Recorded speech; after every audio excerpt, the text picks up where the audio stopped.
ꯃꯌꯥꯝ ꯉꯁꯤꯒꯤ ꯚꯤꯗꯤꯑꯣꯁꯦ ꯑꯩꯈꯣꯏꯒꯤ ꯀꯩꯅꯣ ꯑꯣꯏꯔꯦꯀꯣ 2024ꯒꯤ ꯔꯥꯁꯤꯒꯤ ꯃꯇꯨꯡ ꯏꯟꯅ ꯀꯔꯤ ꯂꯥꯛꯀꯦ ꯍꯥꯏꯕꯗꯣ ꯀꯔꯤ ꯂꯥꯛꯀꯦ ꯍꯥꯏꯗꯤ ꯄꯔꯁꯅꯦꯜ ꯂꯥꯏꯐ ꯑꯗꯒꯤ ꯔꯤꯂꯦꯁꯟꯁꯤꯞ ꯑꯃꯅ ꯀꯔꯤꯌꯔ ꯂꯩꯔꯦꯀꯣ ꯍꯥꯏꯗꯤ ꯀꯔꯤꯌꯔ ꯕꯤꯖꯤꯅꯦꯁ ꯃꯅꯤ ꯔꯤꯂꯦꯇꯦഡ് ꯀꯔꯤ ꯀꯔꯤ ꯂꯥꯛꯀꯦ ꯍꯥꯏꯕꯗꯣ ꯑꯗꯨ ꯍꯥꯏꯐꯦꯠꯇꯪ ꯌꯦꯡꯃꯤꯟꯅꯔꯁꯦꯀꯣ 2024ꯒꯤ ꯑꯣꯏꯅ ꯈꯤꯇꯪ ꯑꯦꯗꯚꯥꯟꯁ ꯑꯣꯏꯅ ꯍꯥꯞꯄꯦꯀꯣ ꯃꯊꯪ ꯃꯊꯪ ꯍꯥꯏꯗꯤ ꯑꯃꯃꯝ ꯑꯣꯏꯅ ꯁꯦꯝꯃꯛꯀꯦꯀꯣ ꯑꯃꯃꯝ ꯁꯦꯝꯃꯛꯄꯗꯨꯒꯤ ꯃꯇꯨꯡ ꯏꯟꯅ ꯑꯩꯈꯣꯏꯅ ꯀꯩꯅꯣ ꯇꯧꯒꯗꯕꯅꯤꯅ ꯍꯥꯏꯗꯤ ꯏꯟ ꯗꯤꯇꯦꯜꯁ ꯑꯣꯏꯅ ꯇꯧꯔꯛꯀꯗꯕꯅꯤꯅ ꯅꯣꯡꯃꯗ ꯄꯨꯂꯞ ꯅꯝꯕ ꯉꯝꯃꯣꯏꯗꯕꯅꯤꯅ ꯑꯍꯥꯟꯕꯒꯤ ꯔꯥಶꯤꯗꯒꯤ ꯑꯗꯨꯝ ꯁꯨꯃꯥꯏꯅ ꯍꯧꯔꯒꯀꯣ ꯑꯍꯥꯟꯕꯒꯤ ꯔꯥಶꯤ ꯍꯥꯏꯔꯁꯤꯅꯀꯣ ꯑꯍꯥꯟꯕꯒꯤ ꯔꯥಶꯤ ꯃꯦಷ ꯔꯥಶꯤꯀꯣ ꯃꯦಷ ꯔꯥಶꯤꯗꯒꯤ ꯍꯧꯔꯁꯦꯕꯀꯣ ꯑꯗꯣ ꯁꯨꯃꯥꯏꯅ ꯑꯃꯨꯛ ꯍꯪꯉꯛꯄ ꯌꯥꯎꯋꯦꯀꯣ ꯍꯥꯏꯗꯤ ꯔꯥಶꯤꯁꯦ ꯀꯔꯝꯕ ꯂꯧꯗꯣꯏꯅꯣ ꯀꯩꯅꯣꯁꯦ ꯑꯩꯈꯣꯏꯒꯤ ꯏꯪꯂꯤꯁꯇꯅ ꯑꯗꯨ ꯑꯣꯏ ꯃꯩꯇꯩꯔꯣꯟꯗꯅ ꯑꯗꯨ ꯑꯣꯏꯅ ꯍꯥꯏꯔꯛꯄꯗꯥꯏꯀꯣ ꯍꯥꯏꯗꯤ ꯃꯩꯇꯩꯔꯣꯟꯒꯤꯗꯣ ꯂꯧꯕꯤꯌꯨꯀꯣ ꯍꯥꯏꯗꯤ ꯃꯩꯇꯩꯔꯣꯟꯒꯤ ꯍꯥꯏꯔꯒꯗꯤ ꯑꯩꯈꯣꯏꯒꯤ ꯃꯨꯟ ꯁꯥꯏꯟꯁꯦꯀꯣ ꯑꯗꯨꯒ ꯏꯪꯂꯤꯁꯀꯤꯗꯨꯅ ꯑꯩꯈꯣꯏꯅ ꯁꯟ ꯁꯥꯏꯟ ꯍꯥꯏꯅ ꯍꯥꯏꯁꯨ ꯍꯥꯏꯀꯣ ꯑꯗꯣ ꯃꯨꯟ ꯁꯥꯏꯟꯁꯤꯅ ꯍꯦꯟꯅ ꯑꯦꯀꯨꯔꯦꯠ ꯑꯣꯏꯕꯅꯦꯕ ꯑꯩꯈꯣꯏꯒꯤ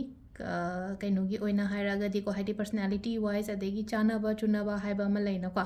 ꯑꯗꯨꯗꯨꯅ ꯍꯥꯏꯗꯤ ꯑꯩꯈꯣꯏꯒꯤ ꯀꯨꯊꯤꯗ ꯌꯥꯎꯕ ꯔꯥಶꯤꯁꯤ ꯌꯦꯡꯕꯤꯌꯣꯕ ꯑꯗꯣ ꯑꯩꯈꯣꯏꯒꯤ ꯀꯨꯊꯤ ꯃꯥꯡꯈꯔꯦ ꯅꯠꯇ꯭ꯔꯒ ꯍꯥꯏꯗꯤ ꯀꯨꯊꯤ ꯏꯍꯧꯗꯔꯦ ꯍꯥꯏꯔꯒꯗꯤꯀꯣ ꯉꯁꯥꯏꯒꯤ ꯁꯟ ꯁꯥꯏꯟꯗꯨꯁꯨ ꯐꯣꯂꯣ ꯇꯧꯕ ꯌꯥꯏꯑꯕ ꯑꯗꯣ ꯑꯅꯤꯃꯛꯀꯤ ꯑꯗꯨꯝꯀꯣ ꯍꯥꯏꯗꯤ ꯉꯁꯥꯏꯒꯤ ꯃꯨꯟ ꯁꯥꯏꯟꯁꯨ ꯁꯟ ꯁꯥꯏꯟꯁꯨ ꯑꯗꯨꯝ ꯑꯅꯤꯃꯛ ꯑꯗꯨꯝ ꯌꯦꯡꯕꯁꯨ ꯌꯥꯏꯑꯕ ꯑꯩ ꯏꯁꯥꯒꯤ ꯑꯣꯏꯅ ꯍꯥꯏꯔꯒꯗꯤ ꯑꯅꯤꯃꯛ ꯑꯗꯨꯝ ꯌꯦꯡꯉꯦꯕ ꯑꯅꯤꯃꯛꯀꯤ ꯉꯁꯥꯏꯒꯤ ꯀꯩꯅꯣꯁꯦꯀꯣ ꯍꯥꯏꯗꯤ ꯄꯔꯁꯅꯦꯂꯤꯇꯤ ꯑꯣꯏꯔꯣ ꯅꯠꯇ꯭ꯔꯒ ꯍꯥꯏꯗꯤ ꯀꯩꯅꯣꯝꯃ ꯑꯩꯈꯣꯏꯗ ꯑꯗꯨꯝ ꯈꯔ ꯃꯥꯟꯅꯕꯅꯦꯕ ꯂꯣꯏꯅꯃꯛ ꯑꯗꯣ ꯉꯁꯥꯏꯒꯤ ꯑꯅꯤꯁꯤꯗ ꯃꯩꯇꯩꯔꯣꯟꯒꯤꯁꯤꯅ ꯑꯃꯨꯛꯀ ꯍꯦꯟꯅ ꯑꯩꯈꯣꯏꯗ ꯆꯨꯅꯕ ꯆꯥꯅꯕ ꯍꯥꯏꯕꯗꯣ ꯑꯣꯏꯀꯣ ꯑꯗꯨꯗꯨꯅ ꯁꯤ ꯌꯦꯡꯕ ꯃꯇꯝꯗ ꯑꯩꯈꯣꯏꯒꯤ ꯀꯨꯊꯤꯗ ꯌꯥꯎꯕ ꯔꯥಶꯤꯗꯣ ꯑꯗꯨꯒꯤ ꯑꯦꯀꯣꯔꯗꯤꯡꯂꯤ ꯑꯗꯨꯃꯥꯏꯅ ꯑꯗꯨꯝ ꯌꯦꯡꯕꯤꯔꯣꯀꯣ ꯃꯦಷ ꯔꯥಶꯤꯀꯣ ꯃꯦಷ ꯍꯥꯏꯔꯦ ꯑꯗꯨꯒ ꯏꯪꯂꯤꯁꯇꯅ ꯑꯩꯈꯣꯏꯅ ꯑꯦꯔꯤꯁ ꯍꯥꯏꯅ ꯍꯥꯏꯔꯦꯀꯣ ꯁꯤꯗꯒꯤ ꯍꯧꯔꯁꯤꯀꯣ ꯉꯁꯤꯒꯤ ꯑꯣꯏꯅ ꯑꯍꯥꯟꯕꯒꯤꯀꯣ ꯑꯗꯣ ꯍꯧꯗ꯭ꯔꯤꯉꯩꯗ ꯆꯥꯅꯕ ꯈ꯭ꯔꯤꯁꯇꯜ ꯆꯥꯅꯕ ꯃꯆꯨ ꯍꯥꯏꯐꯦꯠꯇꯪ ꯍꯥꯏꯔꯝꯒꯦꯀꯣ ꯂꯣꯏꯅꯃꯛ ꯑꯗꯨꯝ ꯍꯥꯏꯔꯝꯒꯦ ꯍꯥꯏꯗꯤ ꯍꯟꯗꯛꯀꯤ ꯂꯥꯛꯀꯗꯧꯔꯤꯕ ꯆꯍꯤꯁꯤꯒꯤꯀꯣ ꯃꯦಷ ꯔꯥಶꯤ ꯍꯥꯏꯁꯤꯅꯦꯀꯣ ꯃꯦಷ ꯔꯥಶꯤꯁꯦ ꯀ꯭ꯂꯤꯌꯔ ꯀ꯭ꯋꯥꯔꯠꯁ ꯁꯤꯖꯤꯟꯅꯕ ꯌꯥꯏꯀꯣ ꯀ꯭ꯂꯤꯌꯔ ꯀ꯭ꯋꯥꯔꯠꯁ ꯍꯥꯏꯔꯒꯗꯤ ꯑꯩꯅ ꯃꯃꯥꯡꯗꯁꯨ ꯎꯠꯄꯨꯗꯤ ꯎꯠꯈ꯭ꯔꯦꯀꯣ ꯍꯥꯏꯗꯤ ꯕ꯭ꯔꯦꯁꯂꯦꯠ ꯑꯣꯏꯅ ꯁꯤꯔꯁꯨ ꯌꯥꯏ ꯅꯠꯇ꯭ꯔꯒ ꯑꯩꯈꯣꯏꯒꯤ ꯀꯩꯅꯣꯒꯨꯝꯕ ꯁꯤꯖꯤꯟꯅꯕꯤꯔꯁꯨ ꯌꯥꯏꯀꯣ ꯑꯩ ꯍꯥꯏꯐꯦꯠꯇꯪ उल्लक्केको वीडियोसे हौद्रिङैदा करम्बनो मसक कमाइन तौगे खोटके हाइबदो अदो क्लियर कोर्टसे सुमाइना ओइबनेको हाइदि पुरा सिगी अरंगबसे केमता मचु मरांग याउदबसे सुमाइना ओइको क्लियर कोर्ट्स अमा सिजनबी बेयाइ सिट्रीन सिनबे याइको सिट्रीन से सिगी खितंग हंगपान चंगबसेको ब्लर सुमाइना खितंग को हाइदि सिगी येलो मचू की से सिजनबी बेयाइ अदुगा अमना एमेथिस सिजनबे याइको एमेथिस से हाइदि पर्पल मचू की नुंगसेको अदुगा लास्ट के ओइना रेड कार्निलियन गुंबा सिनबे याइको क्रिस्टल दा अदु सिसे साइना आइना अममम उटपसे हाइदि लोइनमक मरीमक सिदे यादे हाइबलेतेबा क्लियर क्वार्ट्स सिनिंगे क्लियर क्वार्ट्स सियोबा अदगी कइनो सिट्रीन सिनिंगे सिट्रीन सिजनबीरोको अदुगा एमेथिस सिननिंगे एमेथिस सिनबीरो रेड कार्निलियन सिजननिंगे रेड कार्निलियन सिजनबीरो कस्टमाइज लोइनमक कस्टमाइज तौबियोन हारक्पा यावेको होय कस्टमाइज तौबा याबबुदि यानिको हाना प्री ऑर्डर गुंबा नत्रगदि यारोको कस्टमाइज सि खुदक्ता तौबगुमदि यारोको हाइदि लोइनमक एंगोंदा फै हाइबा नुंगैसे दुम लोइ हापचलगा अदुम सेमगा सिनिंगबसु दुम यावबनेबको अदो कशु काइदेबा ngasai mari mag haptragasu ama katang adum siyoba tarak tarak emetis ngata sigera string ngata sigera ntraga sumaina ani katang si ani sitang su phajaina ko machu ani se sumain taraga sirasu kashu kaideba ado kanaba budi myam ama legre ko haidi string se khoigi topa da sum sinaba yaw ko haidi luck kumba sum yadaba khotaba haraga di string season ba phai ko haidi ngasai mesh katangi wasu na tabida atopa ra se haidi crystal dadi chana daba haiba laite ko hai gemstone dadi khara lai ko haidi gemstone da chana daba du sugumba dadi kemta healing stone ngata ne na loina mak mi khuding mak na dum loi shena bi be haiba amethyst haraga di amethyst se khitang ko tumba yadaba ne haira se like to concentrate to bongam daba ni khangde adum bagi myam ama lai ko haidi in crystal gi mamang da haidi benefit pudi myam hap re ko do hapet khitang su haira me ko sida magi kana ba se ko adu si le re ko haidi nung da na si crystal ngai da na si be yare do color se ko red orange yellow ko si se sena bio khara red ne orange ne yellow ne ado hazik akhoi aina haigi budugi matung ina card ki messaging minar se ko hadi personal life kamaina tawgadage lakadoriba 2024 se relationship kamaina tawgadage aiga khangnariba mi natraga aiga already husband wife ki relationship ne hairase natraga kano akhoi imung manunggi kaigi adumbadasu adum yengba yai ko hai relationship mari se kamai tauge haibado aigi oina family relationship kamai tauge dage aduga amana career ko career business money gi matang da amaga do card se yamnadi lawthoi ko ahum khatang lawthoge ko sidagi ahum sidagi keno taraga yenga seba ahum sidagi kari energy lake haibado ko phabasu lakpasu oisano ko handaki chahi se bagi laire ani shubagi laire tuka ahum suba career luck and money ko atai ngase loina thamjan grase yeng minarase ko 1 2 3 se laire khoi card ahum se ko card ahum se hapetang jo dum hang do yengase ko 1 laire 2 laire 3 laire ko अखोगी अहम लाइब card को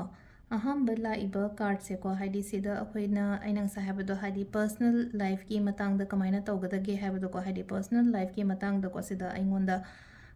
अनौबा pot लाकनी को Heidi अनौबा start तौबनी खंगदे आइगी ओइना Heidi आइगी थबा इंखांग अनौबा होबनी खंगदे को opportunities कुंबा growth यामना लैगनी को आइना तौरुबा खोलुबा खुदिंग मक्ता को अदुगा इशागी ओइना हाइरगसु को इशागी ओइना अखोइना spiritual awakening and harasine ko spiritual awakening and haragadi kaino hai matam jeda haidi na hangai ishorda bishwas ka leram draga su ko haidi lightin ga se phajana ningba khotpa adugi journey ama horokpo do handaki chahi se so ishagi aina hai se personally oina haira amnina ko haidi personal life kamai tawgada ge hai matam jeda lightin da haidi amuka hena ishorda thajara ko ko ko na hangai mamang da thajadraga su handaki chahi di phajana ai adu da su follow tawgani ko अदो C card से लाइसे कईगिनो high कांसिदा को सिदा सिदा card से meaning से सुमाइना सु high को हाइदी अखोइना आइगी हौखिबा ma'am अमा थेंगनरेना खलसेबा हौखिबा मैम अमा हाइरगदी पास एक्सपीरियंस करी क्राशगुम्बा मैम सिदै को हौजिकसे फजना नॉलेज ओइरो को हाइदी थबा इंखांग द ओइरगसु नत्रगा अतोपा पर्सनल रीजन द ओइरगसु मैम अमा एक्सपीरियंस लैरेबा जिक आई जॉब तौरमबने हाइरसे आई केनोमा करबारम तौरमबने हाइरसे अदुदा हाइतारग हौजिकि ओइना हाइरदी एक्सपीरियंस से फजना गेन ओइरे को अदुगा मी लोइनाबदसु फजना गेन ओइरे हाइदी मी गसे फिल्टर आउट तौथोकपा ngambado sigi mi sina कयाम फगे नत्रगा हाइदी कयाम कानब आई लाइफ ता कयाम कानगे खोत के हाइबदो अदुगदो लोइना हजिकति फिल्टर तौबंग मनिको आदि मा लोइना बमा तमदा आई कराई फावो कानगदगे मा लोइना दबा मतमदा इंगोंदा क्या कराई फावो कानगदगे हाइबदो को कंफ्यूजन गुंबा केमता लैरोय को सिगी चही सिदा अदुगा नुंगाइतबा इंसिडेंट गुंबा थोखिबा लेरगसु सिगी पास इंसिडेंट हारसिने को हाइदी पास नुंगाइतबा गुंबा थोखिबा लेरगसु अदुगी केनो मयामदो लोइना आइंगोंदा हील तौरकपा हीलिंग हारगदी फगलकपनिना को हाइदी सीसे फगलइबा आइंगोंदा आइगी लाइफ की ओइना हारगदी को हाइदी पास की प्रॉब्लम्स गुंबा लेरंबा खोलंबा लेरगदी हील तौरकपा आइसे मूव ऑन तौरगे काइना खलकपो को हाइदी आइगी लाइफ से सुमाइना सुम लेबा यादेको अदुदुना आई मूव ऑन तौरगे हाइबगी अदुगी डिसीजन गुंबा फजना ngамगनी को अदुगा अमना अमु कै हाइगे हाइ कांसिदा को येतना बा हारसिने को आइगा केनोमा येना येना खलसेबा आइना चुम्मगदी 100% आइना माइ पाकने बसेदा आइना चुम्मगदी आइना बु लांद्रगदी केनो दो ngसागी अखोइगी आउटकम नत्रगा रिजल्ट हारसिने को कोर्ट केस अमा तौनरे ना खलसे कोर्ट केस तौनरगा केस तो आइना दुम चुम्मेना खलसेबा होरकपदगी तारगदी अदुगी केस कोर्ट केस कुंबा लेरगसु आइगी आइगी माइगैद ओइना लापदो ngसागी कैनो से को हाइदी पॉजिटिव रिजल्ट से को अदो सिदा लेरे खोगी हामबगी ओइना कैनोगी को पर्सनल लाइफ से को खोगी मेष राशि गे अदुगा अनीशुबगी से ऐना हाइबदो को अनीशुबगी से रिलेशनशिप हाइरसेबो को रिलेशनशिप से द हस्बैंड वाइफ की रिलेशनशिप ओइबे याई नत्रगा हाइदी बॉयफ्रेंड गर्लफ्रेंड की रिलेशनशिप ओइबे याई नत्रगा इमुंग मनुंगी मरी ओइबसु याई को अदो रिलेशनशिप से यामना फगनी को हंदकी चही से रिलेशनशिप से यामना फगनी पुन्ना नुशीना लेमिनबदो ओइ को हाइदी सिदा लाइसे ꯅꯨꯃꯤꯠꯅꯦꯕ ꯂꯥꯛꯏꯁꯦꯀꯣ ꯅꯨꯃꯤꯠ ꯍꯥꯏꯔꯒꯗꯤ ꯁꯛꯁꯦꯁꯅꯦꯕ ꯑꯃꯔꯣꯝꯗꯗꯤ ꯑꯩꯈꯣꯏꯅ ꯁꯤꯗꯀꯣ ꯍꯪꯒꯄꯥꯟ ꯃꯆꯨ ꯑꯃ ꯄꯨꯔꯥ ꯕ꯭ꯔꯥꯏꯠ ꯑꯣꯏꯔꯒ ꯂꯥꯛꯏꯁꯦꯀꯣ ꯀꯥꯔꯠꯁꯤꯗꯀꯣ ꯅꯨꯃꯤꯠ ꯍꯥꯏꯔꯒꯗꯤ ꯁꯛꯁꯦꯁꯅꯦ ꯑꯗꯣ ꯅꯨꯃꯤꯠ ꯂꯥꯛꯄꯅꯤꯅ ꯁꯤꯗꯀꯣ ꯔꯤꯂꯦꯁꯟꯁꯤꯞ ꯌꯥꯝ ꯐꯒꯅꯤ ꯏꯃꯨꯡ ꯃꯅꯨꯡ ꯄꯨꯟꯅ ꯅꯨꯡꯉꯥꯏꯅꯀꯣ ꯍꯥꯏꯗꯤ ꯑꯃꯅ ꯑꯃꯕꯨ ꯅꯨꯡꯁꯤꯕ ꯑꯃꯅ ꯑꯃꯕꯨ ꯔꯦꯁꯄꯦꯛ ꯄꯤꯕꯤꯕ ꯑꯗꯨꯃꯥꯏꯅ ꯑꯣꯏꯅ ꯑꯣꯏꯀꯣ ꯑꯗꯨꯒ ꯑꯩꯒꯤ ꯁꯥꯏꯠꯇꯩꯁꯨꯀꯣ ꯍꯥꯏꯗꯤ ꯃꯤꯁꯤꯒꯤꯗꯃꯛꯇ ꯑꯩꯒꯤ ꯁꯥꯏꯠꯇꯒꯤ ꯍꯥꯏꯔꯒꯗꯤ ꯑꯩꯅ ꯑꯩꯒꯤ ꯍꯁꯕꯦꯟ ꯑꯩꯒꯤ ꯋꯥꯏꯐꯀꯤꯗꯃꯛꯇ ꯍꯥꯏꯗꯤ ꯇꯧꯕꯤꯌꯣꯕ ꯃꯌꯥꯝ ꯑꯃ ꯑꯐꯕ ꯃꯌꯥꯝ ꯑꯃ ꯇꯧꯕꯤꯌꯣ ꯑꯗꯣ ꯏꯃꯨꯡ ꯃꯅꯨꯡꯗꯁꯨ ꯍꯥꯏꯔꯁꯤꯅꯦꯀꯣ ꯏꯃꯨꯡ ꯃꯅꯨꯡꯗ ꯍꯥꯏꯔꯁꯦ ꯑꯩꯈꯣꯏꯒꯤ ꯏꯃꯥ ꯕꯕꯥ ꯑꯗꯨꯝꯕꯁꯨ ꯂꯩꯔꯦꯀꯣ ꯍꯥꯏꯗꯤ ꯑꯗꯨꯒ ꯑꯍꯟꯉꯩꯅꯁꯨ ꯃꯆꯥꯉꯩꯒꯤꯗꯃꯛꯇꯀꯣ ꯐꯖꯅ ꯑꯩꯅ ꯇꯧꯔꯤꯁꯦ ꯎꯠꯂꯣ ꯃꯣꯏꯗ ꯍꯥꯏꯗꯤ ꯑꯩꯅ ꯅꯣꯏꯕꯨ ꯀꯌꯥꯝ ꯈꯟꯒꯦ ꯀꯌꯥꯝ ꯀꯩꯅꯣ ꯇꯧꯒꯦ ꯍꯥꯏꯕꯁꯦꯀꯣ ꯎꯠꯊꯣꯛꯀꯗꯕ ꯃꯇꯝꯅꯤꯀꯣ ꯍꯧꯖꯤꯛꯁꯦ ꯑꯗꯨꯒ ꯑꯃꯅ ꯑꯃꯨꯛꯀꯣ ꯍꯥꯏꯗꯤ ꯕꯦꯕꯤꯒꯨꯝꯕ ꯀꯩꯒꯨꯝꯕ ꯑꯦꯛꯁꯄꯦꯛ ꯇꯧꯕ ꯂꯩꯔꯒꯗꯤꯀꯣ ꯄꯣꯖꯤꯇꯤቭ ꯀꯩꯅꯣ ꯂꯥꯛꯀꯅꯤꯀꯣ ꯒꯨꯗ ꯅ꯭ꯌꯨꯁꯀꯨꯝꯕ ꯀꯩꯒꯨꯝꯕ ꯂꯥꯛꯀꯅꯤꯀꯣ ꯑꯉꯥꯡꯒꯤ ꯀꯔꯤꯒꯤ ꯑꯗꯨꯃꯥꯏꯅꯒꯨꯝꯕꯒ ꯂꯥꯛꯑꯒꯗꯤ ꯑꯗꯨꯒ ꯁꯨꯝ ꯄꯥꯎꯒ ꯐꯥꯎꯅꯈꯤꯗꯕ ꯃꯤꯒꯨꯝꯕ ꯂꯩꯔꯒꯗꯤ ꯑꯃꯨꯛ ꯍꯜꯂꯛꯑꯣ ꯍꯥꯏꯕꯒꯤ ꯈꯤꯇꯪ ꯃꯦꯁꯦꯖ ꯑꯃꯁꯨ ꯌꯥꯎꯔꯤꯀꯣ ꯁꯤꯗ ꯑꯗꯨꯒ ꯀꯩꯅꯣ ꯑꯣꯏꯀꯣ ꯑꯗꯨꯒ ꯁꯤꯡꯒꯜꯉꯩꯒꯤ ꯑꯣꯏꯅ ꯍꯥꯏꯔꯒꯁꯨ ꯁꯤꯗꯀꯣ ꯂꯥꯛꯏꯁꯦ ꯁꯤꯡꯒꯜꯉꯩꯒꯤ ꯑꯣꯏꯅ ꯍꯥꯏꯔꯒꯁꯨ ꯑꯐꯕ ꯑꯩꯒ ꯆꯥꯟꯅꯕ ꯂꯥꯏꯐ ꯄꯥꯔꯠꯅꯔ ꯂꯥꯛꯀꯅꯤꯀꯣ ꯑꯗꯣ ꯔꯤꯂꯦꯁꯟꯁꯤꯞꯀꯤ ꯑꯣꯏꯅ ꯍꯥꯏꯔꯒꯗꯤ ꯌꯥꯝꯅ ꯄꯣꯖꯤꯇꯤቭ ꯑꯣꯏꯕ ꯀꯥꯔꯠ ꯑꯃ ꯂꯥꯛꯑꯦꯀꯣ ꯑꯩꯈꯣꯏꯒꯤꯁꯤꯗ ꯑꯗꯣ ꯃꯊꯪꯒꯤ ꯀꯔꯤꯌꯔ ꯑꯗꯒꯤ ꯀꯔꯤꯌꯔꯅꯦ ꯑꯗꯒꯤ ꯕꯤꯖꯅꯦꯁ ꯑꯗꯨꯒ ꯃꯅꯤꯒꯤ ꯃꯇꯥꯡꯗ ꯌꯦꯡꯉꯁꯤꯀꯣ ꯅꯦꯛꯁꯀꯤ ꯀꯥꯔꯠꯁꯤꯅ ꯑꯍꯨꯝꯁꯨꯕꯒꯤꯁꯦꯀꯣ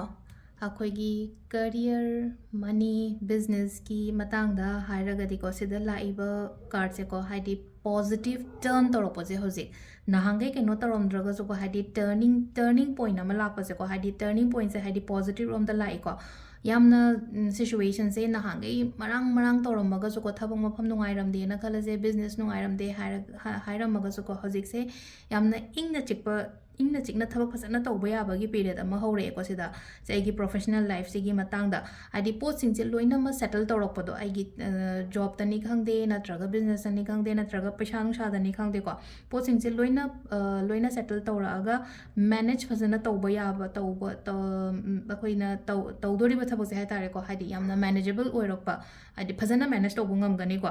ꯑꯗꯣ ꯅꯍꯥꯟꯈꯩ ꯆꯦꯂꯦꯟꯖꯦꯁ ꯃꯌꯥꯝ ꯑꯃ ꯂꯩꯈ꯭ꯔꯦꯀꯣ ꯍꯥꯏꯗꯤ ꯍꯧꯈꯤꯕꯁꯤꯗꯀꯣ ꯍꯥꯏꯗꯤ ꯊꯕꯛ ꯏꯪꯈꯥꯡꯒꯤ ꯑꯣꯏꯅ ꯍꯥꯏꯔꯒꯗꯤ ꯆꯦꯂꯦꯟꯖꯦꯁ ꯑꯌꯦꯠ ꯑꯄꯟꯅꯤ ꯈꯪꯗꯦ ꯑꯃꯅꯤ ꯈꯪꯗꯦꯀꯣ ꯑꯗꯨꯒꯤ ꯆꯦꯂꯦꯟꯖꯦꯁ ꯃꯌꯥꯝꯁꯤꯗꯒꯤ ꯍꯧꯖꯤꯛꯁꯦ ꯑꯣꯚꯔꯀꯝ ꯇꯧꯔ ꯊꯣꯛꯂꯛꯄ ꯃꯇꯝꯅꯤꯀꯣ ꯍꯟꯗꯛꯀꯤ ꯆꯍꯤꯁꯦꯀꯣ ꯑꯣꯚꯔꯀꯝ ꯇꯧꯔ ꯊꯣꯛꯂꯛꯄ ꯃꯇꯝꯅꯤ ꯑꯩꯒꯤ ꯒꯣꯜ ꯑꯩꯒꯤ ꯗ꯭ꯔꯤꯝ ꯁꯤꯒꯨꯝꯕ ꯃꯌꯥꯝꯁꯦꯀꯣ ꯑꯦꯆꯤቭ ꯇꯧꯒꯅꯤꯀꯣ ꯁ꯭ꯇꯦꯕꯤꯂꯤꯇꯤ ꯂꯥꯛꯀꯅꯤꯀꯣ ꯐꯖꯅ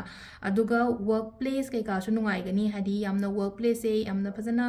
ꯏꯪ ꯆꯤꯛꯄ ꯈꯣꯠꯄ ꯑꯗꯨꯝꯕ ꯑꯣꯏꯅ ꯑꯣꯏꯀꯣ ꯑꯗꯨꯒ ꯑꯩꯅ ꯇꯧꯗꯣꯔꯤꯕ ꯊꯕꯛ ꯏꯟꯈꯥꯡꯁꯤꯗ ꯌꯥꯝꯅ ꯐꯨꯜꯐꯤꯜꯂꯤꯡ ꯑꯣꯏꯕꯗꯣ ꯑꯗꯣ ꯁꯥꯟꯇꯤꯁꯨ ꯌꯥꯝ ꯂꯩꯒꯅꯤ ꯃꯃꯥꯡꯗ ꯈꯇꯪ ꯁꯥꯟꯇꯤ ꯂꯩꯇꯦꯀꯣ ꯍꯥꯏꯗꯤ ꯊꯕꯛ ꯏꯪꯈꯥꯡꯒꯤ ꯑꯣꯏꯅ ꯍꯥꯏꯔꯒꯁꯨꯀꯣ ꯑꯗꯨ ꯂꯥꯛꯀꯗꯣꯔꯤꯕ 2024ꯒꯤ ꯑꯦꯅꯔꯖꯤꯁꯤꯒꯤ ꯑꯣꯏꯅ ꯍꯥꯏꯔꯒꯗꯤꯀꯣ ꯍꯥꯏꯗꯤ ꯄꯣꯠꯁꯦ ꯌꯥꯝꯅ ꯐꯖꯅ ꯁꯥꯟꯇꯤ ꯂꯩꯕ ꯑꯣꯏꯅ ꯑꯣꯏꯀꯣ ꯁꯤꯁꯤꯅ ꯑꯩꯈꯣꯏꯒꯤ ꯀꯩꯅꯣ ꯂꯩꯔꯦꯀꯣ ꯑꯗꯨꯒ ꯀꯥꯔꯠ ꯑꯃꯒ ꯂꯧꯊꯣꯛꯀꯦꯀꯣ ꯑꯩꯈꯣꯏꯒꯤ ꯀꯩꯅꯣꯒꯤ ꯑꯣꯏꯅ ꯀꯥꯔꯠꯁꯦ ꯑꯅꯤ ꯇꯧꯔꯒ ꯑꯗꯨꯃꯥꯏꯅ ꯌꯦꯡꯉꯁꯦꯀꯣ ꯑꯅꯤꯁꯤꯅ ꯑꯩꯈꯣꯏꯒꯤ ꯑꯦꯁꯇ꯭ꯔോ ꯀꯥꯔꯠ ꯍꯥꯏꯅ ꯑꯃ ꯂꯩꯀꯣ ꯁꯤꯒꯤ ꯑꯦꯁꯇ꯭ꯔో ꯀꯥꯔꯠꯁꯤꯒꯤꯅ ꯀꯔꯤ ꯂꯥꯛꯀꯦ ꯍꯥꯏꯕꯗꯣꯀꯣ ꯑꯗꯨꯁꯨ ꯍꯥꯏꯐꯦꯠ ꯌꯦꯡꯃꯤꯟꯅꯔꯁꯦ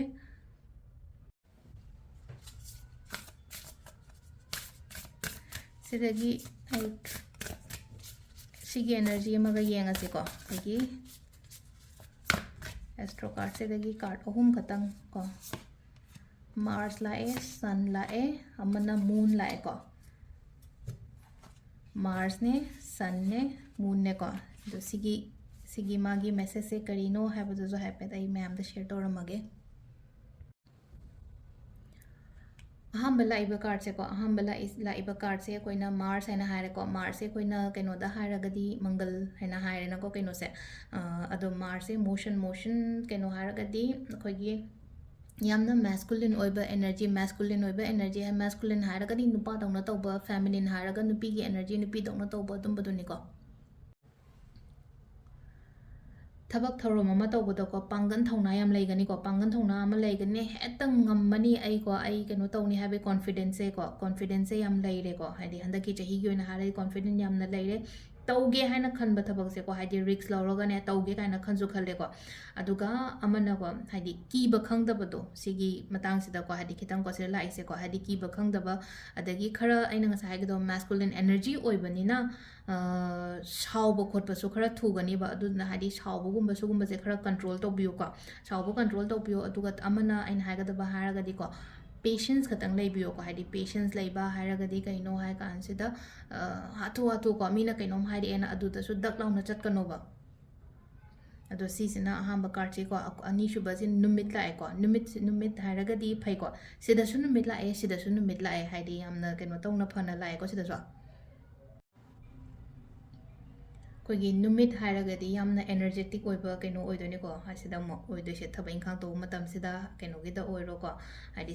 सिदी जस्ट कइनो ने बाइना लोथोरिसे अखोय ओरेकल कार्ड ने को हाइदि सिदा पर्सनल लाइफ अदु याउदे को सिदा जस्ट गाइडेंस खरा पिरम बगे दमक तने बसिदा सिने सी कार्ड हम लोथोइसे को थमो याम सेंगे को इसागी ओइना हारगदी थमो याम सेंगे मी गी मतेंग याम पांगे ना ति खल्ली को खल्ली इसागी ओइना हजि हजिक से हाइदि अइना अंगंबा मतेंग गुंबा तौगे खोटके हाइबगी अदुंबा लई अदुगा अइना जे हाइसे को हाइदि मसागी ओइना कइनोसु तौरे को हाइदि थमोइ सेंबा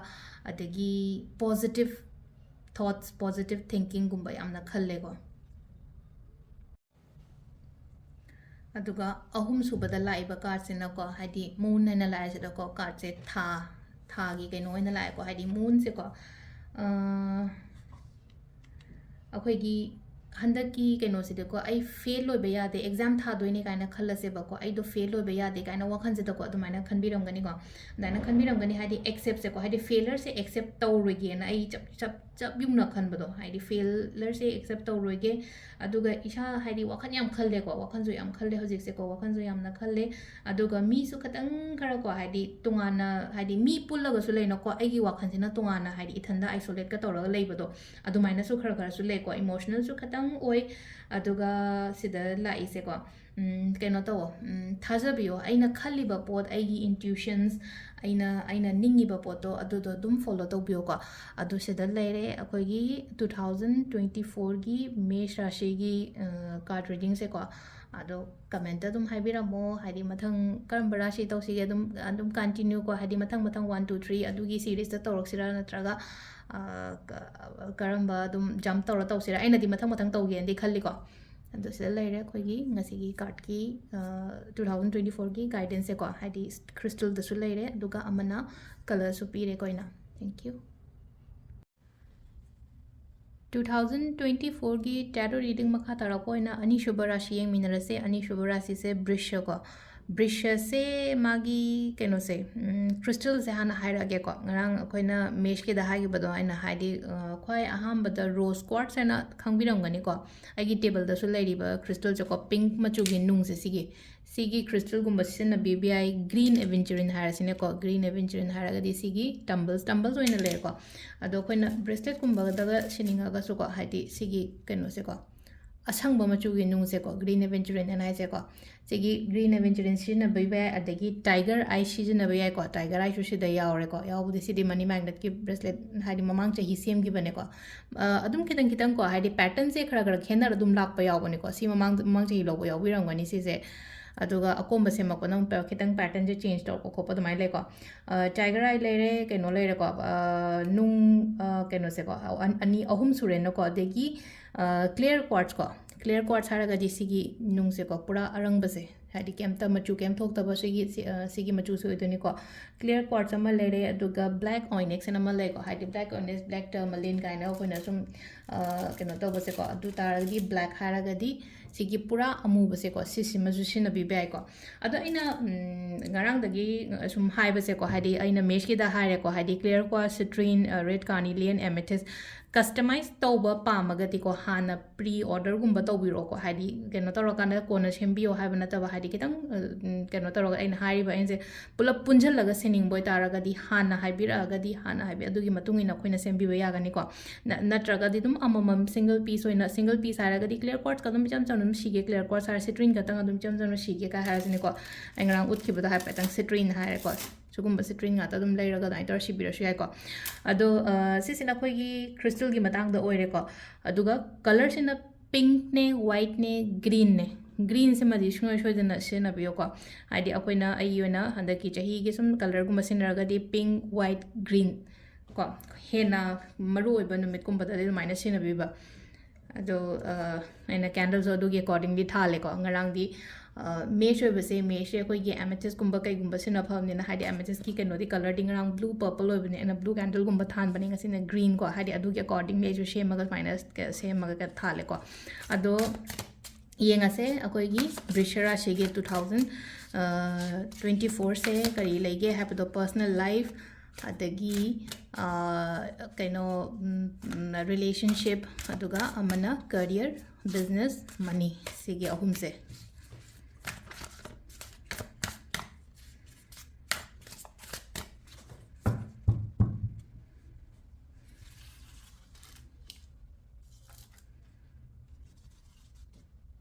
ahum katang lo tho yang se ko card se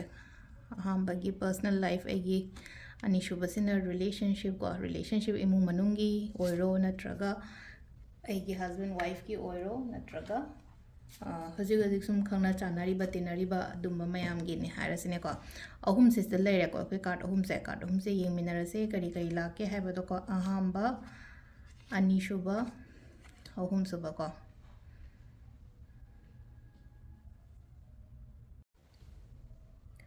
अखोगी सिगी अहमबला इबा कार्ड से को अहमबला इबा कार्ड से अखोइना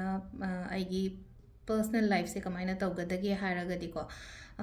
सिगी हंदकी चहीगी ओइना हारगदी पॉजिटिव यामना ओइगनी को हाइडी कार्ड से प्रेडिक्ट तोइसे हैप्पीनेस हाइडी नुंगाइबा याइफबा हाइडी every each and every area of your life को हाइडी नंगी ओइना तौरुबा हाइडी माइगे खुदिंग मक्ता हाइ तारे को हाइडी माइगे खुदिंग मक्ता आइना तौबु मतमदा सिदा लाइसे हाइडी बेमना पॉजिटिव ओइबा साइन अमा लाई को अहमबगी लाइबा कार्ड से अदुगा सिदा लाइसे को अनौबगुंबसु चंगक पोय को लाइफ ता अनौबगुंबा चंगक पा हाइरगदी मी अनौब लाकपनी खंगदे थबक अनौब लाकपनी खंगदे अदुगा आइना कैनोमा हौगे स्टार्ट तौगे हाइरगदी हाइडी हंदकी चही से न्यू बिगिनिंग अमा हौबगी ओइना हाइरगदी अनौब पोट अमा हौबगी ओइना हाइरगदी यामना बेस्ट ओइबा मतमने को हजिकी लाक्तोरिबा चही सिगी ओइना हाइरगदी को हाइडी अखोइना पर्सनल लाइफ की मतंग दने को इना हामे पर्सनल लाइफ सिदा हाइडी लोइनमक क्लियर ओइरकपदो अदुने सिदा लेरे को अखोइगी अहामबगी ओइना लाइबा कार्ड से को अनी सुबा सिना रिलेशनशिप की मतंग दा हाइरसिने को रिलेशनशिप की मतंग गिसिना कैनो हाइसे हैबदा मथंगी अनीशुबगी रिलेशनशिप की मतंग से को अखोइगी अनमैरिड कुंबा हाइरसिने को युम कई पांड्रिबा खोट्रिबा गुंबा ओइरगा नत्रगा स्पेशली सिंगल नेगी ओइना हाइरगदी मल्टीपल कैनो लापसे मी से अमा खतंग लाक्तबदो आइगी लाइफ ता मी से मखल अदुम लाकनी को आदि मखल Lakpa हाइरगदी ngasa nahangai haidi aigi life ta changuse mi ama khatang la ami kain khala jiba sum aingonda aigi khangna bani khangde amani khangde hojiki oina hairagadi sida mi se aingonda mari manga thokna ga dumai lakpado adu lakpa matam da ko phajana khandaraga ne keno tawbiyo haidi adu decision lobi base ko phajana khandaraga karambana phage mi tanabiyo ko aigi life ta su well wisher haiba masu leram gani na haidi parents ni khangde chinaung da ni khangde lakpa matam e sigi mi se sumai tawe haidi kamai tawge wari watai na sumai tawe khole haimna chingba dumba mayam do haidi ithanda kumba haidar confusion chat kono ba sigi decision lobo matam da aduga already relationship ta leiba hairasine ko nahangai haira agadi hoji sungai re ko haidi stay energy se ko ama stable ioi dabagi type ta weber relationship se adubu hanagi dauna phajana normal la o haina piri ko sida hanagi dauna phajana la normal la haidi nahangai se haidi wakan je maka leita bang khangda bani khangde ai busi gi relationship su ai je thamsira thamoisira natraga kamaina tawsi confusion gum am leibodo maka adu mayam do ko haji clear oirakani ba hanagi phibam aina ta haninge phibam du da haji hanjal o haina su piri ko sida relationship ki oina hairagadi अदुगा अखोइगी अहुम सुबगी से को अहुम से थबक इंखांगी career की करी हारसिना को aina exam gumba thagi ba leragadi ko patience lebiyo hai ko sida ko haidi patience lebiyo aina ngairaga leriba poto success oyo haina adumaina piri aduga amana investment gumba tawgiba ka harjina koina business tawba mi haragadi aina pot thadariba dukan ta pot thadariba du investment makhala manina aina invest tawriba pot zu haidi phajana fruitful oiba mahi chaba ko pa adumaina oina pi ko haidi yamna thaba ingkhangi haragadi good sign oi ko handaki chahi se good sign oi aduga haidi collaborate tawraga natraga haidi partnership ta kai da thabak tawmina खोपसु चानगनी को aina hotnariba aigi hard work na hangai hotnariba mayamdo adugi return lakadaba matamni ko hojikse aduga kenu su to ko isai thanda appreciate ꯇꯧꯕꯁꯦꯀꯣ ꯍꯥꯏꯗꯤ ꯑꯩꯁꯦ ꯏꯊꯟꯗ ꯍꯣꯠꯅꯔꯒ ꯑꯩꯁꯦ ꯁꯤ ꯌꯧꯔꯛꯏꯅꯤꯀꯣ ꯍꯥꯏꯕꯁꯦ ꯍꯥꯏꯗꯤ ꯑꯗꯨꯝ ꯁꯤ ꯈꯟꯗꯕꯁꯨ ꯌꯥꯎꯋꯤꯅ ꯑꯩꯈꯣꯏꯁꯦ ꯁꯝꯇꯥꯏꯝ ꯊꯕꯛ ꯑꯗꯨꯝ ꯇꯧ ꯂꯩꯕ ꯌꯥꯎꯋꯤꯅ ꯑꯗꯨ ꯅꯠꯇꯕꯤꯗꯀꯣ ꯍꯥꯏꯗꯤ ꯏꯊꯟꯗ ꯁꯨꯝ ꯐꯝꯊꯔꯀꯥꯟꯗ ꯍꯥꯏꯗꯤ ꯒꯨꯗ ꯀꯥꯏꯅꯒ ꯍꯥꯏꯖꯕꯗꯣ ꯏꯁꯥ ꯏꯊꯟꯗ ꯍꯥꯏꯗꯤ ꯒꯨꯗ ꯍꯥꯏꯗꯤ ꯑꯩꯈꯣꯏꯅ ꯑꯩ ꯏꯁꯥ ꯏꯊꯟꯗ ꯑꯩꯒꯤ ꯁꯣꯜꯖꯔꯁꯤꯗ ꯇꯥꯏꯞꯀ ꯇꯧꯔꯒꯀꯣ ꯍꯥꯏꯗꯤ ꯅꯪ ꯅꯁꯥ ꯅꯊꯟꯗ ꯍꯣꯠꯅꯔꯒ ꯁꯤꯁꯤ ꯌꯧꯔꯛꯏꯅꯤꯀꯣ ꯀꯥꯏꯅꯒ ꯑꯗꯨꯃꯥꯏꯅꯁꯨ ꯏꯁꯥ ꯏꯊꯟꯗ ꯂꯩꯕ ꯃꯇꯝꯗꯀꯣ ꯑꯦꯄ꯭ꯔꯤꯁꯤꯌꯦꯠ ꯇꯧꯖꯧꯀꯣ ꯏꯁꯥ ꯏꯊꯟꯗ ꯑꯗꯨꯒ ꯇ꯭ꯔꯥꯚꯦꯂꯤꯡꯒꯨꯝꯕ ꯀꯩꯒꯨꯝꯕ ꯈꯔ ꯂꯩꯒꯅꯤꯀꯣ ꯇ꯭ꯔꯥꯚꯦꯂꯤꯡꯒꯨꯝꯕꯁꯦ ꯏꯚꯟ ꯍꯥꯏꯗꯤ ꯑꯩꯈꯣꯏꯅ ꯃꯄꯥꯟꯗꯒ ꯐꯣꯔꯦꯟꯗꯒ ꯆꯠꯄ ꯈꯣꯠꯄ ꯃꯤ ꯑꯣꯏꯇꯥꯔꯒꯗꯤ ꯏꯚꯟ ꯐꯣꯔꯦꯟ ꯇ꯭ꯔꯤꯞ ꯐꯥꯎꯕ ꯀꯩꯒꯨꯝꯕꯁꯨ ꯂꯩꯅꯤ ꯑꯗꯨꯒ ꯑꯇꯩ ꯆꯠꯄ ꯈꯣꯠꯄ ꯈꯔ ꯀꯣ ꯍꯥꯏꯗꯤ ꯚꯦꯀꯦꯁꯟꯅꯤ ꯈꯪꯗꯦ ꯅꯠꯇ꯭ꯔꯒ ꯊꯕꯛ ꯔꯤꯂꯦꯇꯦഡ് ꯑꯣꯏꯅ ꯆꯠꯄꯅꯤ ꯈꯪꯗꯦ ꯑꯗꯨꯃꯥꯏꯅ ꯑꯣꯏꯀꯣ ꯍꯥꯏꯗꯤ ꯑꯗꯒꯤ ꯑꯃꯅꯀꯣ ꯍꯥꯏꯗꯤ ꯏꯁꯥꯒꯤ ꯑꯣꯏꯅ ꯍꯥꯏꯔꯒꯁꯨꯀꯣ ꯍꯥꯏꯗꯤ ꯄꯥꯡꯒꯜ ꯊꯧꯅꯥ ꯌꯥꯝꯅ ꯍꯦꯟꯒꯠꯂꯛꯀꯅꯤ ꯀꯣꯟꯐꯤꯗꯦꯟꯁ ꯌꯥꯝꯅ ꯂꯥꯛꯀꯅꯤꯀꯣ ꯀꯩꯅꯣꯗꯤ ꯌꯥꯝꯅ ꯀꯣꯝꯄꯤꯇꯤꯇꯤꯞꯇꯤ ꯑꯣꯏꯕꯗꯣ ꯇꯧꯒꯗꯧꯔꯤꯕ ꯊꯕꯛ ꯏꯪꯈꯥꯡ ꯃꯌꯥꯝꯁꯦ ꯑꯗꯨꯕꯨ ꯁꯛꯁꯦꯁꯐꯨꯜ ꯑꯣꯏꯌꯣ ꯍꯥꯏꯅꯁꯨ ꯄꯤꯔꯤꯀꯣ ꯀ꯭ꯂꯥꯁ ꯀꯥꯏꯅ ꯍꯥꯏꯔꯁꯤꯅꯦꯀꯣ ꯀ꯭ꯂꯥꯁꯀꯁꯦ ꯍꯦꯟꯒꯠꯂꯛꯄ ꯍꯥꯏꯗꯤ ꯀ꯭ꯂꯥꯁ 1 2ꯒꯤ ꯀ꯭ꯂꯥꯁꯇꯣ ꯅꯠꯇꯦꯀꯣ ꯃꯤꯒꯤ ꯂꯤꯕꯤꯡ ꯁ꯭ꯇꯦꯟꯗꯔꯠ ꯍꯥꯏꯕ ꯑꯃ ꯂꯩꯅꯀꯣ ꯂꯤꯕꯤꯡ ꯁ꯭ꯇꯦꯟꯗꯔꯠꯀꯁꯦ ꯅꯍꯥꯟꯒꯩꯒ ꯍꯥꯏꯔꯨꯔꯒꯗꯤ ꯌꯥꯝ ꯐꯖꯅ ꯀꯩꯅꯣ ꯇꯧꯋꯤꯀꯣ ꯑꯗꯣ ꯊꯕꯛ ꯏꯪꯈꯥꯡꯒꯤ ꯕꯤꯖꯤꯅꯦꯁꯀꯤ ꯑꯣꯏꯅ ꯍꯥꯏꯔꯒꯗꯤ ꯌꯦꯁ ꯍꯥꯏꯕꯒꯤ ꯑꯆꯧꯕ ꯄꯣꯖꯤꯇꯤቭ ꯀꯩꯅꯣꯝꯃ ꯂꯥꯛꯑꯦꯀꯣ ꯁꯤꯗ ꯑꯗꯣ ꯁꯤꯁꯤꯅ ꯑꯩꯈꯣꯏꯒꯤ ꯇꯦꯔꯣꯒꯤ ꯂꯩꯔꯦꯀꯣ ꯇꯦꯔꯣ ꯀꯥꯔꯠꯀꯤ ꯂꯩꯔꯦ ꯑꯗꯣ ꯑꯩꯅ ꯉꯔꯥꯡ ꯌꯦꯡꯕꯗꯣ ꯑꯩꯈꯣꯏꯒꯤ ꯑꯦꯁꯇ꯭ꯔో ꯀꯥꯔꯠꯁꯨ ꯌꯦꯡꯕꯅꯦꯀꯣ ꯑꯦꯁꯇ꯭ꯔో ꯀꯥꯔꯠꯇꯅ ꯀꯩ ꯂꯥꯛꯀꯦ ꯍꯥꯏꯕꯗꯣ ꯑꯗꯨꯁꯨ ꯍꯥꯏꯐꯦꯠꯇꯪ ꯌꯦꯡꯃꯤꯟꯅꯔꯁꯦꯀꯣ ꯍꯥꯏꯗꯤ ꯑꯣꯔꯦꯀꯜ ꯀꯥꯔꯠꯀꯤ ꯀꯔꯤ ꯒꯥꯏꯗ ꯂꯩꯒꯦ ꯍꯥꯏꯕꯗꯣ ꯁꯤꯗꯒꯤ ꯑꯃꯨꯛꯀ 3 ꯀꯥꯔꯠꯁ ꯂꯧꯊꯣꯛꯑꯒꯦꯀꯣ 3 ꯀꯥꯔꯠꯁꯦ 1 2 3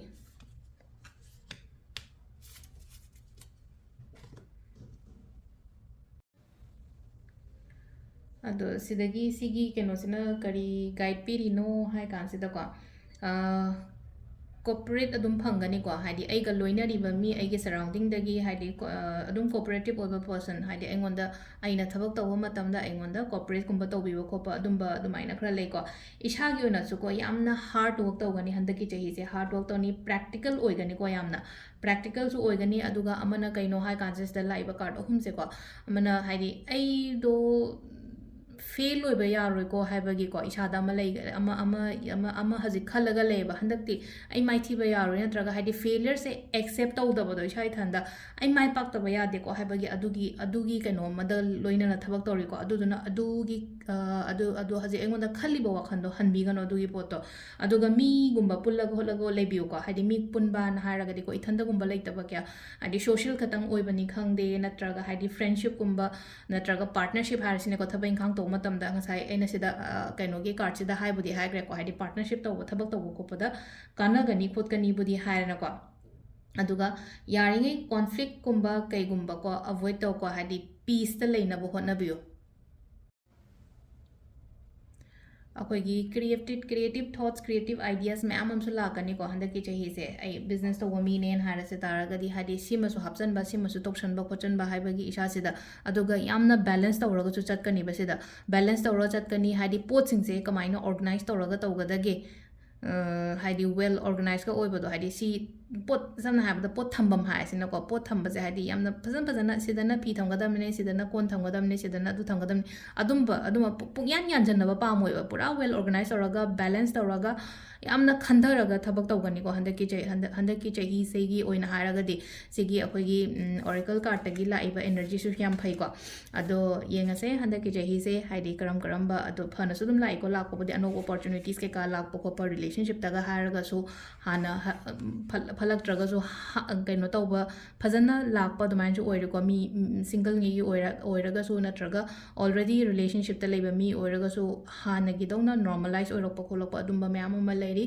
ꯉꯥꯏꯔꯒ ꯂꯩꯔꯤꯕ ꯄꯣꯠ ꯑꯗꯨꯝꯕ ꯃꯌꯥꯝ ꯑꯃꯁꯨ ꯐꯅ ꯂꯥꯛꯑꯣ ꯍꯥꯏꯕꯒꯤ ꯑꯗꯨꯒꯤ ꯁꯥꯏꯟ ꯑꯃꯁꯨ ꯄꯤꯔꯤꯀꯣ ꯕ꯭ꯔꯤꯁ ꯔꯥಶꯤꯒꯤꯁꯦ ꯑꯗꯣ ꯃꯈꯥ ꯇꯥꯕ ꯑꯃꯨꯛ ꯌꯦꯡꯃꯤꯟꯅꯔꯁꯦ ꯀꯣꯟꯅ ꯊꯦꯡꯛ ꯌꯨ ꯑꯩꯈꯣꯏꯒꯤ 2024ꯒꯤ ꯔꯥಶꯤꯒꯤ ꯃꯈꯥ ꯇꯥꯔꯛꯄ ꯑꯣꯏꯅ ꯃꯊꯪꯒꯤ ꯔꯥಶꯤꯁꯤꯅ ꯑꯩꯈꯣꯏꯒꯤ ꯃꯤꯊꯨꯟ ꯔꯥಶꯤꯒꯤ ꯌꯦꯡꯃꯤꯟꯅꯔꯁꯦꯀꯣ ꯃꯤꯊꯨꯟ ꯔꯥಶꯤꯒꯤꯁꯦ ꯀꯂꯔ ꯍꯥꯏꯔꯒꯦꯀꯣ ꯍꯟꯗꯛꯀꯤ ꯑꯣꯏꯅ ꯍꯥꯏꯔꯒꯗꯤ ꯒ꯭ꯔꯤꯟ ꯌꯦꯜꯂꯣ ꯑꯣꯔꯦꯟꯖꯀꯨꯝꯕꯁꯦ ꯈꯔ ꯁꯤꯖꯤꯟꯅꯕꯤꯌꯨꯀꯣ ꯑꯩꯈꯣꯏꯅ ꯑꯩꯒꯤ ꯗ꯭ꯔꯦꯁ ꯂꯩꯕꯗꯅꯤ ꯈꯪꯗꯦ ꯑꯗꯒꯤ ꯑꯉꯥꯡꯅꯦ ꯍꯥꯏꯔꯁꯦꯀꯣ ꯑꯉꯥꯡꯒꯤ ꯑꯩꯈꯣꯏꯅ ꯐꯤꯔꯣꯟ ꯊꯣꯟꯕꯗꯅꯤ ꯈꯪꯗꯦ ꯒ꯭ꯔꯤꯟ ꯌꯦꯜꯂꯣ ꯑꯣꯔꯦꯟꯖꯀꯨꯝꯕꯁꯦꯀꯣ ꯈꯔ ꯌꯥꯝꯅ ꯑꯗꯨꯃꯥꯏꯅ ꯇꯧꯔꯒ ꯁꯦꯠꯍꯟꯕꯤꯌꯨꯀꯣ ꯑꯗꯨꯒ ꯈ꯭ꯔꯤꯁꯇꯜꯗꯅ ꯃꯨꯟ ꯁ꯭ꯇꯣꯟ ꯁꯤꯕ ꯌꯥꯏꯀꯣ ꯃꯨꯟ ꯁ꯭ꯇꯣꯟ ꯍꯥꯏꯔꯒꯗꯤ ꯀꯔꯝꯕꯅꯣ ꯍꯥꯏ ꯀꯥꯟ ꯁꯤꯁꯦꯀꯣ ꯍꯥꯏꯗꯤ ꯑꯉꯧꯕ ꯃꯆꯨꯒꯤ ꯅꯨꯡꯁꯦꯀꯣ ꯍꯥꯏꯗꯤ ꯃꯨꯟ ꯁ꯭ꯇꯣꯟ ꯁꯤꯕ ꯌꯥꯏ ꯁꯤꯇ꯭ꯔꯤꯟ ꯁꯤꯖꯤꯟꯅꯕꯤꯕ ꯌꯥꯏꯀꯣ ꯍꯥꯏꯗꯤ ꯁꯤꯇ꯭ꯔꯤꯟ ꯍꯥꯏꯔꯒꯗꯤ ꯁꯤꯗ ꯂꯩꯔꯦꯀꯣ ꯍꯥꯏꯗꯤ ꯁꯤꯇ꯭ꯔꯤꯟ ꯁꯤꯕ ꯌꯥꯏ ꯑꯗꯨꯒ ꯑꯃꯅ ꯇꯥꯏꯒꯔ ꯑꯥꯏ ꯁꯤꯕ ꯌꯥꯏꯀꯣ ꯇꯥꯏꯒꯔ ꯑꯥꯏꯁꯦ ꯐꯠꯇꯕꯗꯤꯗ ꯌꯥꯝ ꯉꯥꯛꯊꯣꯛꯄꯅꯤꯀꯣ ꯍꯥꯏꯗꯤ ꯇꯥꯏꯒꯔ ꯑꯥꯏꯁꯤꯗ ꯌꯥꯎꯋꯤ ꯁꯤꯗꯤ ꯃꯤꯛꯁꯅꯤꯀꯣ ꯑꯗꯣ ꯁꯤꯒꯨꯝꯕ ꯉꯥꯛꯇ ꯑꯗꯨꯃꯥꯏꯅ ꯇꯧꯔꯒ ꯁꯤꯒꯤ ꯇꯥꯏꯒꯔ ꯑꯥꯏꯁꯦꯀꯣ ꯁꯤꯁꯤꯃ ꯁꯤꯖꯤꯟꯅꯕꯤꯕ ꯌꯥꯏ ꯑꯗꯨꯒ ꯑꯃꯅ ꯑꯣꯄꯜꯀꯣ ꯑꯣꯄꯜꯁꯦ ꯃꯨꯟꯁꯇꯣꯟꯒ ꯑꯗꯨꯝ ꯍꯥꯏꯐꯦꯠ ꯃꯥꯟꯅꯔꯞ ꯇꯧꯕꯅꯦꯀꯣ ꯁꯤꯁꯦ ꯑꯗꯣ ꯍꯥꯏꯗꯤ ꯃꯥꯁꯤꯅ ꯈꯔ ꯂꯪꯕ ꯑꯃꯨꯛ ꯍꯦꯟꯕ ꯑꯗꯣ ꯃꯁꯛꯇꯤ ꯀꯩꯁꯨ ꯑꯗꯨꯝ ꯍꯥꯏꯐꯦꯠ ꯑꯗꯨꯝ ꯑꯩ ꯍꯥꯏꯁꯦꯀꯣ ꯁꯤꯗ ꯌꯦꯡꯉꯨꯀꯣ ꯈꯤꯇꯪ ꯃꯥꯟꯅꯗ꯭ꯔꯕꯅ ꯑꯉꯧꯕ ꯉꯥꯛꯇ ꯑꯣꯏꯅ ꯑꯣꯏꯀꯣ ꯑꯗꯣ ꯍꯥꯏꯗꯤ ꯃꯨꯟꯅ ꯌꯦꯡꯁꯤꯜꯂꯀꯥꯟꯗ ꯈꯪꯒꯅꯤꯀꯣ ꯁꯤꯁꯦ ꯍꯥꯏꯗꯤ ꯑꯣꯄꯜꯅ ꯀꯔꯝꯕꯅꯣ ꯃꯨꯟꯁꯇꯣꯟꯅ ꯀꯔꯝꯕꯅꯣ ꯍꯥꯏꯕꯗꯣ ꯑꯗꯣ ꯁꯤꯗ ꯂꯩꯔꯦ ꯑꯩꯈꯣꯏꯒꯤ ꯀꯂꯔꯒ ꯈ꯭ꯔꯤꯁꯇꯜꯒꯗꯤ ꯄꯤꯔꯦ ꯑꯗꯨꯝ ꯃꯈꯥ ꯇꯥꯕꯀꯣ ꯍꯥꯏꯗꯤ ꯑꯩꯈꯣꯏꯒꯤ ꯀꯥꯔꯠꯀꯤ ꯑꯦꯅꯔꯖꯤꯁꯤꯅ ꯀꯩ ꯂꯩꯒꯦ ꯍꯥꯏꯕꯗꯣ ꯑꯗꯨ ꯍꯥꯏꯐꯦꯠꯇꯪ ꯌꯦꯡꯃꯤꯟꯅꯔꯁꯤꯀꯣ ꯑꯗꯣ ꯑꯩꯈꯣꯏꯒꯤ ꯀꯥꯔꯠꯀꯤꯁꯦ ꯀꯥꯔꯠ ꯑꯍꯨꯝꯅꯤꯀꯣ ꯑꯩꯅ ꯂꯧꯊꯣꯛꯏꯁꯦ ꯅꯍꯥꯟꯗꯒꯤ ꯁꯨꯝ ꯑꯩꯅ ꯚꯤꯗꯤꯑꯣ ꯁꯦꯝꯃꯩꯁꯦ ꯔꯥꯁꯤꯒꯤ ꯃꯇꯨꯡ ꯏꯟꯅ ꯀꯥꯔꯠ ꯑꯍꯨꯝ ꯍꯥꯏꯔꯒꯗꯤ ꯄꯔꯁꯅꯦꯜ ꯂꯥꯏꯐ ꯑꯗꯒꯤ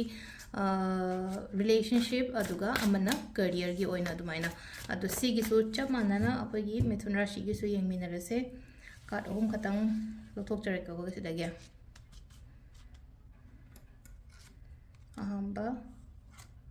ꯑꯅꯤꯁꯨꯕ ꯑꯍꯨꯝꯁꯨꯕ ꯁꯤꯗ ꯂꯩꯔꯦꯀꯣ ꯑꯩꯈꯣꯏꯒꯤ 3 ꯀꯥꯔꯠꯁꯦ ꯂꯥꯛꯀꯗꯧꯔꯤꯕ ꯆꯍꯤꯁꯦ ꯀꯔꯤ ꯒꯥꯏꯗꯦꯟꯁ ꯂꯩꯒꯦ ꯍꯥꯏꯕꯗꯨ ꯌꯦꯡꯃꯤꯟꯅꯔꯁꯦ ꯑꯍꯥꯟꯕ ꯑꯅꯤ ꯑꯍꯨꯝ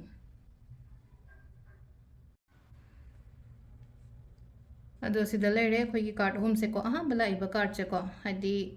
ꯍꯟꯗꯛꯀꯤ ꯆꯍꯤꯀꯣ ꯑꯩꯒꯤ ꯄꯔꯁꯅꯦꯜ ꯂꯥꯏꯐ ꯍꯥꯏꯔꯁꯤꯅꯦꯀꯣ ꯄꯔꯁꯅꯦꯜ ꯂꯥꯏꯐꯁꯤꯗꯀꯣ ꯍꯥꯏꯗꯤ ꯗꯤꯁꯤಷꯟ ꯃꯦꯀꯤꯡꯒꯨꯝꯕ ꯀꯩꯒꯨꯝꯕꯁꯦ ꯍꯥꯏꯗꯤ ꯀꯩꯅꯣꯝꯃ ꯑꯩꯅ ꯇꯧꯗꯣꯏꯅꯦ ꯈꯜꯂꯒꯗꯤꯀꯣ ꯂꯦꯞꯄ ꯉꯝꯒꯅꯤꯀꯣ ꯐꯖꯅ ꯌꯥꯝꯅ ꯀ꯭ꯂꯤꯌꯔ ꯑꯣꯏꯕꯗꯣ ꯍꯥꯏꯗꯤ ꯃꯃꯥꯡ ꯆꯍꯤ ꯅꯠꯇ꯭ꯔꯒ ꯍꯧꯈꯤꯕ ꯃꯇꯝꯗ ꯀꯟꯐ꯭ꯌꯨಷꯟꯒꯨꯝꯕ ꯂꯩꯌꯦꯅ ꯈꯜꯂꯁꯦꯕ ꯍꯟꯗꯛꯀꯤ ꯑꯣꯏꯅ ꯍꯥꯏꯔꯒꯗꯤ ꯀꯟꯐ꯭ꯌꯨಷꯟꯒꯨꯝꯕ ꯂꯩꯔꯣꯏꯀꯣ ꯍꯥꯏꯗꯤ ꯌꯥꯝꯅ ꯀ꯭ꯂꯤꯌꯔ ꯑꯣꯏꯒꯅꯤꯀꯣ ꯑꯩꯅ ꯇꯧꯗꯣꯏꯁꯦ ꯀꯔꯤꯅꯣ ꯑꯩꯅ ꯄꯥꯝꯃꯤꯁꯦ ꯀꯔꯤꯅꯣ ꯍꯥꯏꯕꯗꯣ ꯌꯥꯝꯅ ꯀ꯭ꯂꯤꯌꯔ ꯑꯣꯏꯅ ꯆꯠꯀꯅꯤ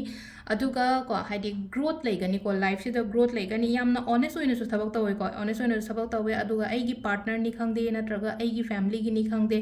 ꯄꯨꯔꯥ ꯐꯨꯜ ꯁꯞꯄꯣꯔꯠꯀꯨꯝꯕ ꯄꯤꯕꯤꯕꯗꯣ ꯍꯥꯏꯗꯤ ꯅꯨꯄꯤꯒꯤ ꯐꯤꯒꯔ ꯑꯣꯏꯇꯥꯔꯒꯁꯨ ꯅꯨꯄꯥꯒꯤ ꯐꯤꯒꯔ ꯑꯣꯏꯇꯥꯔꯒꯁꯨꯀꯣ ꯍꯥꯏꯗꯤ ꯌꯦꯡꯉꯤꯕ ꯄꯔꯁꯟꯁꯦ ꯃꯤꯊꯨꯟ ꯔꯥಶꯤꯒꯤ ꯅꯨꯄꯥꯅ ꯌꯦꯡꯒꯦꯔꯥ ꯅꯨꯄꯤꯅ ꯌꯦꯡꯒꯦꯔꯥꯀꯣ ꯅꯨꯄꯤ ꯑꯣꯏꯇꯥꯔꯁꯨ ꯑꯩꯒꯤ ꯐꯦꯃꯤꯂꯤꯒꯤꯗꯃꯛꯇ ꯅꯨꯄꯥ ꯑꯣꯏꯇꯥꯔꯒꯁꯨ ꯑꯩꯒꯤ ꯐꯦꯃꯤꯂꯤꯒꯤꯗꯃꯛꯇ ꯑꯩꯁꯦ ꯃꯣꯏꯒꯤꯗꯃꯛꯇ ꯊꯕꯛ ꯑꯇꯩ ꯂꯩꯅꯀꯣ ꯍꯦꯜꯞꯅꯤ ꯈꯪꯗꯦ ꯁꯞꯄꯣꯔꯠꯅꯤ ꯈꯪꯗꯦ ꯑꯗꯨꯝꯕ ꯃꯌꯥꯝ ꯑꯃ ꯇꯧꯒꯦ ꯍꯥꯏꯅ ꯈꯟꯕꯒꯤ ꯑꯗꯨꯃꯥꯏꯅ ꯂꯩꯖꯩꯀꯣ ꯏꯁꯥꯗ ꯑꯗꯨꯒ ꯑꯃꯅꯀꯣ ꯍꯥꯏꯗꯤ ꯊꯥꯖꯕꯤꯌꯣ ꯍꯥꯏꯗꯤ ꯑꯩꯒꯤ ꯃꯥꯏꯟ ꯑꯩꯒꯤ ꯋꯥꯈꯜ ꯑꯩꯒꯤ ꯀꯩꯅꯣ ꯃꯌꯥꯝꯁꯦ ꯂꯣꯏꯅ ꯊꯥꯖꯕꯤꯌꯣ ꯏꯟꯇ꯭ꯌꯨꯁꯟꯁꯀꯣ ꯑꯩꯅ ꯁꯨꯝ ꯈꯜꯂꯛꯏꯕ ꯈꯣꯠꯂꯤꯕ ꯁꯤꯒꯨꯝꯕ ꯃꯌꯥꯝꯁꯦ ꯊꯥꯖꯔꯒ ꯐꯖꯅ ꯐꯣꯂꯣ ꯇꯧꯕꯤꯌꯣ ꯍꯥꯏꯗꯤ ꯑꯩꯒꯤ ꯍꯥꯔꯠꯇꯒꯤ ꯊꯣꯛꯂꯛꯄ ꯍꯥꯏꯇꯥꯔꯦꯀꯣ ꯑꯩꯒꯤ ꯍꯥꯔꯠꯇꯒꯤ ꯊꯣꯛꯂꯛꯄ ꯍꯥꯏꯔꯒꯗꯤ just follow what your heart ꯁꯦꯁꯀꯣ ꯑꯗꯨꯁꯤꯗ ꯑꯩꯅ ꯍꯥꯏꯅꯀꯣ ꯍꯥꯏꯗꯤ ꯑꯩꯒꯤ ꯐꯦꯃꯤꯂꯤꯒꯤꯗꯃꯛꯇ ꯑꯩꯒꯤ ꯀꯩꯅꯣꯒꯤꯗꯃꯛꯇ ꯍꯥꯏꯗꯤ ꯑꯩꯗꯣ ꯄꯨꯔꯥ ꯐꯨꯜ ꯁꯞꯄꯣꯔꯠ ꯀꯩꯀꯥ ꯇꯧꯒꯦ ꯈꯣꯠꯀꯦ ꯍꯥꯏꯕꯒꯤ ꯑꯗꯨꯒꯤ ꯑꯁꯥꯗꯤ ꯂꯩ ꯇꯥꯔꯁꯨ ꯑꯩꯒꯤꯅꯦ ꯍꯥꯏꯕꯗꯗꯤ ꯁꯞꯄꯣꯔꯠꯇꯤ ꯀꯌꯥꯗꯤ ꯂꯩꯔꯣꯏꯀꯣ ꯍꯥꯏꯗꯤ ꯑꯩꯈꯣꯏꯁꯦ ꯏꯊꯟꯗ ꯇꯧꯒꯗꯕꯅꯦꯕ ꯁꯤꯒꯤ ꯍꯥꯏꯗꯤ ꯑꯂꯣꯟ ꯑꯣꯏꯒꯟꯕꯗꯣ ꯍꯥꯏꯗꯤ ꯑꯩꯈꯣꯏꯒꯤ ꯀꯩꯅꯣꯝꯃ ꯇꯧꯕ ꯃꯇꯝꯗ ꯑꯩꯒꯤꯅꯦ ꯍꯥꯏꯕꯗꯗꯤ ꯌꯥꯝ ꯀꯥ ꯍꯦꯟꯅ ꯁꯞꯄꯣꯔꯠ ꯂꯩꯇ꯭ꯔꯒꯁꯨ ꯑꯩꯅꯗꯤ ꯃꯌꯥꯝꯒꯤꯗꯃꯛꯇ ꯇꯧꯕꯤꯒꯦ ꯍꯥꯏꯕꯒꯤ ꯑꯗꯨꯒꯤ ꯋꯥꯈꯟꯗꯤ ꯑꯗꯨꯝ ꯂꯩꯀꯣ ꯑꯗꯨꯒ ꯇꯧꯕꯁꯨ ꯉꯝꯒꯅꯤꯀꯣ ꯏꯊꯟꯗ ꯍꯥꯏꯗꯤ ꯃꯤꯒꯤ ꯃꯇꯦꯡ ꯌꯥꯎꯗ꯭ꯔꯒꯁꯨ ꯃꯤꯒꯤ ꯁꯞꯄꯣꯔꯠ ꯐꯦꯃꯤꯂꯤꯒꯤ ꯁꯞꯄꯣꯔꯠ ꯌꯥꯎꯗꯦꯅ ꯈꯜꯂꯁꯦ ꯑꯗꯒꯤ ꯑꯀꯣꯏꯕꯗ ꯐ꯭ꯔꯦꯟ ꯁꯔꯀꯜꯗꯦ ꯀꯩꯗꯦꯀꯣ ꯌꯥꯝ ꯀꯥ ꯍꯦꯟꯅ ꯃꯇꯦꯡ ꯃꯣꯏꯗꯒꯤ ꯐꯪꯗꯦ ꯍꯥꯏꯅꯁꯨ ꯈꯜꯂꯒꯁꯨꯀꯣ ꯍꯥꯏꯗꯤ ꯑꯩ ꯏꯊꯟꯗ ꯂꯣꯏꯅ ꯐꯖꯅ ꯄꯥꯡꯊꯣꯛꯄ ꯉꯝꯒꯅꯤꯀꯣ ꯌꯥꯝꯅ ꯀ꯭ꯂꯤꯌꯔ ꯑꯣꯏꯒꯅꯤ ꯒ꯭ꯔꯣꯠ ꯂꯩꯒꯅꯤꯀꯣ ꯍꯥꯏꯗꯤ ꯄꯔꯁꯅꯦꯜ ꯂꯥꯏꯐꯇ ꯀꯔꯤꯗ ꯍꯥꯏꯔꯒꯗꯤꯀꯣ ꯂꯥꯛꯇꯣꯔꯤꯕ ꯆꯍꯤꯁꯦ ꯌꯥꯝꯅ ꯀ꯭ꯂꯤꯌꯔ ꯑꯣꯏꯒꯅꯤ ꯒ꯭ꯔꯣꯠꯀꯨꯝꯕ ꯐꯖꯅ ꯄꯤꯔꯤꯀꯣ ꯑꯗꯣ ꯃꯊꯪꯒꯤꯁꯦ ꯑꯃꯨꯛ ꯌꯦꯡꯃꯤꯟꯅꯁꯦꯀꯣ ꯃꯊꯪꯒꯤꯁꯤꯅ ꯑꯩꯈꯣꯏꯅ ꯑꯁꯤ ꯂꯥꯛꯏꯁꯦꯀꯣ ꯑꯦꯖ ꯑꯣꯐ ꯋꯥꯟꯁ ꯍꯥꯏꯅ ꯂꯥꯛꯏꯁꯦ ꯑꯦꯖ ꯑꯣꯐ ꯋꯥꯟꯁꯦ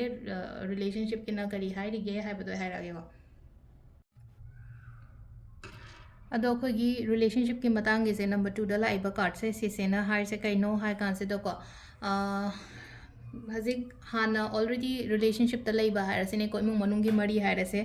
ꯏꯝꯄ꯭ꯔꯨꯚ ꯑꯣꯏꯔꯛꯄ ꯍꯥꯏꯗꯤ ꯐꯒꯠꯂꯛꯄ ꯑꯗꯨꯃꯥꯏꯅ ꯄꯤꯔꯤꯀꯣ ꯐꯒꯠꯂꯛꯄ ꯑꯗꯨꯃꯥꯏꯅ ꯄꯤꯔꯤ ꯑꯃꯨꯛꯀ ꯍꯟꯅ ꯐꯖꯅ ꯍꯥꯟꯅꯗꯧꯅ ꯂꯩꯃꯤꯟꯅꯕ ꯑꯗꯨꯁꯨ ꯄꯤꯔꯤꯀꯣ ꯑꯗꯨꯒ ꯈꯤꯇꯪꯀꯣ ꯍꯥꯏꯗꯤ ꯑꯩꯒꯤ ꯄꯥꯔꯠꯅꯔ ꯅꯠꯇ꯭ꯔꯒ ꯑꯩꯒꯤ ꯏꯃꯨꯡ ꯃꯅꯨꯡꯒꯤꯗꯃꯛꯇꯀꯣ ꯃꯇꯝ ꯀꯥꯏꯊꯣꯛꯄꯤꯌꯣ ꯐꯖꯅ ꯍꯥꯏꯇꯥꯔꯦ ꯃꯣꯏꯗ ꯏꯝꯄꯣꯔꯇꯦꯟꯁ ꯈꯔ ꯄꯤꯕꯁꯨ ꯗꯔꯀꯥꯔ ꯑꯣꯏꯀꯣ ꯑꯗꯨ ꯇꯥꯔꯒꯗꯤ ꯑꯃꯨꯛꯀ ꯍꯟꯅ ꯍꯥꯟꯅꯒꯤꯗꯧꯅ ꯅꯨꯡꯁꯤ ꯆꯥꯟꯅꯅ ꯐꯖꯅ ꯂꯩꯕ ꯈꯣꯠꯄ ꯑꯗꯨꯃꯥꯏꯅ ꯄꯤꯔꯤ ꯑꯗꯨꯒ ꯑꯃꯨꯛꯀꯣ ꯍꯥꯏꯗꯤ ꯀꯩꯅꯣꯒꯨꯝꯕ ꯍꯥꯏꯔꯁꯤꯅꯦꯀꯣ ꯑꯩꯈꯣꯏꯒꯤ ꯁꯤꯡꯒꯜꯒꯨꯝꯕ ꯀꯩꯒꯨꯝꯕ ꯑꯗꯨꯃꯥꯏꯅ ꯂꯩꯔꯒꯗꯤ ꯍꯥꯏꯗꯤ ꯅ꯭ꯌꯨ ꯔꯤꯂꯦꯁꯟꯁꯤꯞ ꯅ꯭ꯌꯨ ꯀꯩꯅꯣꯃ ꯑꯗꯨꯃꯥꯏꯅ ꯆꯪꯉꯛꯏꯀꯣ ꯍꯥꯏꯗꯤ ꯏꯅꯧ ꯅꯧꯕ ꯔꯤꯂꯦꯁꯟꯁꯤꯞ ꯑꯃ ꯃꯤꯅꯤ ꯈꯪꯗꯦ ꯅꯠꯇ꯭ꯔꯒ ꯃꯤꯅꯤ ꯈꯪꯗꯦ ꯍꯥꯏꯔꯤꯁꯦ ꯍꯥꯏꯗꯤ ꯐ꯭ꯔꯦꯟ ꯁꯔꯀꯜꯒꯤ ꯁꯥꯏꯠꯇꯒꯤ ꯑꯣꯏꯕ ꯌꯥꯏ ꯅꯠꯇ꯭ꯔꯒ ꯍꯥꯏꯗꯤ ꯐꯦꯃꯤꯂꯤꯒꯤ ꯁꯥꯏꯠꯇꯒꯤ ꯑꯣꯏꯕ ꯌꯥꯏꯀꯣ ꯑꯗꯨꯃꯥꯏꯅ ꯇꯧꯔꯒ ꯍꯥꯏꯇꯥꯔꯦꯀꯣ ꯑꯩꯒꯤ ꯂꯥꯏꯐꯇ ꯑꯦꯟꯇꯔ ꯇꯧꯔꯛꯄ ꯑꯗꯨꯃ ꯄꯤꯔꯤꯀꯣ ꯌꯥꯝꯅ ꯄꯣꯖꯤꯇꯤቭ ꯑꯣꯏꯀꯣ ꯑꯩꯈꯣꯏꯒꯤ ꯔꯤꯂꯦꯁꯟshipꯀꯤ ꯃꯇꯥꯡꯗꯅ ꯍꯥꯏꯔꯒꯗꯤ ꯑꯗꯣ ꯁꯤꯗ ꯑꯩꯈꯣꯏꯒꯤ ꯀꯩꯅꯣꯒꯤ ꯑꯣꯏꯅ ꯍꯥꯏꯔꯒꯁꯨꯀꯣ ꯍꯥꯏꯗꯤ ꯁꯝ ꯀꯔꯤ ꯑꯩꯈꯣꯏꯒꯤ ꯑꯣꯜꯔꯦꯗꯤ ꯃꯦꯔꯤꯠꯀꯨꯝꯕ ꯂꯩꯔꯒ ꯕꯦꯕꯤꯒꯨꯝꯕ ꯀꯩꯒꯨꯝꯕ ꯑꯗꯨꯃꯥꯏꯅ ꯑꯦꯛꯁꯄꯦꯛꯀ ꯇꯧꯔꯒ ꯂꯩꯕ ꯈꯣꯠꯄ ꯑꯣꯏꯇꯥꯔꯒꯗꯤ ꯄ꯭ꯂꯥꯅꯤꯡꯒ ꯂꯩꯔꯒꯗꯤ ꯍꯥꯏꯗꯤ ꯍꯟꯗꯛꯀꯤ ꯆꯍꯤꯁꯦ ꯑꯉꯥꯡꯒꯨꯝꯕ ꯀꯩꯒꯨꯝꯕ ꯑꯗꯨꯝꯕꯒꯤꯁꯨ ꯑꯗꯨꯝ ꯂꯥꯛꯏꯀꯣ ꯍꯥꯏꯗꯤ ꯃꯦꯔꯤꯠꯉꯩꯒꯤꯅꯤꯀꯣ ꯍꯥꯏꯗꯤ ꯁꯤꯗ ꯑꯉꯥꯡꯒꯨꯝꯕ ꯀꯩꯒꯨꯝꯕ ꯂꯥꯛꯏꯁꯦ ꯑꯗꯣ ꯑꯣꯚꯔꯑꯣꯜ ꯔꯤꯂꯦꯁꯟshipꯀꯤ ꯑꯣꯏꯅ ꯍꯥꯏꯔꯒꯗꯤ ꯌꯥꯝꯅ 100% ꯄꯣꯖꯤꯇꯤቭ ꯑꯣꯏꯕ ꯀꯥꯔꯠꯅꯤ ꯁꯤꯗ ꯂꯥꯛꯏꯕ ꯑꯩꯈꯣꯏꯒꯤ ꯍꯟꯗꯛꯀꯤꯁꯤꯗ ꯑꯦꯖ ꯑꯣꯐ ꯋꯥꯟꯁ ꯍꯥꯏꯅ ꯍꯥꯏꯁꯦ ꯁꯤꯗ ꯑꯗꯨꯒ ꯑꯩꯈꯣꯏꯒꯤ ꯂꯥꯁꯀꯤ ꯀꯥꯔꯠꯀꯣ ꯂꯥꯁꯀꯤ ꯀꯥꯔꯠꯁꯦ ꯍꯥꯏꯗꯤ ꯀꯔꯤꯌꯔꯒꯤ ꯑꯣꯏꯅ ꯂꯥꯛꯏꯁꯦꯀꯣ ꯁꯤꯗ ꯁꯤꯗ ꯂꯥꯛꯏꯕ ꯀꯥꯔꯠꯁꯦ ꯍꯥꯏꯗꯤ ꯁꯤꯒꯤ ꯃꯤꯅꯤꯡꯁꯦ ꯀꯩꯅꯣ ꯍꯥꯏ ꯀꯥꯟꯁꯤꯗꯀꯣ ꯑꯩꯒꯤꯗꯃꯛꯇ ꯍꯟꯗꯛꯀꯤ ꯀꯔꯤꯌꯔꯒꯤ ꯀꯩꯒꯤ ꯃꯇꯥꯡꯁꯦ ꯍꯥꯏꯗꯤ ꯑꯩꯉꯣꯟꯗꯒꯤ ꯈꯤꯇꯪ ꯍꯦꯟꯕ ꯍꯥꯏꯔꯁꯤꯅꯀꯣ ꯑꯩꯉꯣꯟꯗꯒꯤ ꯈꯤꯇꯪ ꯍꯦꯟꯕ ꯍꯥꯏꯔꯒꯗꯤ ꯑꯍꯟꯒꯨꯝꯕ ꯅꯠꯇ꯭ꯔꯒ ꯑꯣꯖꯥꯒꯨꯝꯕꯁꯤꯅꯀꯣ ꯌꯥꯝꯅ ꯍꯦꯜꯞ ꯇꯧꯒꯅꯤꯀꯣ ꯑꯩꯉꯣꯟꯗ ꯑꯩꯒꯤ ꯀꯔꯤꯌꯔꯒꯤ ꯄꯥꯠꯁꯤꯗ ꯀꯔꯤꯌꯔꯒꯤ ꯄꯥꯠꯁꯤꯗ ꯍꯥꯏꯔꯒꯗꯤ ꯕꯤꯖꯅꯦꯁ ꯍꯥꯏꯔꯁꯤꯅꯀꯣ ꯕꯤꯖꯅꯦꯁꯇꯒꯁꯨ ꯑꯦꯛꯁꯄꯤꯔꯤꯌꯦꯟꯁ ꯂꯩꯕ ꯃꯤꯅ ꯑꯩꯉꯣꯟꯗ ꯒꯥꯏꯗꯦꯟꯁꯀꯨꯝꯕ ꯀꯩꯒꯨꯝꯕ ꯄꯤꯕꯤꯕꯁꯦ ꯑꯗꯨꯃꯥꯏꯅ ꯑꯣꯏꯀꯣ ꯏꯁꯥꯒꯤ ꯑꯣꯏꯅꯁꯨ ꯌꯥꯝꯅ ꯕꯦꯂꯦꯟꯁ ꯇꯧꯔꯒ ꯏꯃꯣꯁꯅꯦꯜ ꯕꯦꯂꯦꯟꯁ ꯍꯥꯏꯗꯤ ꯏꯃꯣꯁꯅꯦꯜꯒ ꯉꯁꯥꯏꯒꯤ ꯑꯩꯈꯣꯏꯒꯤ ꯊꯕꯛꯀꯀꯣ ꯌꯥꯝꯅ ꯂꯣꯖꯤꯀꯦꯜ ꯑꯣꯏꯕ ꯄꯣꯠꯁꯤꯡꯁꯦ ꯍꯥꯏꯇꯥꯔꯦ ꯁꯤꯗ ꯑꯗꯣ ꯑꯩꯈꯣꯏꯒꯤ ꯑꯗꯨꯁꯨ ꯐꯖꯅ ꯃꯦꯟꯇꯦꯟ ꯇꯧꯔꯒ ꯕꯦꯂꯦꯟꯁ ꯇꯧꯔꯒ ꯆꯠꯀꯅꯦꯕ ꯍꯥꯏꯗꯤ ꯃꯃꯥꯡꯗ ꯏꯃꯣꯁꯅꯦꯜ ꯑꯣꯏꯔꯒ ꯑꯩꯅ ꯊꯕꯛ ꯏꯪꯈꯥꯡꯗꯒ ꯇꯧꯕ ꯉꯝꯈꯤꯗꯕ ꯅꯠꯇ꯭ꯔꯒ ꯏꯃꯣꯁꯅꯦꯜꯂꯤ ꯐꯨꯜ ꯑꯣꯏꯈꯤ ꯈꯣꯠꯈꯤ ꯀꯥꯏꯅ ꯈꯜꯂꯁꯦꯕ ꯑꯗꯨ ꯇꯥꯔꯒꯗꯤ ꯍꯟꯗꯛꯀꯤ ꯆꯍꯤꯒꯤ ꯑꯣꯏꯅ ꯍꯥꯏꯔꯒꯗꯤ ꯍꯥꯏꯗꯤ ꯑꯅꯤꯁꯦ ꯐꯖꯅ ꯕꯦꯂꯦꯟꯁ ꯇꯧꯔꯒ ꯄꯨꯕꯤꯕ ꯑꯗꯨꯒ ꯀꯔꯤꯌꯔꯒꯤꯗ ꯑꯣꯏꯅ ꯍꯥꯏꯗꯤ ꯁꯤꯒꯤ ꯂꯥꯛꯏꯕ ꯀꯥꯔꯠꯁꯦ ꯌꯥꯝ ꯐꯩꯀꯣ ꯌꯥꯝ ꯐꯩ ꯍꯥꯏꯕ ꯑꯥꯊ꯭ꯔꯗꯤ ꯀꯩꯅꯣ ꯍꯥꯏ ꯀꯥꯟꯁꯤꯗ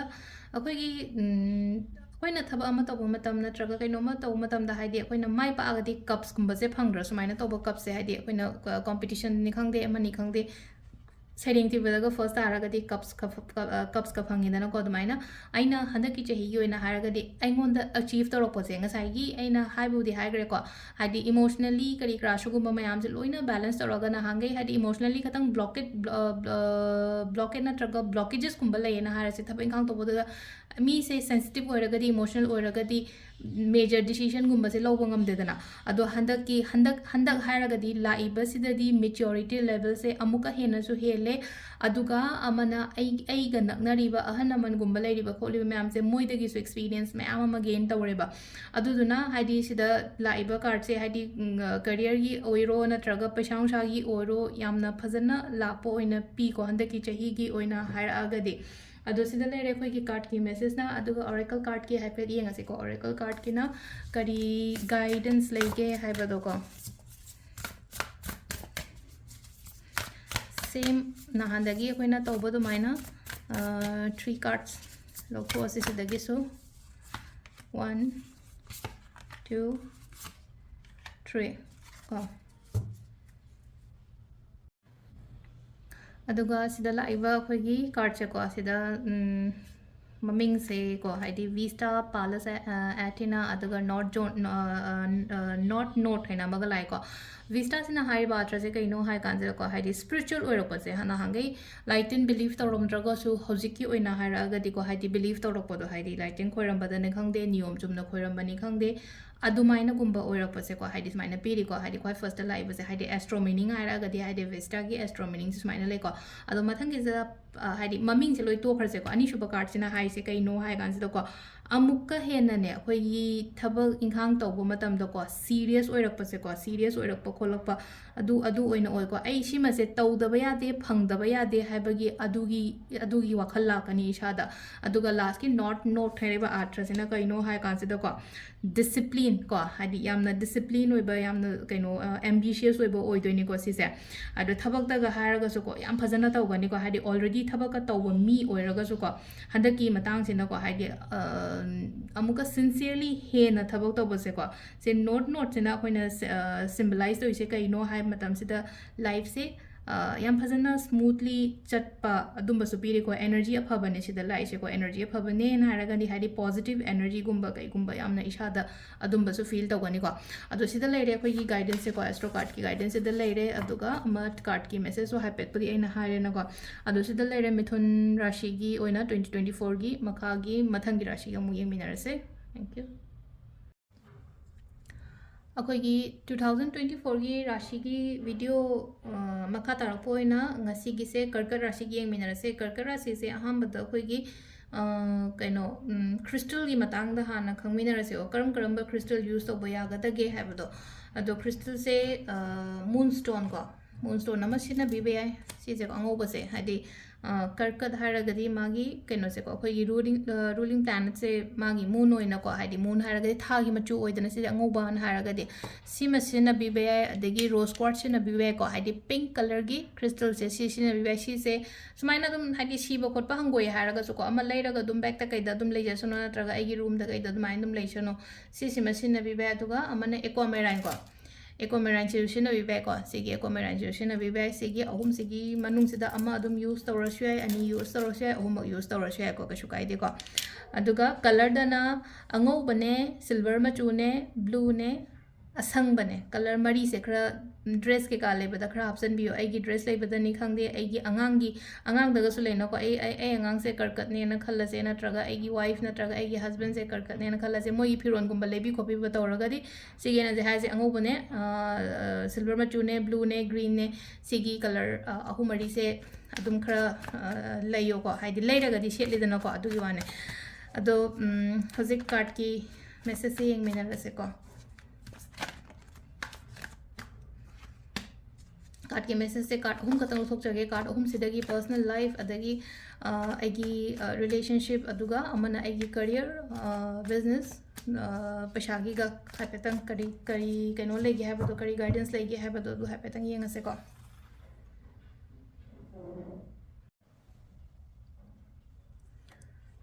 सिदा लेरेको कोई कार्ड अहम खतंग लौथोगे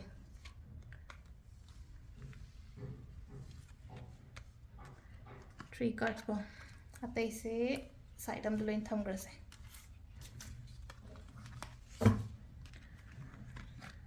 अहम कार्ड अनीसुब कार्ड अहम सुब कार्ड को अहम अनीसुब अहम सुब अदो अहम सिगी को लाइव कार्ड सिगी मागी को मैसेज से कईनो हाई कांसेदा पर्सनल लाइफ हारसिनेको आई पर्सनल लाइफ की ओइना हारगदिको हंदकी चही से यामना क्लियर होगनिको क्लियर होइबा हारगदि आई केनोमा तौदोइने खल्लगदि चमम नरोइबा हाइदि लास्ट ईयर से बिबुला मै चू चू चूग्रेना खल्लसे मथोम त खंगौद्रेना खल्लसेको हंदकी लाकदोरिबा चही सिगी ओइना हारगदि यामना क्लियर होइको आइगी विजन से फजना क्लियर होइबा आइगी गोल से को हाइदि आइगी आइना तौदोरिबा आइगी आइना खल्लिबा पोत चै करी क्रा मयामसु यामना फजना खंदोगलेको अदुगा अदुगी पोतुदसु मैनिफेस्ट तौरिबा इसा इथंदा मैनिफेस्टेशन गुम्बा तौरेको अदुगी अदु आइना पामिबा पोतुदा समना हाइबदा जॉब हाइरसिनेको जॉब नत्रगा आई केनोमा तौनिंगेना खल्लसेबा अदुगी मतंगदुदा हाइदि आई होचो नै अदुगा मैनिफेस्टेशन तौवेबसिदा अदुगा स्टार्टअप तौबा कानगनिको स्टार्टअप तौबा हाइरगदि अखोइगी केनो हाइरसिनेको हाइदि मीगी मखादा तौबा नतबा आई इसागी ओइना हाइदि बिजनेस मचा अमा खतंग करी अमा आई हौगे खोतके हाइरगदि कैसु काइदेको अदुमाइना हौबीबदा कैदा सपोर्ट अदुम फंगनिको आइगी अकोइबदगी सपोर्ट अदुम फंगनी खतंग अदुम स्टेबल ओयो खोलो हाइना अदुमाइना दि पीरिको सिदा अहंबा लाइव कार्ड सिदा आइगी पर्सनल लाइफ की ओइना हाइरगदि हजिसे रेडी दी ओइरेबा इसासे को आई रेडी दी फजन्ना दी ओइरे अदुगा हाइसे हाइदि नांगै लंबी से चफम खंगदे हारगसु को हजिति लंबी दु चफम सु खंगनी क्लियर सु ओइगनी अदुगा सराउंडिंग नसु सपोर्ट तौगनी खोतगनी को अदो सिदा लेरे खोगी पर्सनल लाइफ की ओइना हाइरगदि अहंबदा अखोगी अनीसुबगी को अनीसुबई कार्ड से कईगिनो है मतलब रिलेशनशिप की मतंगदने को हाइदि इमुंग मनुंग की रिलेशनशिप करेग्रा इमुंग मनुंग ने खलसे नत्रगा हस्बैंड वाइफ की ने खलसे को इमुंग मनुंग की ओरगसु को हाइदि अथिंगबा restrictions मैम अमा लेगनी को एंगोंदा आई अदु तौबा याय यारोय हाइबगी एंगोंदा अथिंगबा हैना हाइसे को अथिंगबा हारगसु आई मैम अमा तौनिंगेबा आई एसा हाइदि कैनो अमा ओइना हाइदि नुपी अमा ओइना आई थबा इंखांग तौनिंगे मपान कैनोम कैनोम तौनिंगे तासो युमजेदगी हाइदि थोकनबा होटनबदा लेनाको हाइदि मीसिंगसिना अदुम खितंग नमथबिबा खोतबिबा अदुमाइन तौगनिको अदु सिदा को हाइदि सिदा आई sida emotional oiba yade ba sai kan sida emotional oiba yade haidi kitang logically kitang khallo ko aina sumai tawraga di ai future da phagadamne ko aduduna haidi moi da phajana haina raga phajana tanaraga ai makha tana kino ma tawbugumba aduga sometimes haidi ko sumai haidi am powerless su oigani ko sum ai gyoina hairaga di haidi sida powerless oiba hairaga di pangan phuto pangam da bodo adudu masu leire ko aduga amuk husband sungai re natraga ai gi partner sin ko ai ngonda yamna kitang control gumba tawbo khopa adumba sign khara leire ko सिसे अदु सिदा को सिदा अखोगी lesson ना हारगदी कइनो lesson नत्रगा Heidi guidance हारगदी कनो just worry Shao convince तो को Heidi convince तो आइना सी तौरगदी एंगोंदा सी फाव कानागदी अदुदुना हाइडी आइना चटके ना खलिबा आइना तौगे ना खलेसी तौहनबियो खोलनबियो को हाइडी गुड कनो रोमदा ओइना पुथोगा फजना वरी छाबियो बादी नफु सापुदा तौदो सुरपुदी को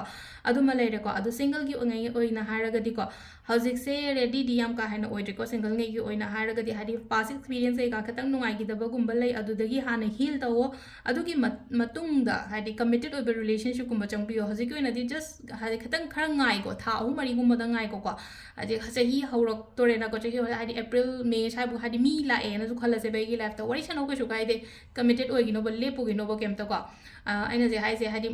अखोगी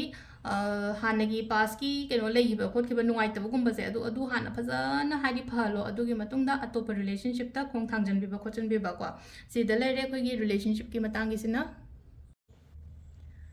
अदुगा ओम सुबगी को हादी करियर की बिजनेस की कईगी ओइना हारगदी को चैलेंजिंग दी ओइगनी चैलेंजिंग ओइरगसु को हादी आई पांगन थौना हनबा यादे को सिदा हादी चैलेंजिंग ओइ हादी थबक से यामना तराई तराई फंगबो ओइदबदो अदुदुना हादी आई दो ngamaroida हाबगी मनिंग हनबा यादे को आइसे फनाम चंगजला अबने सिदा लाइक पाबा का हारासिने को लाइक पाबा से 80% योक्सले एना खलासे हादी सम 20% खतंगाय हौरेना को 20% मुंग तंगाय रा कांसिदा आई दो गिव अप तौबा यादेबा लेमहोरिबा 20% दो फजना पानबा फजना होटनरा को आइसे सिम ओइदबा यादे हाइबगी को हादी सिदा हादी बकाचिन हादी नंग लंबी तम खतंगाय हेना नंग चंगजला अबने नंगी कनो सिदा नंगी लानफम सिदा हारसिने को हादी लानफम माइना हारगदी कइनो हाय गांसिदा अखोगी अइना हौजि हौजि तौरिबा थबा इंखां करी करी सुगुंबा मतांगी सिदा को हादी लानफम से चंगजले नंग लंबी तंखाय हेना चंगजले दो हौजि हल्लगदी कमाइना तौनी हादी यौरमदाइदा पंथुंग यौरमदाइ सिदा गिव अप तौबा यादे हाबनी को यामना क्लियर ओइना हारा कांदा को सिगी पोटसे अदुगा अमना को हादी ओवरथिंकिंग याम तौवे को ओवरथिंकिंग याम तौवे को अदुगा हौजि को हादी आई लोइना मक सिगी पोट मैम से फहन गे हाबा आई खुतसु याम लेबा आइना थबा अमा तौ मतम को प्रॉपर प्लानिंग तौबियो को हादी प्लान तौबा स्ट्रेटजी सेम्बा हादी लाइक पाबदगसु लेना को हादी खाइदो फजना रूटीन नाइबसे को सब इसम समना हायरबदा को अखोगी discipline poro hadi adu taraga de ko successful oigani en haiba discipline poro aina tawriba kholiba thabak to oiro direct to oiro amado oiro discipline poro aduga paisa nung sagi matang da sungai re ko hadi phajana proper planning tawraga di aingonda kana ba phangani aduga wakhan ju katang shanti oina layo ko hadi yamna pangkan da khanjang ai sai overthinking yam tawen hai se ko thabeng khangi gari maramda overthinking to wayan de wakhan je pura kam oina layo aduga hadi aina phajana plan tawraga di paisa nung sa so aingonda kana ba को अदुम ma'am अमा लाकनी को सिसिना अखोगी card लेरे को अदु अइना नहान येंबसे card से अनि नि लौथोपने को एस्ट्रो कार्ड अमगा लौथोपने को एस्ट्रो कार्ड तगिना करी गाइडेंस लेगे हैबदो दुमसु येंमिनरसे अदु सिगी अखोगी ओरेकल कार्ड से दगिना करी गाइड लेगे हैबदो दुमतंगा येंमिनरसे को बगी अनिशुबगी अहुमसुबगी को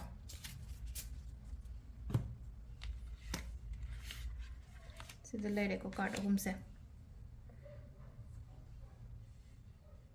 हादी सिदा लाए को हादी क्रॉस पॉलिनेट एंड लाए जेमिनी को लियो शाइन मर्करी मेसेस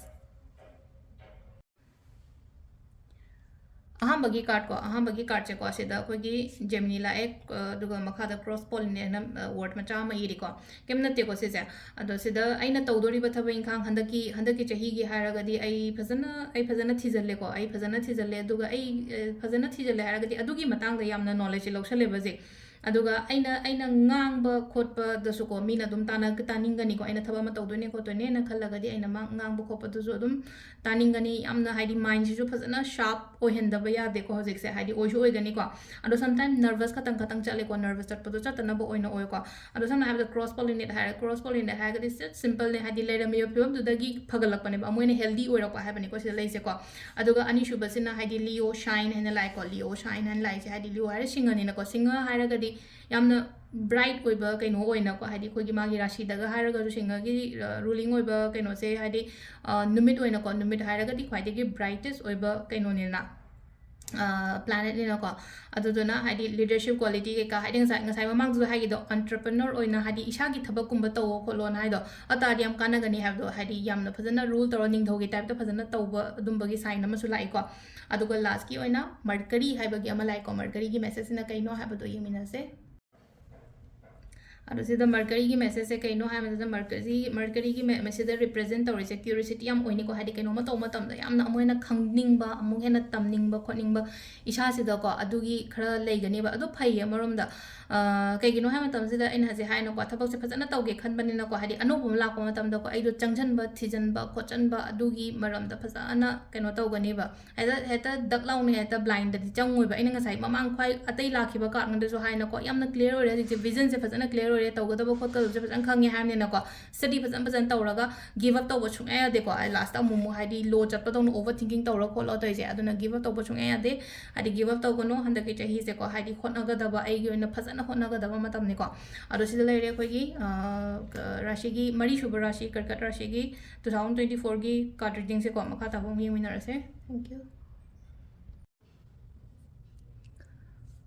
ꯃꯊꯪꯒꯤ ꯔꯥಶꯤ ꯑꯃꯨꯛ ꯌꯦꯡꯃꯤꯟꯅꯔꯁꯦꯀꯣ ꯑꯗꯣ ꯑꯩꯈꯣꯏꯒꯤ ꯃꯊꯪꯒꯤ ꯔꯥಶꯤ ꯍꯥꯏꯔꯒꯗꯤ ꯁꯤꯡꯍ ꯔꯥಶꯤꯒꯤ 2024ꯒꯤ ꯀꯔꯤ ꯀꯔꯤ ꯒꯥꯏꯗꯦꯟꯁ ꯂꯩꯒꯦ ꯍꯥꯏꯕꯗꯣ ꯊꯕꯛꯀꯤ ꯑꯗꯨꯒ ꯀꯩꯅꯣꯒꯤꯀꯣ ꯔꯤꯂꯦꯁꯟꯁꯤꯞ ꯑꯗꯨꯒ ಓವರ್ऑಲ್ ꯄꯔꯁꯣꯅꯦꯜ ꯂꯥꯏꯐ ꯀꯃꯥꯏꯅ ꯇꯧꯒꯗꯒꯦ ꯍꯥꯏꯕꯁꯦ ꯑꯗꯨꯒꯤ ꯃꯇꯥꯡꯗ ꯈꯤꯇꯪ ꯌꯦꯡꯃꯤꯟꯅꯔꯁꯦ ꯑꯗꯣ ꯑꯍꯥꯟꯕꯗ ꯀ꯭ꯔꯤꯁꯇꯜ ꯀꯣ ꯑꯩꯅ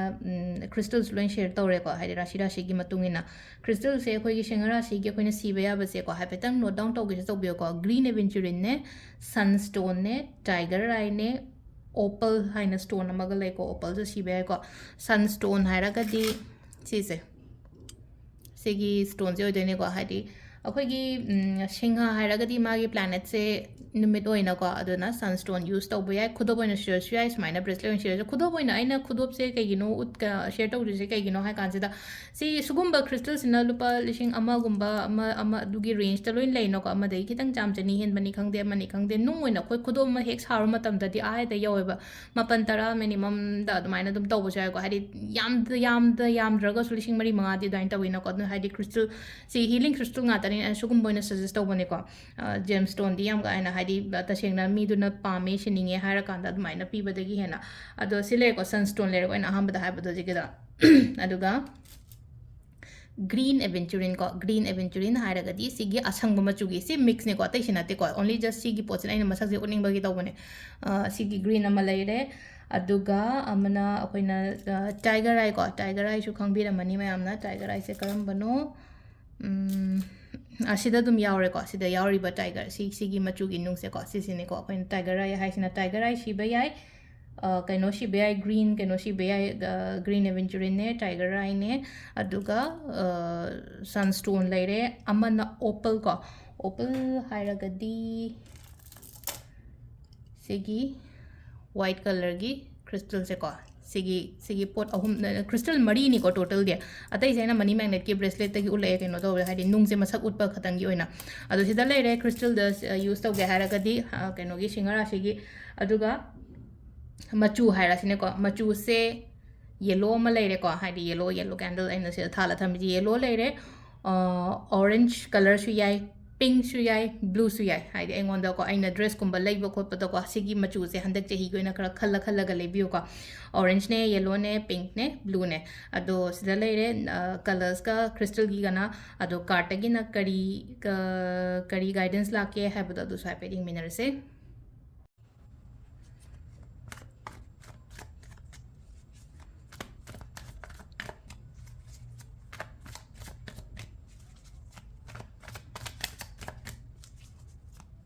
2024ꯒꯤ ꯀꯣ 2024ꯒꯤ ꯄꯔꯁꯅꯦꯜ ꯔꯤꯗꯤꯡꯒꯨꯝꯕꯀꯣ ꯌꯦꯡꯅꯤꯡꯕ ꯂꯩꯔꯒꯁꯨ ꯌꯨꯝꯗ ꯂꯥꯛꯑꯒ ꯌꯦꯡꯕ ꯌꯥꯅꯤꯀꯣ ꯌꯨꯝꯗ ꯂꯥꯛꯑꯒ ꯌꯦꯡꯕ ꯌꯥꯅꯤ ꯍꯥꯏꯔꯒꯗꯤ ꯑꯩ 20 ꯗꯦꯖꯃꯨꯛ ꯀꯩꯃꯨꯛ ꯍꯟꯗꯛꯀꯤ ꯗꯤꯁꯦꯝꯕꯔꯒꯤ ꯑꯔꯣꯏꯕ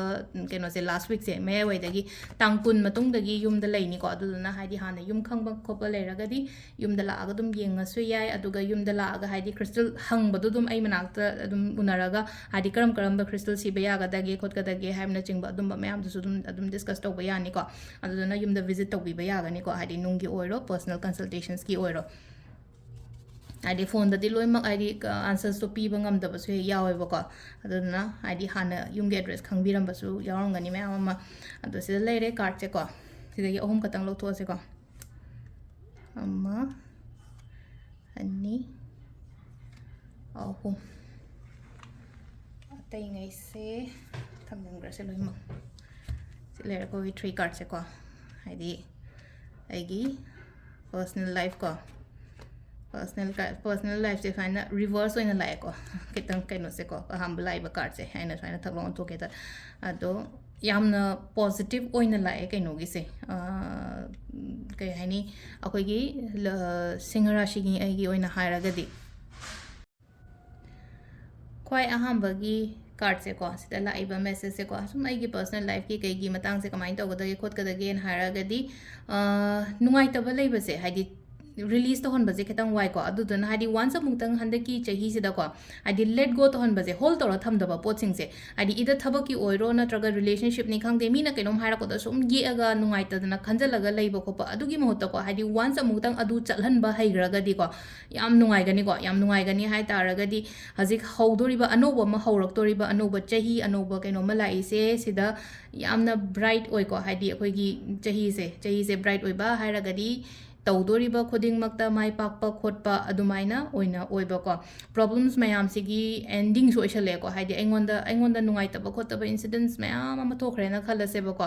adu taraga su sida loishale ko haidi sigi change su accept to ba haidi loire ko haiba do isha sida wakhan jira ma khanbiyo ko haidi aigi life ta leiriba problem mayam se handak ki chahi loishalakpa sida loina pura chakrage ko anoba beginning ama laktore hazik 2024 se laktore lakko matam sida afaba energy amaga apa kaino ama ko sida haije ko hadi chalhan go haije nuai tabal leba matam da hold tawraga thamgano ba poche phatte khange sigi poche pai kaino tawraga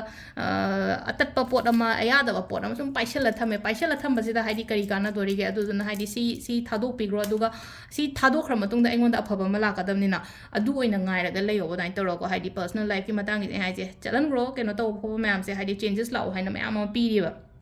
relationship yam positive oina la ko haidi nang haji current relationship daga leiba ngai se haidi yamna positive oina la kani ko haidi magi keno se haidi energy se yamna positive oi ko aduga aina sigi relationship sigi da makta aina hotna ba haira sine ko aina hotna ba haira gadi aina mabu themba natraga haidi magi da makta tawbiba natraga aina manifestation gumba tawena su khala se ba mi sigi da makse aina thadari ba effort me amdo adugi mahai phangani ko aduga relationship yamna healthy oiba relationship oiba adagi motinaba khotnaba partner gi marakta adumaina gumba oina lei ko adu khangna chana ba leiraga su ko serious oigani committed oigani hadi yum kai pan ba khotpa adugi matang da lakani ko aduga single nge gi oina harasne ko single nge gi oina haraga su aina hek pamjaba aingonda keno tawba mi aigi life ta lao haina su piri ko sida aduna sidana second gi sina khogi relationship ki leire ko last ki career ne business ne money ne sige mo yiminarase thaba inghang gi oina haraga su ko sida la iba card se yamna positive oiba card ni ko sigi nga sigi sida tholei se khoi 2024 gi singhara shigi sida la ise career ki business ki paisa gi haraga su yamna positive oiba card ne thabak inghang ano bala kani ko hadi thabak ka tawdaba mi leraga su handaki chahi gumba se ai thabak phango ko lo haiba adumba ma piri career gi haraga sida haise hadi career se na hanga ina khonara iba ko le man se fulfill oyo haiba sigi card se la ko matam de fulfill oiba long term gi oina chatpa nungai ba harauba adumba mayam du sida phongdoi ko aduga business harasine ko business su yamna satisfaction oigani ko fulfill oigani ko ai wishes mayam se aina business fulfill oiba haraga di some kind of aina expectations ama thamangani na ai business se si phawba yoba sumaina tawba ko pa haibna adu gi expectations mayam do loina ma aingonda fulfill oiba ko pam le ko promotions hairasine ko hadi promotions pending lay na khala se ba promotion pending se lak pa ya bagi chances yamna high oina lay tha mari taruk kumbagi adugi changda aduga hadi salary gumba kai gumba su hengalakani ko hadi job se hadi stable oidaba job ka lay na khala se ba contract lay kan khala se do ꯑꯗꯨꯒꯤ stable ꯑꯣꯏꯕ ꯀꯩꯅꯣꯁꯨ ꯄꯤꯔꯤꯀꯣ ꯍꯥꯏꯗꯤ ꯖꯣꯕꯇ stability ꯂꯥꯛꯄ ꯑꯗꯨꯃꯁꯨ ꯂꯩꯔꯤ ꯑꯗꯨꯒ ꯂꯥꯁꯀꯤ ꯑꯣꯏꯅ ꯍꯥꯏꯗꯤ ꯄꯩꯁꯥꯒꯤ ꯍꯥꯏꯔꯁꯤꯅꯀꯣ ꯄꯩꯁꯥ ꯍꯟꯗꯛ ꯆꯍꯤꯒ ꯀꯝꯄꯦꯌꯔ ꯇꯧꯕ ꯃꯇꯝꯗ 2023 ꯆꯠꯈ꯭ꯔꯤꯁꯤꯒ ꯃꯊꯪ ꯆꯍꯤꯒ ꯀꯝꯄꯦꯌꯔ ꯇꯧꯕ ꯃꯇꯝꯗ ꯏꯝꯄ꯭ꯔꯨꯚ ꯑꯣꯏꯔꯛꯀꯅꯤ ꯌꯥꯝꯅꯀꯣ ꯍꯥꯏꯗꯤ ꯄꯩꯁꯥ ꯅꯨꯡꯁꯥꯒꯤ ꯃꯇꯥꯡꯁꯤꯅ ꯑꯗꯣ ꯁꯤꯗ ꯂꯩꯔꯦ ꯑꯩꯈꯣꯏꯒꯤꯀꯣ ꯍꯥꯏꯗꯤ ꯀꯩꯅꯣꯒꯤꯁꯦ ꯁꯤꯡꯍ ꯔꯥಶꯤꯒꯤ ꯀꯥꯔꯠꯀꯤꯁꯦꯀꯣ ꯑꯗꯣ ꯃꯊꯪꯒꯤ ꯑꯩꯅ ꯑꯣꯔꯦꯀꯜ ꯀꯥꯔꯠꯇꯒꯤ ꯑꯃꯃꯝ ꯒꯥꯏꯗꯦꯟꯁ ꯈꯔ ꯂꯧꯊꯣꯛꯏꯗꯅꯀꯣ ꯁꯤꯃꯒ ꯌꯦꯡꯃꯤꯟꯅꯔꯁꯦ Oracle card की energy न करी हायरी अम्मा एनी अहो याम फजना लाए को याम फजना लाए अहम बगी से को अहम बगी से सिंगी यंग बने सिंगा वो न लाए को लियो शाइन न लाए को शाइन न हारा गदी कनो तौबनीको है स्पार्क नि खंगदे नत्रगा है पूरा है कनो तब मंगाल पूरा लापदौना तौरेनको सिदा अदो हंदक चहीगी ओइना हारगदी सिदा ओरेकलदगी लाइबा मयामसे अगी थबक इंखांगसिदा फजना कनो माइ पाओ मंगोल ओयो खोलो हाइबनेबा सिदा अदुगा लीडर की टाइप ता थबकसु तौदोरीको फजना है अखोई नुंगशान से सोलेसेको नुंगशा हारगदी कइना कनो दा हाइ लाइक तम किंग ऑफ द जंगल है किंग निंगथौगी टाइप ता है रूल तौबदो पोत मयामसे है अइना कनोमा तौवेना खलसे अइना मकोक चिंगागा अइना लीडर ओइरागा अदुमाइनागुम्बा तौबीबसिदा लैसेको अद तौबदसु कीरोइबा अंक अइना कइनोमा तौ मतमजा अकीबा केमता खंगोइको अइ फजना अइ तौरगे हाइबगी चाप युंबा हाइ तारेको हाइदि कइनोगा बिजनेस इसागी बिजनेस का तौबा मियोइ तारगदि यामनसु कानागनिको अदुगा अतै अतै एग्जाम थागदबा खोतगदबा लेरगसु माइ पाकपगी ओइना हारगदि फजनादि पीरिसिदा अदो लेमहोरिबा कार अनी से को सिदा लाइसे रेट्रोग्रेड रिव्यू हाइना सु लाए दुगा एरिस सु लाइ को एरिस से एक केका तौबा एक हारगदि एक्शन गुम्बा लौबा से थबक तौबा मतम सिदा थौगुम्बा तौ एक्शन लौबा हारगदि एरिस से अखोइगी सिगी सा से अखोइगी मेष राशि से हाइदि कनो तौ मी से को दुम थेंगाइनरगे हाइबगी इसादा कइनोमा लैगनीबा इसाजिदा को एनर्जी मा लाकनी को हंदकी चही से हाइदि एट कइनो तौरगे खोलगे थेंग हाइदि ज्ञान मेन तादना अमुमु खरा अदुम्बा खरा लाकनीबा अदु कांदुदा कइदो बदाय आई खतंग स्लो डाउन चलो चप हाइरगदि को मनी खतंग हनबदो फजना खंदाबा फजना रिव्यू तौबा सिगी मतंग सिदा को एरिसे फदि फै को यामना हाइदि थबक तौबा मतमदा यामना अखोइगी तौदे यादे माइ पाकते यादे फंगदे यादे थेंगाइनरगे खोगाइना खोनरगे हाइबगी अदुगी कइनो दु लेको अदुगा सम माइनस पॉइंट खरसु ले मागी माइनस पॉइंट हारगदी अखोइना कइनो को साजे सिगी कइनो से को ngsaigi सिगी पंगथेंग द मागी मची से पंगवाइ द वाइसन बजु हे याविना को अदुजुना सिदा ngsaigi सिदा रेट्रोग्रेड लाइजे खतंग स्लो चटपा मसु दरकार रोइ को खतंग स्लो डाउन तव अदुगा पोतो येंगथो को सिदा हाइदि अहांबगी एनर्जी सु याम फै अनि सुबसु फै अदुगा सिदा लाइसे जो को हाइदि गाइडेंस अमसु दुम यावरिबा खतंग ब्रेक खरगा फारगा तौबा दुमै मतंगदनको अदो ओवरऑल कइनोगी ओइना हारगदि को लियोगी ओइना हारगदि याम फनदि लाएको अखोइगी 2024 गी रीडिंग से को अदो मखा ताबा अमु येंगमिनार से को मथंगी राशि कइना राशि ओइरानी को कइना राशि से थुना दुम सेमंगनबा होनरगे को हाइदि मयामना मिन्नदि वाली खोली हाइबदो दुम आई नुमित निनी हुमनी सिदा को नुमित निनी हुमनी सिदा लोइना मक लोइसनकनबदि तौगे हाइदि थबक ngamaga di ko ado sida leire ko ing asigi 2024 gi singa rashi gi card ki reading se ko thank you अखोगी राशि की वीडियो मखा तारकपो ओइना मथंगी राशि सिना कइना राशि की अमु येमिनरसे को अदो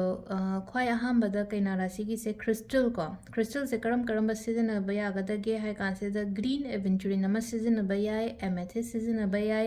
रेड जेस्पर सिजन बयाय सिट्रिन सिजन बयाय को ग्रीन एवेंचुरिन हारगदि खंगबुदि खंगबिरमने को असंग मचुगी नुंग अमा लैबदो को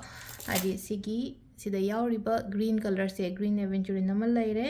एमेथिस सु हाना उबिरमने को अंगांगैनागा दुम लाइट कइदगा सेनबो को पसे एमेथिस सिबै कानबसे कोक नुंगाइतबो खोतबसु दुम लैको तुम्बा यादबो का हारसे को एमेथिस सिबसे फै को अदो सिना मु हाइतारे सिगे कोइना कइना राशि गिदा चानबा कइनो ओइदोनेबा एमेथिस अमा लैरे दुगा रेड जेस्पर ओरसु याय रेड कार्निलियन ओरसु याय को अदो आइगी ओइना हारगदि सजेस्ट तौबदा रेड जेस्पर से ओइना सिनाबियो को रेड जेस्पर से मसक से कमाइन तौगदगे है कांसिदा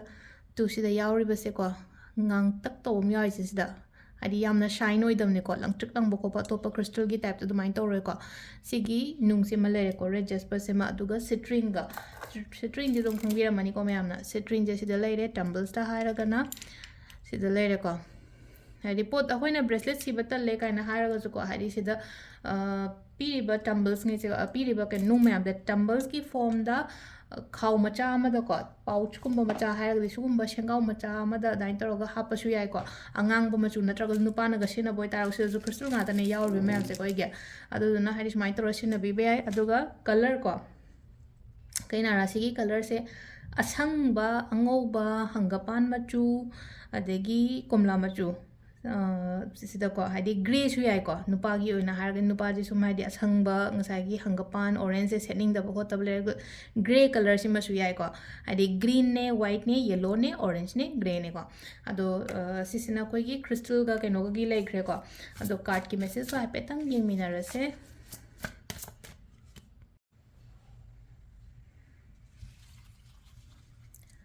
ꯀꯥꯔꯠꯀꯤꯁꯤꯁꯨ ꯁꯤꯗꯒꯤ ꯑꯍꯨꯝ ꯂꯧꯊꯣꯛꯑꯁꯤꯀꯣ ꯑꯩꯈꯣꯏꯅ ꯅꯍꯥꯟꯗꯒꯤ 24ꯒꯤ ꯔꯥಶꯤꯒꯤ ꯌꯦꯡꯕ ꯑꯗꯨꯃꯥꯏꯅ ꯑꯍꯥꯟꯕꯒꯤ ꯑꯅꯤꯁꯨꯕ ꯑꯍꯨꯝꯁꯨꯕꯀꯣ ꯊꯕꯛ ꯏꯪꯈꯥꯡ ꯔꯤꯂꯦꯁꯟꯁꯤꯞ ꯄꯔꯁꯅꯦꯜ ꯂꯥꯏꯐ ꯀꯃꯥꯏꯅ ꯇꯧꯒꯗꯒꯦ ꯍꯥꯏꯕꯗꯣ ꯐꯥꯔꯁ ꯀꯥꯔꯠꯁꯤꯗ ꯂꯩꯔꯦꯀꯣ ꯑꯅꯤꯁꯨꯕ ꯑꯍꯨꯝꯁꯨꯕ ꯀꯥꯔꯠꯁꯦ ꯌꯥꯝ ꯐꯖꯅ ꯂꯥꯛꯑꯦ ꯀꯩꯅꯥ ꯔꯥಶꯤꯒꯤꯁꯦꯀꯣ ꯍꯥꯏꯗꯤ ꯄꯔꯁꯅꯦꯜ ꯂꯥꯏꯐ ꯍꯥꯏꯔꯁꯤꯅꯦꯀꯣ ꯄꯔꯁꯅꯦꯜ ꯂꯥꯏꯐꯇ ꯗ ꯁꯟ ꯍꯥꯏꯕ ꯀꯥꯔꯠꯁꯦ ꯂꯥꯛꯑꯦꯀꯣ ꯗ ꯁꯟ ꯍꯥꯏꯔꯒꯗꯤ ꯚꯦꯔꯤ ꯌꯥꯝꯅ ꯄꯣꯖꯤꯇꯤቭ ꯑꯣꯏꯕ ꯀꯥꯔꯠꯅꯦꯕ ꯁꯤꯗꯀꯣ ꯌꯥꯝꯅ ꯄꯣꯖꯤꯇꯤቭ ꯑꯣꯏꯕ ꯑꯦꯅꯔꯖꯤ ꯄꯣꯖꯤꯇꯤꯚ ꯑꯣꯏꯕ ꯔꯤꯖꯜꯠ ꯄꯣꯖꯤꯇꯤꯚ ꯑꯣꯏꯕ ꯑꯥꯎꯠꯀꯝ ꯀꯣ ꯑꯗꯨꯃꯥꯏꯅ ꯑꯣꯏꯅ ꯂꯩꯀꯣ ꯍꯥꯏꯗꯤ ꯑꯍꯥꯟꯕꯒꯤ ꯀꯥꯔꯠꯁꯦ ꯅꯨꯃꯤꯠꯁꯦ ꯂꯥꯛꯄ ꯃꯇꯝꯁꯤꯗ ꯅꯨꯃꯤꯠꯁꯦꯅ ꯄꯤꯔꯤꯁꯦ ꯀꯩꯅꯣ ꯍꯥꯏꯕ ꯃꯇꯝꯗꯨꯗ ꯁꯛꯁꯦꯁꯅꯦꯕ ꯁꯤꯗ ꯑꯩꯈꯣꯏꯒꯤ ꯁꯛꯁꯦꯁ ꯑꯗꯒꯤ ꯑꯉꯥꯡꯒ ꯍꯥꯏꯔꯁꯤꯅꯀꯣ ꯑꯉꯥꯡꯒ ꯄꯤꯕ ꯈꯣꯠꯄ ꯑꯗꯨꯝꯕꯁꯨ ꯂꯩꯔꯅꯣ ꯊꯕꯛꯀ ꯉꯥꯏꯔ ꯂꯩꯔꯛꯄ ꯈꯣꯠꯄ ꯑꯗꯨꯝꯕꯁꯨ ꯍꯥꯏꯔꯁꯦ ꯑꯗꯨ ꯃꯌꯥꯝꯗꯨꯁꯨ ꯂꯣꯏꯅ ꯐꯕ ꯑꯣꯏꯕꯗꯣ ꯄꯔꯁꯅꯦꯜ ꯂꯥꯏꯐꯁꯦ ꯌꯥꯝ ꯐꯒꯅꯤꯀꯣ ꯐꯦꯃꯤꯂꯤꯒꯤ ꯑꯣꯏꯔꯣ ꯑꯃꯒꯤ ꯑꯣꯏꯔꯣ ꯊꯕꯛ ꯏꯪꯈꯥꯡꯒꯤ ꯑꯣꯏꯔꯣ ꯑꯩꯒꯤ ꯄꯔꯁꯅꯦꯜ ꯀꯩꯅꯣꯒꯤ ꯑꯣꯏꯅ ꯍꯥꯏꯔꯒꯗꯤ ꯌꯥꯝ ꯐꯩꯀꯣ ꯅꯝꯕꯔ 2 ꯀꯣ ꯑꯅꯤꯁꯨꯕꯒꯤꯁꯦꯀꯣ ꯑꯅꯤꯁꯨꯕꯒꯤꯁꯤꯁꯨꯀꯣ ꯍꯥꯏꯗꯤ ꯀꯩꯅꯣꯒꯤꯗ ꯑꯩꯈꯣꯏꯒꯤ 6 of coins ꯍꯥꯏꯅ ꯍꯥꯏꯀꯣ ꯑꯅꯤꯁꯨꯕ ꯀꯥꯔꯠꯁꯦꯀꯣ 6 of pentacles 6 of coins ꯍꯥꯏꯅ ꯍꯥꯏꯅꯩꯀꯣ ꯁꯤꯗꯅ ꯀꯔꯤ ꯍꯥꯏꯔꯤꯒꯦ ꯍꯥꯏ ꯀꯥꯟꯁꯤꯗ ꯑꯩꯈꯣꯏꯒꯤ ꯔꯤꯂꯦꯁꯟshipꯀꯤꯁꯦ ꯑꯗꯣ ꯁꯤꯗꯀꯣ ꯍꯥꯏꯗꯤ ꯂꯚ ꯑꯦꯟ ꯔꯤꯂꯦꯁꯟshipꯀꯤꯁꯦ ꯄꯣꯖꯤꯇꯤꯚꯇꯤ ꯑꯣꯏꯀꯣ ꯍꯥꯏꯗꯤ ꯄꯣꯖꯤꯇꯤꯚ ꯑꯣꯏ ꯍꯥꯏꯔꯒꯗꯤ ꯍꯥꯏꯗꯤ ꯑꯅꯤꯃꯛ ꯌꯥꯝ ꯅꯨꯡꯉꯥꯏꯅ ꯂꯩꯃꯤꯟꯅꯕ ꯈꯣꯠꯃꯤꯟꯅꯕ ꯑꯗꯨꯃꯥꯏꯅ ꯑꯣꯏꯅ ꯑꯣꯏ ꯌꯥꯝꯅ ꯁꯞꯄꯣꯔꯇꯤꯚ ꯑꯣꯏꯀꯣ ꯍꯥꯏꯗꯤ ꯄꯥꯔꯠꯅꯔ ꯑꯩꯒꯤ ꯄꯥꯔꯠꯅꯔꯁꯤꯅ ꯍꯁꯕꯦꯟꯗ ꯑꯣꯏꯔꯒꯁꯨ ꯍꯁꯕꯦꯟꯒꯤꯗꯃꯛꯇ ꯁꯞꯄꯣꯔꯠ ꯇꯧꯕꯤꯕ ꯋꯥꯏꯐꯇ ꯑꯣꯏꯔꯒꯁꯨ ꯋꯥꯏꯐꯇ ꯁꯞꯄꯣꯔꯠ ꯇꯧꯕꯤꯕ ꯈꯣꯠꯄꯤꯕ ꯑꯗꯨꯃꯥꯏꯅ ꯑꯣꯏꯅ ꯂꯩꯀꯣ ꯌꯨꯝꯗ ꯄꯩꯁꯥ ꯅꯨꯡꯁꯥꯒꯤ ꯄ꯭ꯔꯣꯕ꯭ꯂꯦꯝꯁꯀꯨꯝꯕ ꯂꯩꯔꯝꯃꯒꯁꯨꯀꯣ ꯏꯃꯨꯡ ꯃꯅꯨꯡꯒꯤ ꯑꯣꯏꯅ ꯁꯤꯗꯅ ꯍꯥꯏꯇꯥꯔꯦꯀꯣ ꯍꯁꯕꯦꯟ ꯋꯥꯏꯐ ꯑꯃ ꯂꯩꯔꯛꯑꯒꯗꯤ ꯐꯦꯃꯤꯂꯤ ꯑꯗꯨꯃꯥꯏꯅ ꯂꯥꯛꯑꯅꯤꯅꯀꯣ ꯍꯥꯏꯗꯤ ꯌꯨꯝꯒꯤ ꯑꯣꯏꯅ ꯍꯥꯏꯔꯒꯁꯨꯀꯣ ꯍꯥꯏꯗꯤ ꯄꯩꯁꯥ ꯅꯨꯡꯁꯥꯒꯤ ꯄ꯭ꯔꯣꯕ꯭ꯂꯦꯝꯁꯀꯨꯝꯕ ꯂꯩꯔꯒꯗꯤ ꯑꯗꯨ ꯃꯌꯥꯝꯗꯣ ꯐꯒꯠꯂꯛꯄ ꯈꯣꯠꯀꯠꯂꯛꯄ ꯑꯗꯨꯃꯥꯏꯅ ꯄꯤꯔꯤꯀꯣ ꯑꯗꯨꯒ ꯍꯥꯏꯗꯤ ꯀꯅꯥꯅꯣꯝꯃ ꯂꯥꯛꯑꯒꯀꯣ ꯍꯥꯏꯗꯤ ꯃꯇꯦꯡꯒꯨꯝꯕ ꯀꯩꯒꯨꯝꯕꯁꯨ ꯑꯗꯨꯝ ꯀꯩꯅꯣ ꯇꯧꯒꯅꯤꯀꯣ ꯑꯗꯣ ꯍꯥꯏꯗꯤ ꯌꯨꯅꯤꯚꯔꯁꯇꯀꯣ ꯍꯥꯏꯗꯤ ꯃꯦꯅꯤꯐꯦꯁꯇꯦꯁꯟ ꯇꯧꯕꯁꯨ ꯌꯥꯏꯀꯣ ꯍꯥꯏꯗꯤ ꯔꯤꯂꯦꯁꯟshipꯄꯨꯗꯤ ꯔꯤꯂꯦꯁꯟship ꯑꯣꯏꯔꯦ ꯑꯗꯨꯒ ꯍꯥꯏꯗꯤ ꯂꯩꯅꯣ ꯏꯃꯨꯡ ꯃꯅꯨꯡꯒꯤ ꯄꯩꯁꯥ ꯅꯨꯡꯁꯥꯒꯤ ꯀꯩꯒꯤ ꯑꯗꯨꯝꯕꯁꯨ ꯃꯦꯅꯤꯐꯦꯁ ꯇꯧꯕ ꯌꯥꯏꯀꯣ ꯔꯤꯂꯦꯁꯟshipꯀꯤ ꯀꯥꯔꯠꯁꯤꯗ ꯍꯥꯏꯔꯤꯁꯦ ꯍꯥꯏꯗꯤ ꯄꯩꯁꯥꯁꯨ ꯃꯦꯅꯤꯐꯦꯁ ꯇꯧꯕ ꯌꯥꯏ ꯍꯥꯏꯕ ꯁꯤꯒꯤ ꯀꯥꯔꯠꯁꯤꯅ ꯍꯥꯏꯁꯦꯀꯣ ꯑꯗꯨꯒ ꯑꯃꯅ ꯑꯃꯨꯛ ꯀꯩꯅꯣ ꯍꯥꯏ ꯀꯥꯟꯁꯤꯗꯀꯣ ꯈꯤꯇꯪꯀꯣ ꯍꯥꯏꯗꯤ ꯑꯅꯤꯁꯤꯒꯤ ꯃꯔꯛꯁꯤꯗꯀꯣ ꯍꯁꯕꯦꯟ ꯋꯥꯏꯐꯀꯤ ꯑꯅꯤꯁꯤꯡꯕꯗ ꯑꯃꯅ ꯈꯔ ꯄꯩꯁꯥꯁꯦ ꯈꯔ ꯂꯣꯏꯁꯟꯒꯜꯂꯦꯀꯣ ꯑꯗꯨꯗꯨꯅ ꯈꯤꯇꯪ ꯑꯃꯅ ꯑꯣꯏꯅ ꯀꯩꯅꯣ ꯇꯧꯕꯤꯌꯣ ꯌꯥꯗꯦꯀꯣ ꯍꯥꯏꯕꯗꯣ ꯈꯔꯀꯣ ꯍꯥꯏꯗꯤ ꯊꯤꯡꯕꯗꯣ ꯊꯝꯕꯤꯕ ꯑꯗꯨꯃꯥꯏꯅ ꯍꯥꯏꯗꯤ ꯅꯨꯄꯥꯒ ꯅꯨꯄꯤꯒꯁꯦ ꯍꯥꯏꯁꯦꯀꯣ ꯅꯨꯄꯤꯁꯤꯅ ꯄꯩꯁꯥ ꯈꯔ ꯍꯦꯟꯅ ꯂꯣꯏꯁꯟꯕꯅꯤ ꯈꯪꯗꯦ ꯅꯠꯇ꯭ꯔꯒ ꯅꯨꯄꯥꯁꯤꯅ ꯄꯩꯁꯥ ꯈꯔ ꯍꯦꯟꯅ ꯂꯣꯏꯁꯟꯕꯅꯤ ꯈꯪꯗꯦꯈꯔ ꯑꯗꯨꯃꯥꯏꯅ ꯈꯔ ꯇꯧꯔꯤꯕ ꯑꯗꯨꯗꯨꯅ ꯈꯤꯇꯪꯀꯣ ꯑꯃꯅ ꯑꯃꯗ ꯈꯔ ꯀꯟꯇ꯭ꯔꯣꯜꯒꯨꯝꯕ ꯊꯝꯕꯤꯌꯨꯀꯣ ꯑꯗꯨꯒ ꯊꯕꯛ ꯏꯪꯈꯥꯡꯒꯤꯁꯦ ꯂꯥꯁꯇ ꯂꯥꯛꯏꯕ ꯀꯥꯔꯠ ꯀꯣ ꯑꯩꯈꯣꯏꯒꯤ ꯂꯥꯁꯇ ꯂꯥꯛꯏꯕ ꯀꯥꯔꯠꯁꯦ ꯑꯩꯈꯣꯏꯒꯤ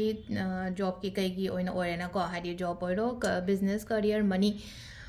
ꯑꯅꯧꯕ ꯊꯕꯛ ꯏꯪꯈꯥꯡ ꯀꯣ ꯑꯅꯧꯕ ꯊꯕꯛ ꯏꯪꯈꯥꯡꯅꯤ ꯈꯪꯗꯦ ꯅꯠꯇ꯭ꯔꯒ ꯑꯅꯧꯕ ꯂꯝꯕꯤꯅꯤ ꯈꯪꯗꯦ ꯀꯔꯤꯌꯔꯒꯤꯗꯀꯣ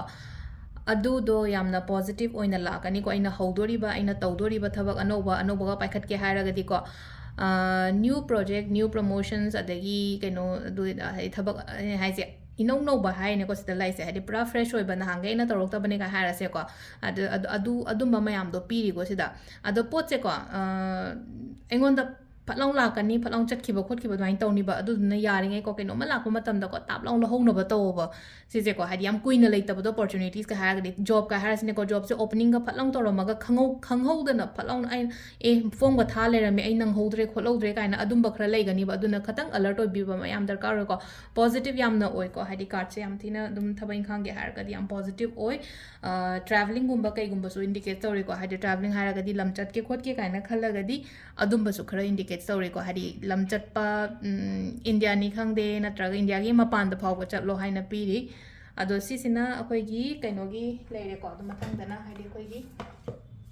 oracle card tagina kari guidance lege haibodo adu matanga yengminarase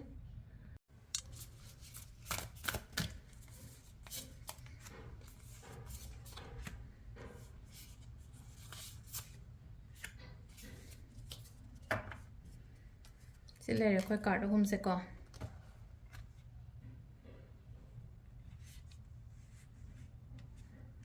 hum sigi kari energy leke habadu yeminarase koi ahambada laiba card ko ahambada laiba card se chiron an hai ko chiron se man hai se kaino hai kan se heal tor ko se makha da bodi hai di heal line toroga tha bodi urongani ko se da ko hai di ma se na hai se kaino hai kan se hai di heal tor pa hamne hai di ngasai gi problems mayam ama face tore a life se da kaino tore a na khala se bhanda ki chahi hokri ba se da ko yamna sathina wa ba khot pa ma dum mayam la ko do hai di emotional level da ni khangde ama da ni khangde ko hai di sidagi ko sidagi heal toraga hai di healing toraga engon da growth la o hai bane ba se da hai di positive oi ko message se yamna card se ge aduga ani shuba sina akhoi gi card se maming sina mid heaven hare ko mid heaven pinnacle haina makha du suye ko akhoi kuthi daga haira gati hadi si se ko hadi mid heaven se koina 10 house kaina ga hadi 10 hadi akhoi house ka hadi kuthi yeng ba khatang idea ga level le ramaga so ko 10 house se ko akhoi si se mid heaven haina so haina 10 house na represent tawri se kai gino hai matam sida mina masak hadi represent tawri se mina masak khangba ko hadi public na recognize torokpa gumba career grow career gi ai kaino gi hadi goal sugumba mayam so ko achieve tawrokpa khotpa don thaba inkhang gi kai gi matang tani ko hadi 10 house na kaino toy se ko represent toy se aduna hadi thaba inkhang gi da kai gi da growth layo kholo hai bagi adugi kaino sign ama su lai ko last ke lai ba ko last ke jana ascendant and lai ko ascendant se kai no hai kan se da khoi gi si su khoi gi social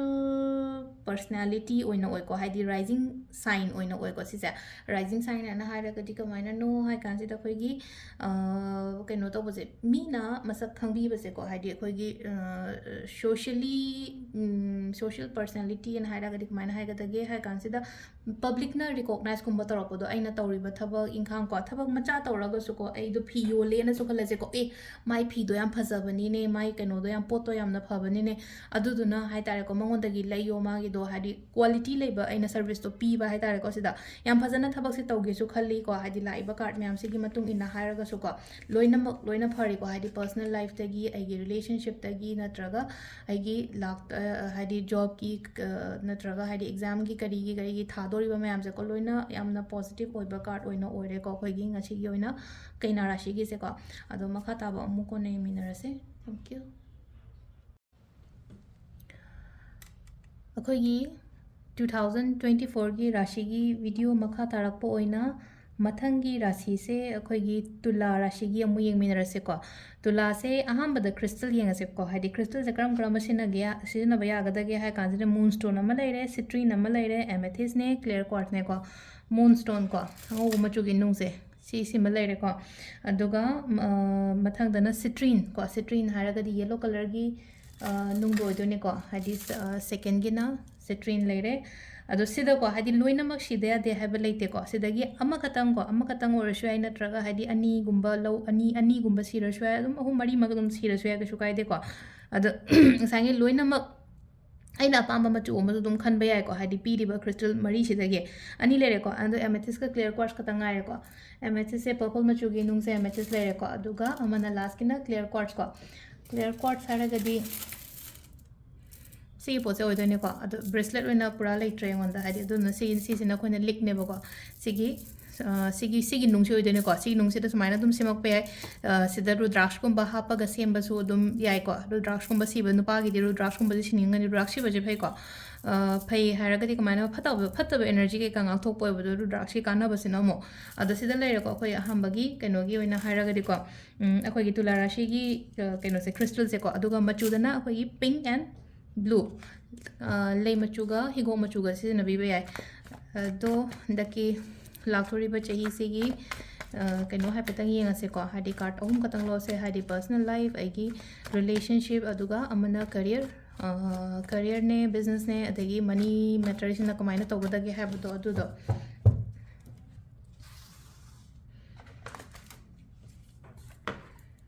ꯑꯗꯨ ꯁꯤꯗꯒꯤ 3 cards ꯈꯇꯪ ꯂꯧꯊꯣꯛꯑꯁꯤꯀꯣ ꯑꯍꯥꯟꯕ ꯑꯅꯤꯁꯨꯕ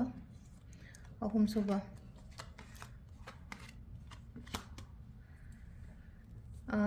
ꯀꯩꯅꯣ ꯇꯧꯔꯦꯀꯣ ꯑꯍꯥꯟꯕꯒꯤꯁꯦ ꯁꯤꯗ ꯏꯟꯗꯤꯀꯦꯠ ꯇꯧꯔꯤꯁꯦ ꯀꯥꯔꯠꯁꯤꯅ ꯏꯟꯗꯤꯀꯦꯠ ꯇꯧꯔꯤꯁꯦ ꯍꯥꯏꯗꯤ ꯄꯔꯁꯅꯦꯜ ꯂꯥꯏꯐꯀꯤ ꯑꯣꯏꯅ ꯍꯥꯏꯔꯒꯗꯤ ꯊꯕꯛ ꯑꯅꯧꯕꯒꯨꯝꯕ ꯍꯧꯕ ꯈꯣꯠꯄ ꯑꯗꯨꯝꯕ ꯄꯤꯀꯣ ꯑꯅꯧꯕ ꯍꯥꯏꯗꯤ ꯑꯦꯅꯤ ꯀꯩꯅꯣꯃ ꯁ꯭ꯇꯥꯔꯠ ꯇꯧꯕꯁꯦ ꯑꯩꯒꯤ ꯄꯔꯁꯅꯦꯜ ꯂꯥꯏꯐꯀꯤ ꯑꯣꯏꯅ ꯍꯥꯏꯔꯒꯗꯤ ꯔꯤꯂꯦꯁꯟꯁꯤꯞꯇꯅꯤ ꯈꯪꯗꯦ ꯅꯠꯇ꯭ꯔꯒ ꯊꯕꯛꯇꯅꯤ ꯈꯪꯗꯦ ꯂꯥꯏꯔꯤꯛ ꯇꯝꯕꯗ ꯃꯈꯥ ꯇꯝꯊꯕꯗ ꯃꯄꯥꯟꯗ ꯆꯠꯄꯅꯤ ꯈꯪꯗे ꯑꯗꯨꯃꯥꯏꯅꯒꯨꯝꯕ ꯄꯤꯔꯤꯀꯣ ꯍꯥꯏꯗꯤ ꯁꯤꯗ ꯄꯩꯁꯥꯒꯤ ꯑꯣꯏꯅ ꯍꯥꯏꯔꯒꯁꯨꯀꯣ ꯍꯥꯏꯗꯤ ꯐꯤꯅꯥꯟꯁꯤꯌꯦꯜꯂꯤ ꯈꯤꯇꯪ ꯁ꯭ꯇ꯭ꯔꯣꯡ ꯑꯣꯏꯒꯅꯤꯀꯣ ꯂꯥꯁ ꯌꯔꯗꯩ ꯀꯩꯗꯩ ꯍꯥꯏꯔꯒꯗꯤ ꯐꯤꯅꯥꯟꯁꯤꯌꯦꯜ ꯁ꯭ꯇ꯭ꯔꯣꯡ ꯑꯣꯏꯒꯅꯤ opportunities ꯃꯌꯥꯝ ꯑꯃ ꯂꯥꯛꯀꯅꯤꯀꯣ ꯊꯕꯛ ꯏꯪꯈꯥꯡꯒꯤꯗ ꯑꯗꯨꯒ abundance prosperity ꯁꯤꯒꯨꯝꯕ ꯃꯌꯥꯝꯁꯦꯀꯣ ꯑꯩꯉꯣꯟꯗ ꯆꯪꯉꯛꯄ ꯑꯣꯏꯔꯤ ꯑꯍꯥꯟꯕꯒꯤꯁꯨ ꯍꯥꯏꯗꯤ ꯄꯔꯁꯅꯦꯜ ꯑꯗꯒꯤ ꯇꯧꯔꯨꯕ ꯊꯕꯛ ꯏꯪꯈꯥꯡꯗꯀꯣ ꯍꯥꯏꯗꯤ ꯄ꯭ꯔꯣꯐꯤꯠꯁꯨ ꯂꯩꯒꯅꯦꯕ ꯍꯥꯏꯗꯤ ꯊꯕꯛ ꯇꯧꯕ ꯃꯇꯝꯗ ꯕꯤꯖꯤꯅꯦꯁ ꯇꯧꯕ ꯃꯇꯝꯗ ꯄ꯭ꯔꯣꯐꯤꯠ ꯂꯩꯒꯗ꯭ꯔꯥ ꯂꯩꯔꯣꯏꯗ꯭ꯔꯥ ꯍꯥꯏꯔꯗꯤ ꯍꯥꯏꯗꯤ ꯄꯔꯁꯅꯦꯜ ꯂꯥꯏꯐ ꯑꯣꯏꯇꯥꯔꯒꯁꯨ ꯄꯔꯁꯅꯦꯜ ꯂꯥꯏꯐꯁꯤꯗ ꯍꯥꯏꯗꯤ ꯑꯐꯕ ꯃꯌꯥꯝ ꯑꯃ ꯄꯤꯔꯤꯕꯅꯤꯅꯀꯣ ꯍꯥꯏꯗꯤ ꯀꯩꯅꯣꯗ ꯑꯣꯏꯅ ꯃꯦꯟ ꯑꯣꯏꯅ ꯍꯥꯏꯗꯤ ꯄꯩꯁꯥꯒꯤ ꯀꯔꯤꯒꯤ ꯁꯤꯒꯨꯝꯕꯁꯤꯗꯀꯣ ꯍꯥꯏꯗꯤ ꯐꯤꯅꯥꯟꯁꯤꯌꯦꯜꯂꯤ ꯑꯣꯔ ꯃꯣꯔ ꯁ꯭ꯇ꯭ꯔꯣꯡ ꯑꯣꯏꯕꯗꯣ ꯑꯗꯨꯃꯥꯏꯅ ꯑꯣꯏꯅ ꯑꯣꯏꯀꯣ ꯑꯁꯤꯗ ꯂꯩꯔꯦꯀꯣ ꯑꯅꯤꯁꯨꯕꯁꯦ ꯑꯩꯈꯣꯏ ꯔꯤꯂꯦꯁꯟshipꯀꯤ ꯀꯩꯒꯤ ꯃꯇꯥꯡꯁꯦꯀꯣ ꯍꯥꯏꯗꯤ ꯈꯤꯇꯪ ꯀꯩꯅꯣ ꯇꯧꯔꯦꯀꯣ ꯔꯤꯂꯦꯁꯟshipꯁꯦ ꯌꯥꯝꯅ ꯑꯩꯈꯣꯏꯒꯤ ꯂꯨꯍꯣꯡ ꯀꯩꯍꯣꯡꯕ ꯀꯩꯒꯨꯝꯕ ꯑꯗꯨꯃꯥꯏꯅ ꯂꯩꯕ ꯌꯥꯏꯀꯣ ꯍꯟꯗꯛꯀꯤ ꯂꯥꯛꯏꯕ ꯆꯍꯤꯁꯦ ꯍꯥꯏꯗꯤ ꯂꯤꯒꯜ ꯃꯦꯇꯔꯁꯀꯨꯝꯕ ꯀꯩꯒꯨꯝꯕ ꯂꯤꯒꯜ ꯃꯦꯇꯔꯁ ꯍꯥꯏꯔ ꯂꯨꯍꯣꯡꯉꯛꯄ ꯍꯥꯏꯁꯦ ꯍꯥꯏꯗꯤ ꯂꯤꯒꯂꯤ ꯉꯁꯥꯏꯒꯤ ꯃꯥꯒꯤ ꯋꯥꯏꯐ ꯑꯣꯏꯔꯛꯇꯣꯏꯅꯦ ꯃꯥꯒꯤ ꯍꯁꯕꯦꯟ ꯑꯣꯏꯔꯛꯇꯣꯏꯅꯦꯀꯣ ꯑꯗꯣ ꯂꯤꯒꯜ ꯃꯦꯇꯔꯒꯨꯝꯕ ꯀꯩꯒꯨꯝꯕ ꯑꯗꯨꯃꯥꯏꯅ ꯇꯧꯔꯒ ꯍꯥꯏꯗꯤ ꯆꯪꯁꯤꯜꯂꯛꯄ ꯑꯣꯏꯀꯣ ꯔꯤꯄ꯭ꯔꯦꯖꯦꯟ ꯇꯧꯔꯤꯁꯦ ꯀꯥꯔꯠꯁꯤꯅ ꯍꯥꯏꯁꯦꯀꯣ ꯑꯗꯨꯒ ꯌꯥꯝꯅ ꯀꯩꯅꯣꯁꯨ ꯑꯣꯏꯔꯦꯀꯣ ꯍꯥꯏꯗꯤ ꯋꯥꯈꯟꯁꯦ ꯌꯥꯝꯅ ꯃꯦꯆ꯭ꯌꯣꯔꯂꯤ ꯈꯜꯂꯦꯀꯣ ꯍꯥꯏꯗꯤ ꯔꯤꯂꯦꯁꯟshipꯀꯤ ꯀꯩꯒꯤ ꯃꯇꯥꯡꯗ ꯍꯥꯏꯗꯤ ꯐꯖꯅ ꯂꯥꯛꯀꯗꯧꯔꯤꯕꯁꯦ ꯄ꯭ꯔꯥꯛꯇꯤꯀꯦꯜꯂꯤ ꯈꯟꯕꯗꯣ ꯍꯥꯏꯗꯤ ꯍꯦꯛꯇ ꯇꯤꯠꯇꯥ ꯇꯧꯕꯒꯤ ꯋꯥꯈꯜ ꯂꯩꯔꯣꯏꯀꯣ ꯑꯗꯨ ꯍꯥꯏꯗꯤ ꯁꯤꯗ ꯍꯥꯟꯅ ꯑꯗꯨꯃꯥꯏꯅ ꯇꯧꯔꯒꯁꯨ ꯍꯧꯖꯤꯛꯀꯤ ꯑꯣꯏꯅ ꯍꯥꯏꯔꯒꯗꯤ ꯄꯨꯔꯥ ꯀ꯭ꯂꯤꯌꯔ ꯑꯣꯏꯌꯦꯕ ꯑꯩꯁꯦ ꯍꯥꯏꯗꯤ ꯃꯦꯟꯇꯦꯜ ꯀ꯭ꯂꯦꯔꯤꯇꯤ ꯐꯖꯅ ꯂꯩꯕꯗꯣ ꯁꯤꯒꯤ ꯃꯇꯥꯡꯁꯤꯗ ꯍꯥꯏꯗꯤ ꯑꯩꯅ ꯇꯧꯗꯣꯏꯁꯦ ꯀꯔꯤꯅꯣ ꯀꯔꯥꯅꯣ ꯍꯥꯏꯕꯗꯣ ꯂꯣꯏꯅ ꯐꯖꯅ ꯈꯪꯒꯅꯤꯕ ꯔꯤꯂꯦꯁꯟshipꯀꯤꯁꯦ ꯍꯥꯏꯗꯤ ꯈꯪꯅꯕ ꯃꯤ ꯂꯨꯍꯣꯡꯗ꯭ꯔꯤꯕ ꯈꯣꯠꯇ꯭ꯔꯤꯕ ꯂꯩꯔꯒꯁꯨꯀꯣ ꯍꯥꯏꯗꯤ ꯑꯩ ꯁꯤꯒꯤ ꯃꯤꯁꯤꯒ ꯍꯥꯏꯗꯤ ꯂꯩꯃꯤꯟꯅꯕꯅ ꯐꯕ꯭ꯔꯥ ꯅꯠꯇ꯭ꯔꯒ ꯂꯩꯃꯤꯟꯅꯗꯕꯅ ꯐꯕ꯭ꯔꯥ ꯍꯥꯏꯗꯤ ꯏꯕꯥꯅꯤ ꯇꯣꯉꯥꯟꯅ ꯍꯥꯏꯗꯤ ꯂꯝꯕꯤ ꯑꯃꯃꯝꯗ ꯆꯠꯅꯈꯤꯕ ꯐꯕ ꯑꯗꯨꯒꯤ ꯀ꯭ꯂꯦꯔꯤꯇꯤ ꯌꯥꯝ ꯂꯥꯛꯀꯅꯤꯀꯣ ꯑꯗꯨꯒ ꯍꯥꯏꯗꯤ ꯃꯥꯁꯦ ꯀꯩꯅꯣꯗ ꯀ꯭ꯂꯦꯔꯤꯇꯤ ꯂꯥꯛꯀꯅꯤ ꯍꯥꯏꯗꯤ ꯆꯠꯃꯤꯟꯅꯈꯤꯕ ꯑꯃ ꯅꯠꯇ꯭ꯔꯒ ꯍꯥꯏꯗꯤ ꯇꯣꯉꯥꯟꯈꯤꯕ ꯑꯃ ꯍꯥꯏꯗꯤ ꯆꯃꯝꯅꯔꯒ ꯂꯩꯔꯣꯏꯕ ꯁ꯭ꯋꯥꯏ ꯀꯥꯟꯁꯤꯗꯀꯣ ꯔꯤꯂꯦꯁꯟshipꯀꯤ ꯀꯩꯒꯤ ꯃꯇꯥꯡꯁꯦ ꯑꯗꯨ ꯌꯨꯝ ꯀꯩ ꯄꯥꯟꯕ ꯈꯣꯠꯄꯒꯤ ꯑꯣꯏꯅ ꯍꯥꯏꯔꯤ ꯌꯨꯝ ꯀꯩ ꯄꯥꯟꯕ ꯈꯣꯠꯄ ꯑꯗꯨꯃꯥꯏꯅ ꯄꯤꯔꯤꯀꯣ ꯑꯗꯨꯒ ꯖꯣꯕ ꯀꯔꯤꯌꯔ ꯍꯥꯏꯔꯁꯤꯅꯦꯀꯣ ꯍꯥꯏꯗꯤ ꯀꯔꯤꯌꯔꯒꯤꯁꯦ ꯑꯩꯈꯣꯏꯒꯤ ꯖꯣꯕꯅꯤ ꯈꯪꯗꯦ ꯕꯤꯖꯤꯅꯦꯁꯅꯤ ꯈꯪꯗꯦꯀꯣ ꯆꯦꯟꯖꯦꯁ ꯌꯥꯝ ꯂꯥꯛꯑꯣ ꯍꯥꯏꯅ ꯄꯤꯔꯤꯀꯣ ꯁꯤꯗ ꯆꯦꯟꯖꯦꯁꯁꯦ ꯍꯥꯏꯗꯤ ꯐꯖꯅ ꯃꯑꯣꯡ ꯇꯥꯅ ꯆꯦꯟꯖꯀꯨꯝꯕ ꯂꯥꯛꯄꯁꯦꯀꯣ ꯑꯗꯣ ꯏꯁꯥꯒꯤ ꯑꯣꯏꯅꯁꯨꯀꯣ ꯍꯥꯏꯗꯤ ꯍꯧꯖꯤꯛꯁꯦ ꯌꯥꯝꯅ ꯑꯦꯝꯕꯤꯁꯤꯌꯁꯁꯨ ꯑꯣꯏꯕ ꯑꯩ ꯁꯤꯃ ꯄꯩꯈꯥ ꯊꯥꯒꯦꯒ ꯍꯥꯏꯔꯒꯁꯨꯀꯣ ꯂꯥꯏꯔꯤꯛꯁꯦ ꯌꯥꯝ ꯄꯥꯔꯝꯒꯅꯤꯀꯣ ꯍꯧꯖꯤꯛꯁꯦ ꯍꯥꯏꯗꯤ ꯁꯤꯗꯀꯣ ꯑꯦꯝꯕꯤꯁꯤꯌꯁ ꯑꯣꯏꯕ ꯈꯣꯠꯄ ꯑꯗꯨꯝꯕ ꯃꯗ ꯍꯥꯏꯗꯤ ꯑꯦꯅꯤ ꯍꯥꯎ ꯑꯩ ꯃꯥꯏ ꯄꯥꯛꯇꯕ ꯌꯥꯗꯦ ꯍꯥꯏꯕꯒꯤꯀꯣ ꯏꯁꯥꯗ ꯀꯩꯅꯣꯝꯃ ꯂꯩꯀꯣ ꯑꯗꯨꯒꯤ ꯀꯩꯅꯣꯗꯣ ꯍꯟꯒꯅꯣ ꯍꯥꯏꯗꯤ ꯏꯟꯇꯔꯦꯁ ꯍꯥꯏꯒꯗ꯭ꯔꯥ ꯅꯠꯇ꯭ꯔꯒ ꯍꯥꯏꯗꯤ ꯑꯩꯉꯣꯟꯗ ꯐꯤꯂꯤꯡꯁ ꯑꯃ ꯂꯥꯛꯏꯗꯣ ꯍꯧꯖꯤꯛ ꯍꯥꯏꯇꯥꯔꯦꯀꯣ ꯑꯩ ꯁꯛꯁꯦꯁ ꯑꯣꯏꯗꯕ ꯌꯥꯗꯦꯀꯣ ꯑꯩ ꯀꯩꯅꯣ ꯇꯧꯗꯕ ꯌꯥꯗꯦꯀꯣ ꯑꯩꯉꯣꯟꯗ ꯑꯩꯒꯤ ꯂꯩꯔꯤꯕ ꯇꯥꯛꯁ ꯀꯔꯤ ꯀꯔꯥ ꯃꯌꯥꯝꯁꯦꯀꯣ ꯑꯦꯛꯁꯟ ꯑꯣꯏꯅ ꯂꯧꯗꯕ ꯌꯥꯗꯦꯀꯣ ꯍꯥꯏꯕꯒꯤ ꯑꯗꯨꯃꯥꯏꯅꯀꯣ ꯍꯥꯏꯗꯤ ꯐꯣꯀꯁꯁꯦ ꯃꯥꯡꯍꯟꯕ ꯌꯥꯗꯦꯀꯣ ꯁꯤꯗ ꯐꯣꯀꯁ ꯃꯥꯡꯍꯟꯕ ꯌꯥꯗꯦ ꯑꯗꯣ ꯁꯤꯗꯀꯣ ꯐꯖꯅ ꯍꯥꯏꯇꯥꯔꯦ ꯁꯤꯗ ꯂꯥꯛꯏꯕ ꯍꯥꯏꯗꯤ ꯀꯔꯤꯌꯔ ꯕꯤꯖꯅꯦꯁ ꯑꯣꯏꯔꯣ ꯑꯃ ꯑꯣꯏꯔꯣꯀꯣ ꯍꯥꯏꯗꯤ ꯌꯥꯡꯖꯟꯕ ꯑꯣꯏꯅ ꯑꯣꯏ ꯍꯟꯗꯛꯀꯤ ꯆꯍꯤꯒꯤ ꯑꯣꯏꯅ ꯍꯥꯏꯔꯒꯗꯤ ꯌꯥꯡꯖꯟꯕꯁꯤꯗꯀꯣ ꯈꯤꯇꯪ ꯀꯩꯅꯣ ꯍꯥꯏꯔꯒꯗꯤꯀꯣ ꯒꯥꯏꯗꯦꯟꯁ ꯍꯥꯏꯔꯒꯗꯤꯀꯣ ꯍꯥꯏꯗꯤ ꯈꯔ ꯑꯂꯔꯠ ꯑꯣꯏꯕꯁꯨ ꯌꯥꯝ ꯗꯔꯀꯥꯔ ꯑꯣꯏꯀꯣ ꯑꯂꯔꯠ ꯑꯣꯏꯕ ꯍꯥꯏꯗꯤ ꯉꯁꯥꯏꯒꯤ ꯑꯩꯈꯣꯏꯅ ꯊꯕꯛ ꯑꯣꯏꯅ ꯆꯦꯟꯁꯤꯜꯂꯤꯉꯩꯁꯤꯗ ꯑꯇꯣꯞꯄ ꯁꯥꯏꯗꯇ ꯀꯔꯤ ꯂꯩꯔꯤꯒꯦꯗꯣ ꯈꯪꯉꯣꯏꯅꯀꯣ ꯑꯗꯨꯗꯨꯅ ꯈꯤꯇꯪ ꯕꯤ ꯑꯂꯔꯠ ꯈꯛꯇꯪ ꯑꯣꯏꯕ ꯑꯃꯁꯨ ꯌꯥꯝ ꯗꯔꯀꯥꯔ ꯑꯣꯏꯀꯣ ꯑꯗꯣ ꯑꯣꯚꯔꯑꯣꯜ ꯀꯣ ꯍꯥꯏꯗꯤ ꯇꯨꯂꯥꯒꯤꯁꯦ ꯑꯗꯨꯝ ꯐꯅꯕꯨꯗꯤ ꯂꯥꯛꯑꯦꯀꯣ ꯑꯗꯣ ꯍꯥꯏꯗꯤ ꯑꯣꯔꯦꯀꯜ ꯀꯥꯔꯠꯇꯒꯤ ꯑꯩꯈꯣꯏꯅ ꯀꯔꯤ ꯀꯩꯅꯣ ꯂꯥꯛꯀꯦ ꯍꯥꯏꯕꯗꯣ ꯑꯗꯨꯃꯇꯪꯁꯨ ꯌꯦꯡꯃꯤꯟꯅꯔꯁꯤꯀꯣ ꯒꯥꯏꯗꯦꯟꯁ ꯂꯩꯒꯦ ꯍꯥꯏꯕꯗꯣ ꯑꯗꯣ ꯑꯩꯅ ꯂꯧꯊꯣꯛꯄꯗꯣ ꯑꯍꯨꯝ ꯂꯧꯊꯣꯛꯄꯅꯦꯀꯣ ꯁꯤꯒꯤ ꯑꯣꯔꯦꯀꯜ ꯀꯥꯔꯠꯁꯤꯗꯩ ꯅꯍꯥꯟꯗꯒꯤ ꯂꯧꯊꯣꯛꯄꯗꯣ ꯑꯍꯥꯟꯕ ꯑꯅꯤꯁꯨꯕ ꯑꯍꯨꯝꯁꯨꯕ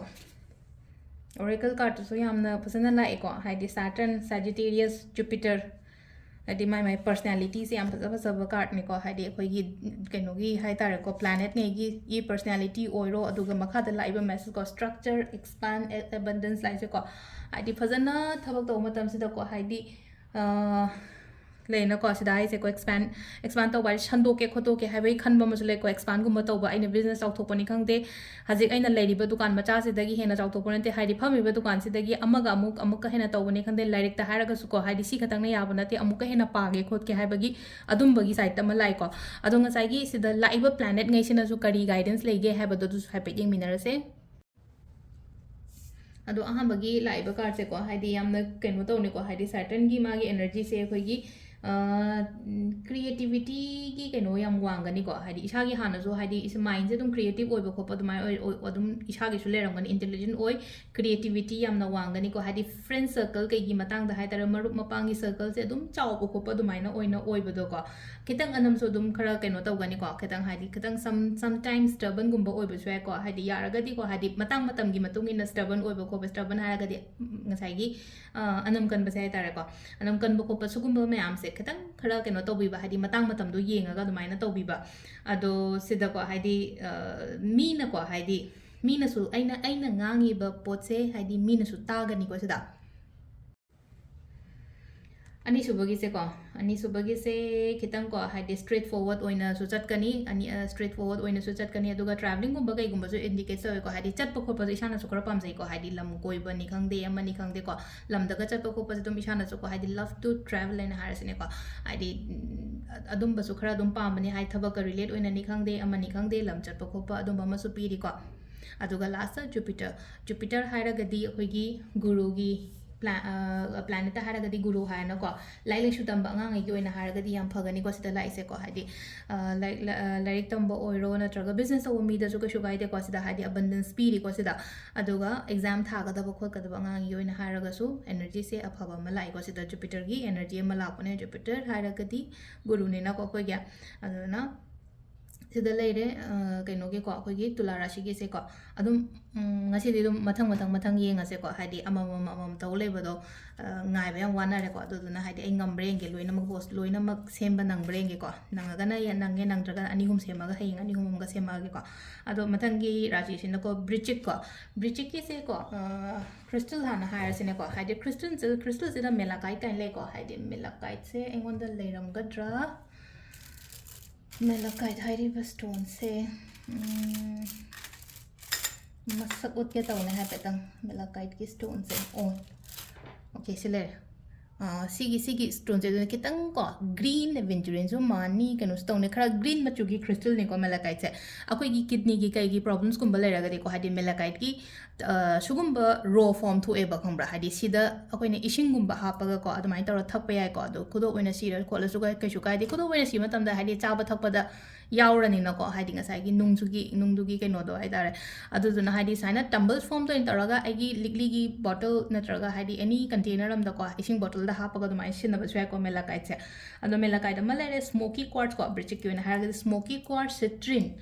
ꯁ꯭ꯃꯣꯀꯤ ꯀ꯭ꯋꯥꯔꯠꯁ ꯍꯥꯏꯅ ꯍꯥꯏꯔꯒꯗꯤ ꯁꯤꯗ ꯂꯩꯁꯦꯀꯣ ꯁꯤꯒꯤ ꯅꯨꯡꯁꯦ ꯑꯣꯏꯗꯣꯏꯅꯦꯀꯣ ꯍꯥꯏꯗꯤ ꯁ꯭ꯃꯣꯀꯤ ꯀ꯭ꯋꯥꯔꯠꯁ ꯑꯃ ꯂꯩꯔꯦ ꯁꯤꯇ꯭ꯔꯤꯟꯗꯤ ꯈꯪꯕꯤꯔꯝꯃꯅꯤ ꯌꯦꯜꯂꯣ ꯀꯂꯔꯒꯤ crystal ꯀꯣ ꯍꯥꯏꯗꯤ ꯁꯤꯇ꯭ꯔꯤꯟ ꯑꯃ ꯂꯩꯔꯦ ꯑꯗꯨꯒ ꯂꯥꯁꯇ ꯑꯩꯈꯣꯏꯒꯤ ꯑꯦꯃꯦꯊꯤꯁ ꯑꯃꯒꯀꯣ ꯁꯤꯕ ꯌꯥꯕꯁꯦ ꯑꯦꯃꯦꯊꯤꯁ ꯑꯃ ꯂꯩꯔꯦꯀꯣ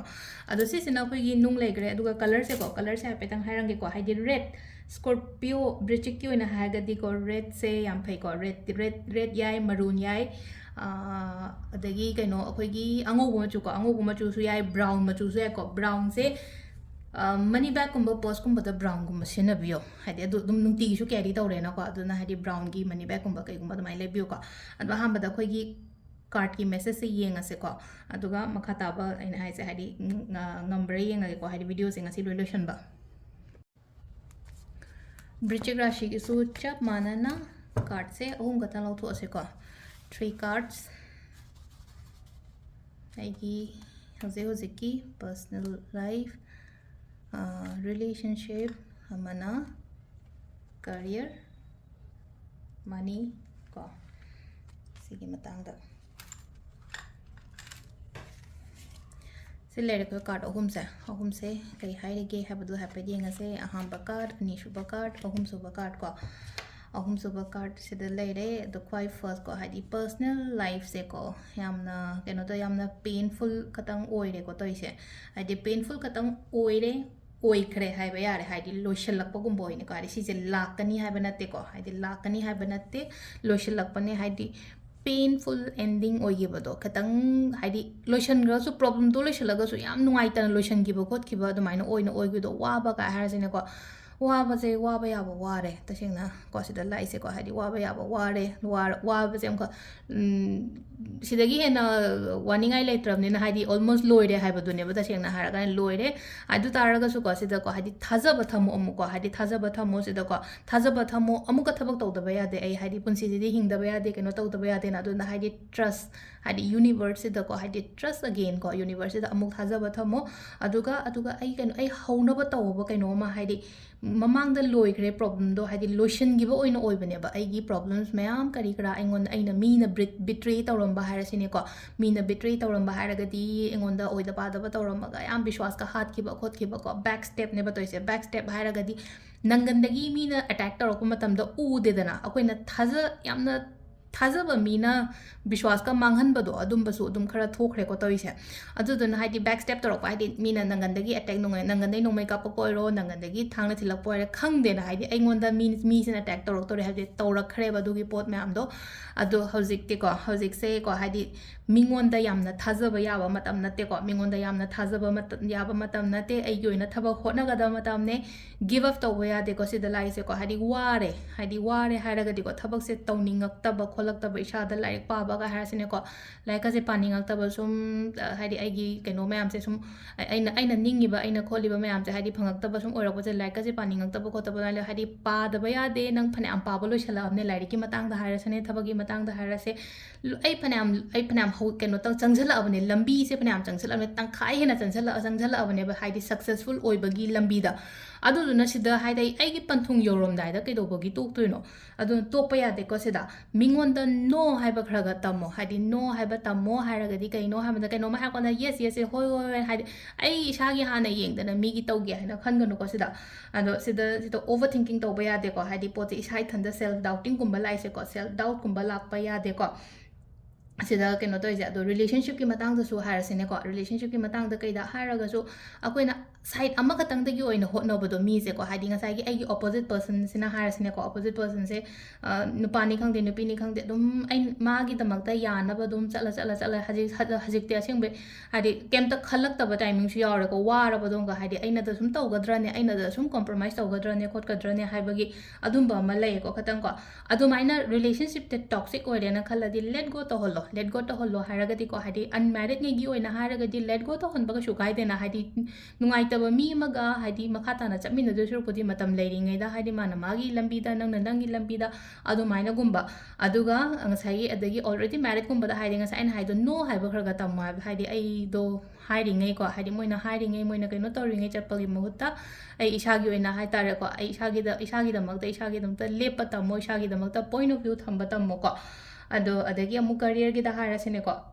career gi se ko confidence layo ko yamna confidence layo mai pa kani sida thabai khang gi da haidi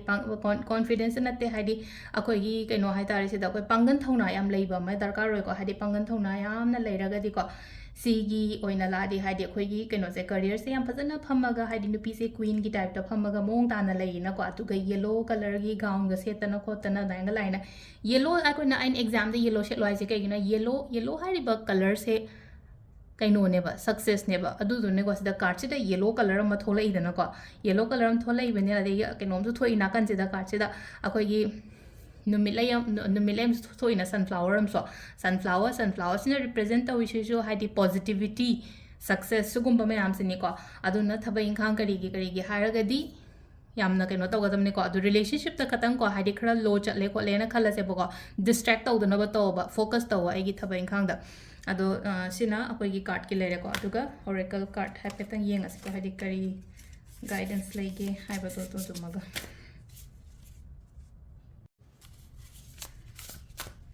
सिदगिना अम्मा अन्नी अहुम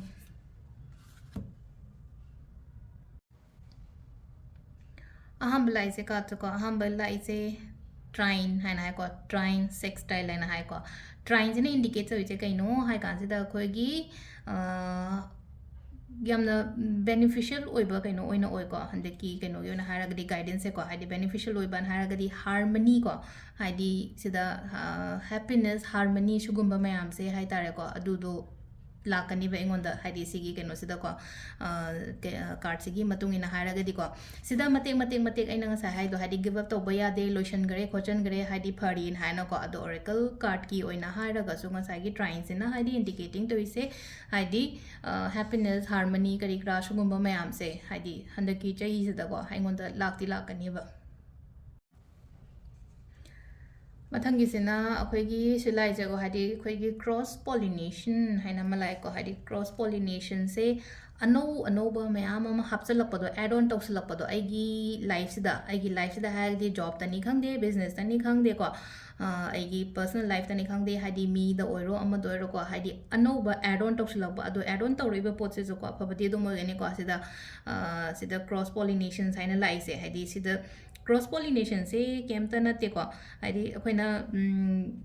kani akoi keno hadi cross pollination se akoi gi lei gi matang gani ko lei gi matang adu sida loina to se ba lei kari kra adu explain tor le diam kuirani na ko hadi sida hai se hadi anova add on ma'am ma toksilakani ai gi business da ai gi life da kari da ko aduga sida ong lai se first house hai ko hadi akoi kuthi da su first house kan le ko first house it's a arrival ne ba starting ne ba ai gi oina haraga di ai haragadi mi sineba sida laise ko hadi first house sida yam phajana keno tawre ko hadi arrival gumba piri ko arrival se kari laktoino adu yenga sendak chai sida hadi ai gi damakta job laktoira atai kari opportunities lakadage kari ahen ba lakadage ko hadi lakadaba yam lei ko aduduna just positive oyo ko hadi scorpio se ko ai shamak scorpio ne ko hadi ketang ngasai gi lotion ba khosan ba oina leraga so hadi ngasai sigi keno gi card di yam phajana la ina ko hadi positive oiba pot ngai se point ngai se loin loksala se semdok pa yaba di shana semdo se ko ado sida lere khoi gi keno gi sina ko bridge rashi gi sina mathang gi sina khoi gi danu gi mu yemina rase mathang gi ko dhanu gi sena ko akhoi gi keno se da ko hadi stone da ahum katang hai ko amethyst ne garnet ne green aventurine ne amethyst ko amethyst se da leire aduga garnet exact garnet ti later ko hapet manarap to ba ma show to ko hadi si gi sida khara dark ocean gani ko si se red carnelian ne ko masak se hapet ti mana gani ba garnet ka ado garnet tu na amuka hena dark ocean ba phajaba su hen bane garnet se ko ado sida leire ko hadi aduga amana green aventurine hai ko green aventurine gi nung se leire ko hadi sigi ahum se use to bi be aduga color dana yellow orange khwaidagi best color haragadi yellow ne orange ne ado ahambada khoigi card ki message se yengase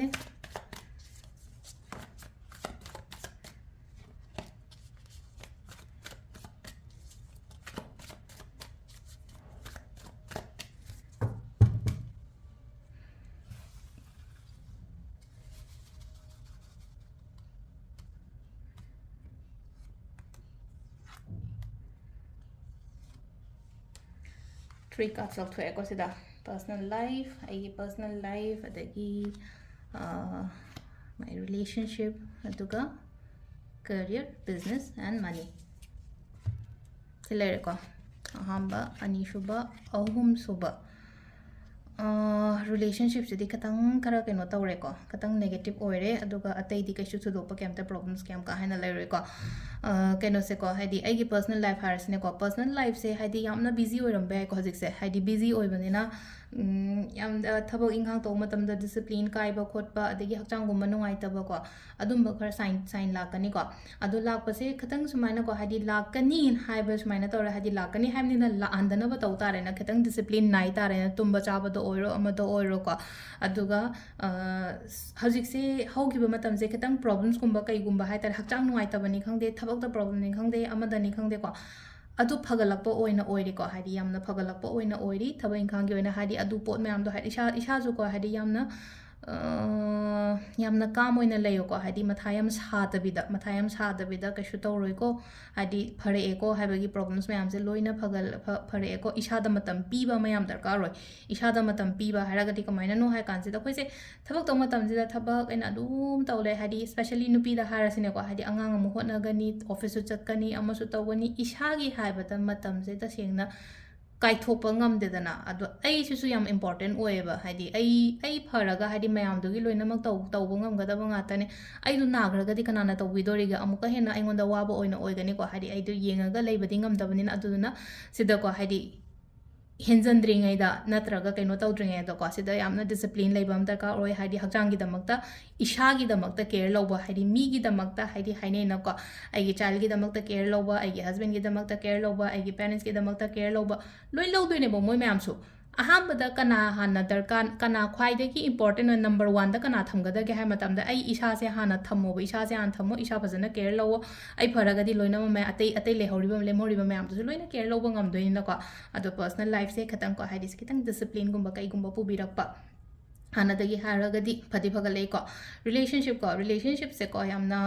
ꯈꯤꯇꯪ ꯈꯔ ꯀꯩꯅꯣ ꯇꯧꯔꯦꯀꯣ ꯍꯥꯏꯗꯤ third party ꯏꯟꯚꯣꯜꯞꯃꯦꯟꯅꯤ ꯈꯪꯗꯦ ꯑꯃꯅꯤ ꯈꯪꯗꯦ ꯑꯩꯒꯤ ꯄꯥꯔꯠꯅꯔꯁꯦ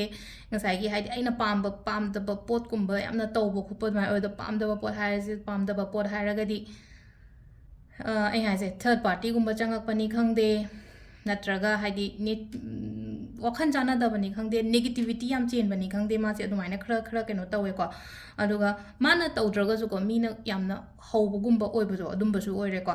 ꯑꯗꯨꯒ ꯑꯃꯅ ꯆꯥꯕ ꯊꯛꯄꯁꯨ ꯈꯤꯇꯪ ꯈꯔ ꯀꯩꯅꯣ ꯇꯧꯋꯦꯀꯣ ꯍꯥꯏꯗꯤ ꯆꯥꯕ ꯊꯛꯄ ꯈꯔ ꯀꯩꯅꯣ ꯇꯧꯋꯦ ꯍꯥꯏꯗꯤ ꯆꯥꯕ ꯊꯛꯄ ꯍꯥꯏꯔꯒꯗꯤ ꯍꯥꯏꯗꯤ ꯑꯩꯅꯗꯤ ꯆꯥꯍꯟꯅꯤꯡꯗꯕ ꯑꯩꯅꯗꯤ ꯃꯥꯗꯣ ꯄꯤꯖꯅꯤꯡꯗ ꯇꯥꯔꯁꯨ ꯍꯥꯏꯗꯤ ꯃꯥꯁꯤꯅ ꯑꯗꯨꯒꯤ ꯄꯣꯠꯇꯣ ꯑꯗꯨꯝ ꯀꯩꯅꯣ ꯇꯧꯔꯒ ꯂꯩꯕ ꯈꯣꯠꯄ ꯑꯗꯨꯃꯥꯏꯅ ꯑꯣꯏꯅ ꯑꯣꯏꯀꯣ ꯔꯤꯂꯦꯁꯟꯁꯤꯞꯁꯦ ꯑꯗꯣ ꯀꯩꯅꯣ ꯇꯧꯋꯣ ꯔꯣꯁ ꯀ꯭ꯋꯥꯔꯠꯀꯨꯝꯕ ꯁꯤꯖꯤꯟꯅꯧ ꯔꯤꯂꯦꯁꯟꯁꯤꯞ ꯅꯨꯡꯉꯥꯏꯇꯦ ꯍꯥꯏꯔꯒꯅꯤꯀꯣ ꯔꯣꯁ ꯀ꯭ꯋꯥꯔꯠꯀꯨꯝꯕ ꯁꯤꯖꯤꯟꯅꯧꯋꯣ ꯑꯗꯒꯤ ꯑꯩꯅ ꯔꯤꯂꯦꯁꯟꯁꯤꯞꯀꯤ ꯔꯦꯃꯤꯗꯤꯁ ꯀꯩꯀꯥ ꯇꯧ ꯈꯣꯠꯂꯣ ꯍꯥꯏꯕ ꯃꯌꯥꯝꯗꯣ ꯑꯗꯨꯝꯕ ꯃꯌꯥꯝꯗꯣ ꯂꯣꯏꯅ ꯇꯧꯕꯤꯌꯣ ꯔꯦꯃꯤꯗꯤꯁ ꯇꯧꯕ ꯍꯥꯏꯔꯒꯗꯤ ꯑꯩꯈꯣꯏꯅ ꯁꯅꯥ ꯈꯣꯡꯅꯥꯡ ꯃꯅꯥ ꯇꯧꯔꯒ ꯏꯃꯨꯡꯗ ꯀꯩꯗ ꯂꯣꯏꯅ ꯈꯤꯛꯇꯣꯛꯄ ꯈꯣꯠꯇꯣꯛꯄ ꯑꯗꯨꯝꯕ ꯂꯩꯔꯦ ꯁ꯭ꯄꯦꯁꯦꯜꯂꯤꯀꯣ ꯑꯩꯅ ꯍꯥꯏꯁꯦ ꯄꯤꯡ ꯀꯂꯔꯒꯤ ꯀ꯭ꯔꯤꯁꯇꯜꯒꯨꯝꯕ ꯁꯤꯖꯤꯟꯅꯕꯤꯕ ꯌꯥꯏꯀꯣ ꯔꯣꯁ ꯀ꯭ꯋꯥꯔꯠꯁ ꯁꯤꯖꯤꯟꯅꯕ ꯑꯗꯨꯒ ꯍꯥꯏꯗꯤ ꯇꯣꯉꯥꯟꯕ ꯔꯣꯁ ꯀ꯭ꯋꯥꯔꯠꯁ ꯀꯁꯇꯃꯥꯏꯁ ꯕ꯭ꯔꯦꯁꯂꯦꯠ ꯂꯥꯛꯀꯅꯤꯀꯣ ꯍꯟꯗꯛꯀꯤ ꯗꯤꯁꯦꯝꯕꯔ ꯂꯣꯏꯔꯛꯄꯗ ꯑꯗꯨ ꯌꯨꯁ ꯇꯧꯕꯤꯗꯣ ꯑꯃꯈꯛꯇꯪ ꯂꯥꯛꯑꯦ ꯄꯤꯡ ꯀꯂꯔ ꯅꯍꯥꯟꯒꯩꯗꯤ ꯑꯩꯅ ꯄꯤꯁꯦ ꯔꯣꯁ ꯀ꯭ꯋꯥꯔꯠꯁ ꯈꯛꯇꯪꯅꯦꯕ ꯑꯗꯣ ꯔꯣꯁ ꯀ꯭ꯋꯥꯔꯠꯁꯤꯒ ꯍꯥꯏꯗꯤ ꯇꯧꯔꯒ ꯑꯇꯣꯞꯄ ꯃꯤꯛꯁ ꯁ꯭ꯄꯦꯁꯦꯜ ꯀꯩꯅꯣ ꯑꯣꯏꯅ ꯍꯥꯏꯇꯥꯔꯦꯀꯣ ꯔꯤꯂꯦꯁꯟꯁꯤꯞꯀꯤ ꯑꯣꯏꯅ ꯈꯤꯇꯪ ꯁ꯭ꯇ꯭ꯔꯣꯡ ꯑꯣꯏꯕ crystal ꯑꯗꯨꯃꯥꯏꯅ ꯑꯩ ꯁꯦꯝꯃꯤꯀꯣ ꯑꯗꯣ ꯍꯧꯖꯤꯛꯇꯤ ꯂꯥꯛꯇ꯭ꯔꯦ ꯑꯩꯉꯣꯟꯗ ꯂꯥꯛꯑꯀꯥꯟꯗ ꯑꯩ ꯃꯌꯥꯝꯗ ꯁꯦꯌꯔ ꯇꯧꯔꯛꯀꯦꯀꯣ ꯊꯕꯛꯀꯤ ꯍꯥꯏꯔꯒꯗꯤ ꯊꯕꯛꯀꯤꯗꯤ ꯌꯥꯝꯅ ꯐꯔꯦꯀꯣ ꯁꯤꯗ ꯂꯥꯛꯏꯁꯦꯀꯣ ꯑꯩꯅ ꯍꯣꯠꯅꯖꯔꯤꯕ ꯑꯩꯅ ꯇꯧꯔꯤꯕ ꯈꯣꯠꯂꯤꯕ ꯃꯌꯥꯝꯁꯤꯒꯤꯀꯣ ꯔꯤꯖꯜꯠꯁꯦꯀꯣ ꯌꯥꯝꯅ ꯐ꯭ꯔꯨꯠꯐꯨꯜ ꯑꯣꯏꯕꯁꯤꯗ ꯂꯥꯛꯏꯁꯦꯀꯣ ꯖꯁꯇꯤꯁ ꯑꯦꯟ ꯂꯥꯏꯛ ꯖꯁꯇꯤꯁ ꯍꯥꯏꯔꯒꯗꯤ ꯄꯣꯠꯁꯦ ꯑꯩꯒꯤ ꯐꯦꯚꯔꯗꯒꯨꯝꯕ ꯂꯥꯛꯄꯗꯣ ꯏꯐ ꯑꯩꯅ ꯌꯥꯝ ꯐꯖꯅ ꯍꯣꯠꯅꯔꯒꯗꯤ ꯑꯩꯅ ꯍꯣꯠꯅꯕ ꯑꯩꯒꯤ ꯁꯥꯏꯠꯇꯒꯤ 100% ꯄꯤꯈ꯭ꯔꯦ ꯑꯗꯒꯤ ꯑꯩꯒꯤ ꯍꯣꯠꯅꯕ ꯌꯥꯕ ꯑꯩꯒꯤ ꯐꯪꯐꯝ ꯊꯣꯛꯄꯗꯨꯗꯤ ꯁꯣꯏꯗꯅꯗꯤ ꯐꯪꯒꯅꯤꯕ ꯁꯤꯗ ꯁꯤ ꯂꯥꯛꯏꯁꯦꯀꯣ ꯍꯥꯏꯗꯤ ꯐꯪꯐꯝ ꯊꯣꯛꯄ ꯁꯣꯏꯗꯅ ꯐꯪꯒꯅꯤ ꯍꯥꯏꯗꯤ ꯑꯗꯒꯤ ꯕꯤꯖꯅꯦꯁꯇ ꯍꯥꯏꯗꯤ ꯑꯩꯅ ꯁꯦꯔꯥꯟ ꯇꯨꯔꯥꯟ ꯇꯧꯕ ꯑꯣꯏꯇꯥꯔꯒꯗꯤ ꯀꯥꯟꯅꯔꯣꯏꯀꯣ ꯑꯩꯅ ꯊꯃꯣꯏ ꯁꯦꯡꯅ ꯇꯧꯕ ꯑꯣꯏꯇꯥꯔꯗꯤ ꯕꯤꯖꯅꯦꯁꯇ ꯀꯩꯗꯁꯨ ꯒ꯭ꯔꯣꯠ ꯌꯥꯝꯅ ꯂꯥꯛꯀꯅꯤꯀꯣ ꯑꯗꯨꯒ ꯖꯣꯕꯀꯤ ꯀꯔꯤꯒꯤ ꯑꯗꯨꯝꯕꯗꯨꯁꯨ ꯉꯥꯏꯔꯦ ꯑꯩꯒꯤ ꯍꯣꯠꯅꯔꯤꯕ ꯑꯩꯒꯤ ꯀꯩꯅꯣ ꯇꯧꯔꯤꯕꯗꯨꯒꯤ ꯃꯇꯨꯡ ꯏꯟꯅ ꯑꯩꯉꯣꯟꯗ ꯔꯤꯖꯜ ꯂꯥꯛꯀꯅꯤ ꯑꯗꯣ ꯁꯤꯗ ꯂꯩꯔꯦ ꯑꯩꯈꯣꯏꯒꯤ ꯀꯥꯔꯠꯀꯤ ꯃꯦꯁꯦꯖꯁꯤꯅ ꯑꯗꯨꯒ ꯑꯣꯔꯦꯀꯜ ꯀꯥꯔꯠꯁꯤꯅ ꯑꯃꯨꯛ ꯀꯔꯤ ꯍꯥꯏꯔꯤꯒꯦ ꯍꯥꯏꯕꯗꯣ ꯑꯗꯨꯁꯨ ꯍꯥꯏꯐꯦꯠ ꯌꯦꯡꯉꯁꯦ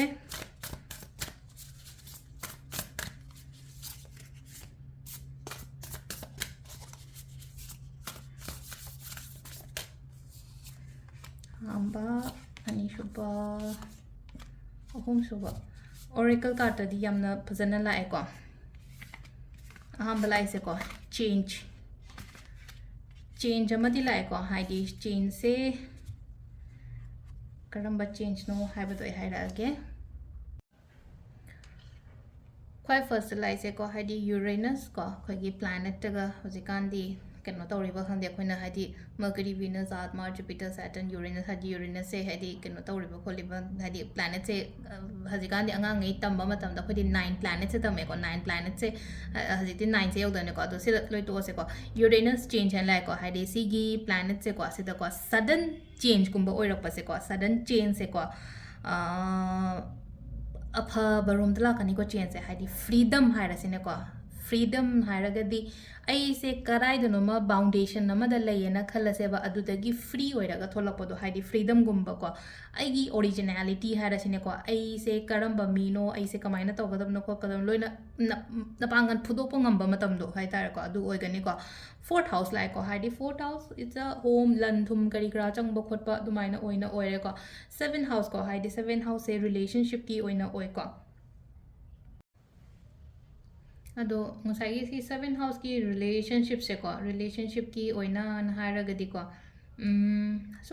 ꯁꯝ ꯀꯥꯏꯟ ꯑꯣꯐ ꯁꯨꯝ ꯋꯥꯒꯨꯝꯕ ꯂꯣꯠꯄ ꯈꯣꯠꯄ ꯑꯗꯨꯃꯥꯏꯅ ꯄꯥꯔꯠꯅꯔꯅ ꯑꯗꯨꯝꯕꯁꯨ ꯈꯔ ꯁꯥꯏꯟ ꯈꯤꯇꯪ ꯂꯩꯀꯣ ꯁꯤꯒꯤ ꯄꯣꯠꯁꯤꯗꯀꯣ ꯑꯗꯨꯒ ꯃꯤꯗꯨꯒꯤ ꯃꯇꯥꯡꯗꯀꯣ ꯍꯥꯏꯗꯤ ꯃꯥꯒꯤ ꯅꯦꯆꯔ ꯅꯨꯄꯥꯒꯤ ꯑꯣꯏꯔꯣ ꯅꯨꯄꯤꯒꯤ ꯑꯣꯏꯔꯣ ꯃꯥꯒꯤ ꯀꯩꯅꯣꯁꯤꯗꯀꯣ ꯍꯥꯏꯗꯤ ꯅꯦꯆꯔꯗꯨꯒꯤ ꯃꯇꯥꯡꯗꯁꯨ ꯈꯪꯕ ꯑꯗꯣ ꯁꯤꯗ ꯑꯐꯕ ꯐꯠꯇꯕ ꯑꯅꯤꯃꯛ ꯑꯣꯏꯅ ꯑꯣꯏꯀꯣ ꯍꯥꯏꯗꯤ ꯁꯤꯗ ꯂꯥꯛꯏꯁꯦꯀꯣ ꯍꯥꯏꯗꯤ ꯁꯤꯗ ꯍꯥꯏꯗꯤ ꯒꯨꯗ ꯄꯥꯔꯠꯅꯔꯁꯤꯞꯁꯨ ꯑꯗꯨꯝ ꯑꯣꯏꯕ ꯌꯥꯏ ꯅꯠꯇ꯭ꯔꯒꯅ ꯍꯥꯏꯗꯤ ꯍꯥꯏꯁꯦ ꯀ꯭ꯂꯤꯌꯔ ꯑꯣꯏꯔꯛꯄ ꯍꯥꯏꯁꯦ ꯔꯤꯂꯦꯁꯟꯁꯤꯞꯀꯤꯁꯦ ꯍꯥꯏꯗꯤ ꯐꯗꯣꯔꯤꯕ ꯐꯔꯣꯏꯗ꯭ꯔꯤꯕ ꯍꯥꯏꯕꯗꯣ ꯅꯪ ꯃꯃꯥꯡꯗ ꯑꯗꯨꯝ ꯆꯞ ꯆꯥꯅ ꯇꯣꯞ ꯂꯥꯎ ꯊꯣꯛꯂꯛꯀꯅꯤꯕ ꯑꯅꯤꯗ ꯑꯗꯣ ꯁꯤꯗ ꯂꯩꯔꯦꯀꯣ ꯑꯩꯈꯣꯏꯒꯤ ꯀꯩꯅꯣꯒꯤꯁꯦꯀꯣ ꯙꯅꯨ ꯔꯥಶꯤꯒꯤꯁꯦ ꯑꯗꯣ ꯁꯤꯗ ꯙꯅꯨ ꯔꯥಶꯤꯒꯤꯁꯤꯗ ꯑꯍꯨꯝ ꯁꯨꯔꯦ ꯉꯁꯤꯒꯤꯁꯦꯀꯣ ꯑꯍꯨꯝꯁꯤꯗ ꯂꯣꯏꯁꯤꯜꯂꯁꯦ ꯃꯈꯥ ꯇꯥꯕ ꯑꯃꯨꯛ ꯍꯌꯦꯡ ꯀꯣꯟꯅ ꯌꯦꯡꯃꯤꯟꯅꯔꯁꯦ ꯊꯦꯡꯛ ꯌꯨ ꯑꯩꯈꯣꯏꯒꯤ ꯔꯥಶꯤꯒꯤ ꯚꯤꯗꯤꯑꯣ ꯃꯈꯥ ꯇꯥꯔꯛꯄ ꯑꯣꯏꯅ ꯃꯊꯪꯒꯤ ꯔꯥಶꯤꯁꯦ ꯑꯩꯈꯣꯏ ꯃꯀꯔꯒꯤ ꯌꯦꯡꯃꯤꯟꯅꯔꯁꯦ ꯃꯀꯔꯒꯤꯁꯦ ꯑꯍꯥꯟꯕꯗꯀꯣ ꯒꯥꯔꯅꯦꯠ ꯁꯤꯕ ꯌꯥꯏꯀꯣ ꯒꯥꯔꯅꯦꯠ ꯁꯤꯕ ꯌꯥꯏ ꯕ꯭ꯂꯦꯛ ꯑꯣꯏꯅꯦꯛ ꯁꯤꯕ ꯌꯥꯏ ꯑꯗꯨꯒ ꯁ꯭ꯃꯣꯀꯤ ꯀ꯭ꯋꯥꯔꯠꯁ ꯍꯥꯏꯅ ꯂꯩꯕꯅꯦꯀꯣ ꯁ꯭ꯃꯣꯀꯤ ꯀ꯭ꯋꯥꯔꯠꯁ ꯁꯤꯕ ꯌꯥꯏ ꯀꯩꯅꯣꯗ ꯈ꯭ꯔꯤꯁꯇꯜꯗ ꯀꯩꯗꯥꯅ ꯍꯥꯏꯔꯒꯗꯤꯀꯣ ꯑꯗꯣ ꯁꯨꯝ ꯖꯦꯝ ꯁ꯭ꯇꯣꯟꯗ ꯑꯃꯨꯛ ꯍꯥꯏꯔꯁꯤꯅꯦꯀꯣ ꯖꯦꯝ ꯁ꯭ꯇꯣꯟꯗ ꯑꯣꯏꯔꯒꯅ ꯀꯩꯅꯣꯁꯦꯀꯣ ꯑꯩꯈꯣꯏꯒꯤ ꯃꯀꯔꯁꯦ ꯕ꯭ꯂꯦꯛ ꯑꯣꯏꯅꯦꯛꯁ ꯑꯩꯅ ꯍꯥꯏꯁꯦꯀꯣ ꯕ꯭ꯂꯦꯛ ꯑꯣꯏꯅꯦꯛꯁꯅꯦ ꯑꯗꯨꯒ ꯏꯃꯔꯜꯒꯨꯝꯕꯁꯨ ꯌꯨꯁ ꯇꯧꯕ ꯌꯥꯏꯀꯣ ꯑꯗꯣ ꯖꯦꯝ ꯁ꯭ꯇꯣꯟꯗꯤ ꯑꯩ ꯁꯖꯦꯁ ꯇꯧꯔꯤꯁꯦ ꯇꯧꯗ꯭ꯔꯤꯁꯦ ꯀꯩꯒꯤꯅꯣ ꯍꯥꯏ ꯀꯥꯟꯗ ꯍꯥꯏꯗꯤ ꯖꯦꯝ ꯁ꯭ꯇꯣꯟꯒꯨꯝꯕ ꯀꯩꯅꯣ ꯇꯧꯔꯛꯄ ꯃꯇꯝꯗꯗꯤ ꯀꯨꯊꯤꯗꯒꯤ ꯐꯖꯅ ꯌꯦꯡꯉꯒ ꯈꯣꯠꯂꯒ ꯑꯗꯨꯃꯥꯏꯅ ꯇꯧꯕ ꯌꯥꯏ ꯑꯗꯨꯒ ꯍꯥꯏꯗꯤ ꯑꯩ ꯑꯣꯜꯔꯦꯗꯤ ꯈꯪꯉꯦ ꯀꯨꯊꯤ ꯌꯦꯡꯉꯨꯔꯦ ꯑꯗꯨ ꯇꯥꯔꯒꯗꯤ ꯍꯥꯏꯗꯤ ꯁꯤ ꯁꯤꯌꯣ ꯈꯣꯠꯂꯣ ꯍꯥꯏꯔꯒꯗꯤ ꯑꯗꯨꯃꯥꯏꯅ ꯇꯧꯔꯒ ꯐꯣꯂꯣ ꯇꯧꯕꯤꯕ ꯑꯃ ꯅꯠꯇ꯭ꯔꯒ ꯍꯥꯏꯗꯤ ꯄꯔꯁꯅꯦꯂꯤ ꯐꯖꯅ ꯌꯦꯡꯉꯒ ꯑꯗꯨꯃꯥꯏꯅ ꯇꯧꯕ ꯑꯃꯀꯣ ꯑꯗꯣ ꯈ꯭ꯔꯤꯁꯇꯜꯗꯗꯤ ꯑꯗꯨꯝ ꯑꯩꯅ ꯍꯥꯏꯁꯦꯀꯣ ꯍꯥꯏꯗꯤ ꯁꯤꯗ ꯆꯥꯅꯕ ꯂꯩꯕꯅꯤ나 ꯍꯥꯏꯗꯤ ꯁꯤꯕ ꯌꯥꯕ ꯌꯥꯗꯕ ꯍꯥꯏꯕ ꯑꯗꯨꯃꯥꯏꯅ ꯂꯩꯇꯕꯅꯤꯅ ꯈ꯭ꯔꯤꯁꯇꯜꯗꯗꯤ ꯂꯣꯏꯅꯃꯛ ꯍꯤꯂꯤꯡ ꯀꯩꯅꯣꯒꯤ ꯑꯣꯏꯅ ꯑꯣꯏꯕꯅꯤꯅꯀꯣ ꯍꯤꯂꯤꯡ ꯄ꯭ꯔꯣꯄꯔꯇꯤꯁ ꯑꯗꯨꯃꯥꯏꯅ ꯌꯥꯎꯋꯤꯅꯀꯣ ꯈ꯭ꯔꯤꯁꯇꯜꯗꯗꯤ ꯑꯗꯨꯗꯨꯅ ꯍꯥꯏꯗꯤ ꯑꯗꯨꯒꯤꯗꯤ ꯀꯩꯝꯇ ꯑꯀꯥꯏꯕ ꯀꯩꯝ ꯂꯩꯇꯦꯀꯣ ꯍꯥꯏꯗꯤ ꯁꯥꯏꯠ ꯏꯐꯦꯛ ꯁꯤ ꯁꯤꯔꯒ ꯑꯩꯉꯣꯟꯗ ꯀꯩꯅꯣ ꯇꯧꯔꯛꯀꯗ꯭ꯔꯥ ꯔꯤꯑꯦꯛꯁꯟ ꯀꯃꯥꯏꯅ ꯂꯥꯛꯀꯅꯤ ꯈꯣꯠꯀꯅꯤ ꯍꯥꯏꯕꯒꯤ ꯑꯗꯨꯝꯕ ꯀꯩꯝꯇ ꯂꯩꯇꯦꯀꯣ ꯑꯗꯣ ꯀꯩꯅꯣꯒꯤꯗꯤ ꯂꯩꯔꯦꯀꯣ ꯑꯩꯅ ꯈ꯭ꯔꯤꯁꯇꯜꯗꯤ ꯍꯥꯏꯔꯦ ꯑꯗꯨꯒ ꯃꯆꯨꯅꯀꯣ ꯕ꯭ꯂꯦꯛꯅꯦ ꯄꯔꯄꯜꯅꯦ ꯒ꯭ꯔꯤꯟꯅꯦ ꯑꯗꯨꯒ ꯗꯥꯔꯛ ꯕ꯭ꯔꯥꯎꯟꯁꯦ ꯁꯤꯖꯤꯟꯅꯕ ꯌꯥꯏꯀꯣ ꯀꯩꯅꯣꯒꯤ ꯑꯣꯏꯅ ꯃꯀꯔꯒꯤ ꯑꯣꯏꯅ ꯕ꯭ꯂꯦꯛ ꯄꯔꯄꯜ ꯒ꯭ꯔꯤꯟ ꯗꯥꯔꯛ ꯕ꯭ꯔꯥꯎꯟꯅꯦ ꯑꯗꯣ ꯑꯍꯥꯟꯕꯗ ꯑꯩꯈꯣꯏꯒꯤ ꯀꯩꯅꯣ ꯌꯦꯡꯃꯤꯟꯅꯔꯁꯦ ꯀꯥꯔꯠ ꯑꯍꯨꯝ ꯈꯛꯇꯪ ꯂꯧꯊꯣꯛꯑꯁꯦꯀꯣ ꯑꯩꯈꯣꯏꯅ ꯔꯥಶꯤꯒꯤ ꯌꯦꯡꯕꯗꯣ 3 cards ko 3 cards se ꯑꯍꯥꯟꯕꯒꯤꯁꯤꯅ ꯄꯔꯁꯅꯦꯜ ꯂꯥꯏꯐ ꯁꯦꯀꯦꯟꯒꯤꯁꯤꯅ ꯑꯩꯈꯣꯏꯒꯤ ꯀꯩꯅꯣ ꯔꯤꯂꯦꯁꯟꯁꯤꯞ ꯊꯔꯗꯁꯤꯅ ꯑꯩꯒꯤ ꯀꯔꯤꯌꯔ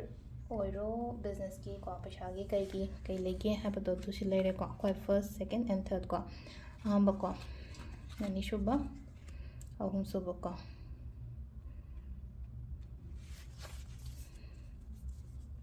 ꯑꯍꯥꯟꯕꯀꯣ ꯄꯔꯁꯅꯦꯜ ꯂꯥꯏꯐꯁꯦ ꯈꯤꯇꯪꯀꯣ ꯍꯟꯗꯛꯀꯤ ꯑꯣꯏꯅ ꯍꯥꯏꯔꯒꯗꯤꯀꯣ ꯌꯥꯝꯅ ꯄ꯭ꯔꯦꯛꯇꯤꯀꯦꯜ ꯑꯣꯏꯔꯅꯤꯀꯣ ꯅꯍꯥꯟꯒꯩ ꯏꯃꯣꯁꯅꯦꯜꯂꯤ ꯐꯨꯜ ꯑꯣꯏꯔꯝꯃꯒꯁꯨꯀꯣ ꯍꯟꯗꯛꯀꯤ ꯑꯣꯏꯅ ꯍꯥꯏꯔꯒꯗꯤꯀꯣ ꯊꯕꯛ ꯇꯧꯕ ꯈꯣꯠꯄ ꯃꯇꯝꯗꯀꯣ ꯌꯥꯝꯅ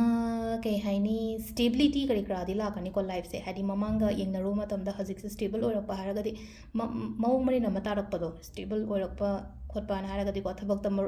ꯊꯕꯛꯇ ꯐꯖꯅ ꯀꯩꯅꯣ ꯃꯥꯏꯒꯩ ꯆꯨꯝꯃꯛꯑꯒꯗꯤ ꯂꯥꯏꯐꯁꯦ ꯈꯤꯇꯪ ꯈꯔ ꯀꯩꯅꯣ ꯆꯦꯟꯖꯦꯁ ꯂꯥꯛꯏꯗꯅꯀꯣ ꯑꯗꯣ ꯑꯗꯨꯃꯥꯏꯅ ꯅꯍꯥꯟꯒꯩꯅ ꯍꯥꯏꯗꯤ ꯑꯩ ꯍꯥꯏꯁꯦ ꯏꯃꯣꯁꯅꯦꯜ ꯐꯨꯜꯒꯨꯝꯕ ꯑꯣꯏꯔꯝꯃꯒꯁꯨꯀꯣ ꯍꯧꯖꯤꯛꯀꯥꯟꯗꯤ ꯑꯣꯏꯔꯣꯀꯣ ꯈꯤꯇꯪ ꯑꯩ ꯍꯥꯏꯁꯦ ꯄ꯭ꯔꯦꯛꯇꯤꯀꯦꯜꯂꯤ ꯌꯥꯝ ꯈꯜꯂꯦ ꯗꯤꯄ꯭ꯂꯣꯃꯦꯇꯤꯛ ꯌꯥꯝꯅ ꯑꯣꯏꯔꯅꯦꯕ ꯍꯥꯟꯅ ꯏꯆꯝ ꯆꯝꯅ ꯑꯗꯨꯝ ꯃꯤꯁꯤꯡꯁे ꯐꯅ ꯑꯗꯨꯝ ꯈꯜꯂꯝꯃꯦꯅ ꯈꯜꯂꯁꯦꯀꯣ ꯍꯧꯖꯤꯛꯇꯤ ꯌꯥꯗꯦꯀꯣ ꯍꯥꯏꯕꯗꯣꯀꯣ ꯏꯁꯥꯗ ꯍꯥꯏꯗꯤ ꯑꯗꯨꯒꯤ ꯀꯩꯅꯣꯗꯣ ꯂꯥꯛꯑꯦꯀꯣ ꯑꯗꯣ ꯐꯩ ꯀꯩꯅꯣꯒꯤ ꯑꯣꯏꯅ ꯍꯥꯏꯗꯤ ꯄꯔꯁꯅꯦꯜ ꯂꯥꯏꯐꯀꯤ ꯑꯣꯏꯅ ꯍꯥꯏꯔꯒꯗꯤ ꯍꯥꯏꯗꯤ ꯋꯥ ꯀꯩꯀꯥ ꯌꯥꯝ ꯀꯥ ꯍꯦꯟꯅ ꯉꯥꯡꯉꯣꯏꯀꯣ ꯋꯥ ꯉꯥꯡꯉꯣꯏ ꯍꯥꯏꯔꯒꯗꯤ ꯀꯩꯒꯤꯅꯣ ꯍꯥꯏ ꯃꯇꯝꯁꯤꯗ ꯑꯩꯒꯤ ꯇꯧꯒꯗꯕ ꯈꯣꯠꯀꯗꯕ ꯑꯗꯨꯗ ꯑꯣꯏꯅ ꯖꯁ ꯐꯣꯀꯁ ꯇꯧꯔꯒꯀꯣ ꯍꯥꯏꯗꯤ ꯑꯔꯦꯝꯕꯗ ꯂꯩꯅꯣꯀꯣ ꯃꯤꯁꯨ ꯄꯨꯅꯤꯡꯉꯣꯏ ꯑꯃꯁꯨ ꯇꯧꯅꯤꯡꯉꯣꯏ ꯑꯩꯒꯤ ꯊꯕꯛꯇ ꯑꯩꯒꯤ ꯀꯩꯅꯣꯗ ꯑꯩꯒꯤ ꯀꯔꯤꯌꯔꯗ ꯀꯔꯤꯗ ꯍꯥꯏꯅ ꯑꯗꯨꯃꯥꯏꯅ ꯇꯧꯔꯒꯀꯣ ꯍꯥꯏꯗꯤ ꯄꯔꯁꯅꯦꯜꯂꯤ ꯀꯩꯅꯣ ꯇꯧꯕꯗ ꯑꯗꯨꯝ ꯕꯤꯖꯤ ꯑꯣꯏꯔ ꯂꯩꯕꯗꯣ ꯑꯩꯒꯤ ꯊꯕꯛꯁꯤꯗꯀꯣ ꯑꯗꯨꯒ ꯑꯅꯤꯁꯨꯕꯒꯤ ꯔꯤꯂꯦꯁꯟꯁꯤꯞꯁꯦ ꯑꯩꯈꯣꯏꯒꯤꯅꯦꯀꯣ ꯄꯩꯁꯥꯅ ꯀꯩꯅ ꯀꯩꯅꯣ ꯃꯔꯝ ꯑꯣꯏꯔꯒ ꯈꯪꯕ꯭ꯔꯥ ꯈꯤꯇꯪ ꯏꯃꯨꯡ ꯃꯅꯨꯡ ꯅꯨꯡꯉꯥꯏꯅꯗꯕ ꯈꯣꯠꯇꯕ ꯑꯗꯨꯝꯕ ꯑꯃꯁꯨ ꯂꯩꯔꯦꯀꯣ ꯍꯥꯏꯗꯤ ꯑꯗꯨꯒ ꯍꯥꯏꯗꯤ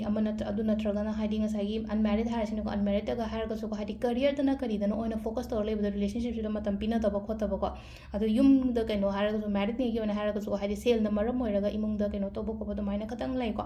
ꯑꯗꯨꯀꯣ ꯑꯗꯨ ꯇꯥꯔꯒꯁꯨꯀꯣ ꯍꯣꯞ ꯊꯝꯕꯤꯌꯣ ꯐꯦꯠ ꯊꯝꯕꯤꯌꯣꯀꯣ ꯁꯤꯗ ꯍꯥꯏꯁꯦꯀꯣ ꯍꯣꯞ ꯐꯦꯠꯇꯣ ꯂꯩꯇ꯭ꯔꯒꯗꯤ ꯀꯃꯥꯏꯅ ꯍꯤꯡꯒꯅꯤ ꯑꯩꯈꯣꯏꯒꯤ ꯄꯨꯟꯁꯤꯁꯦ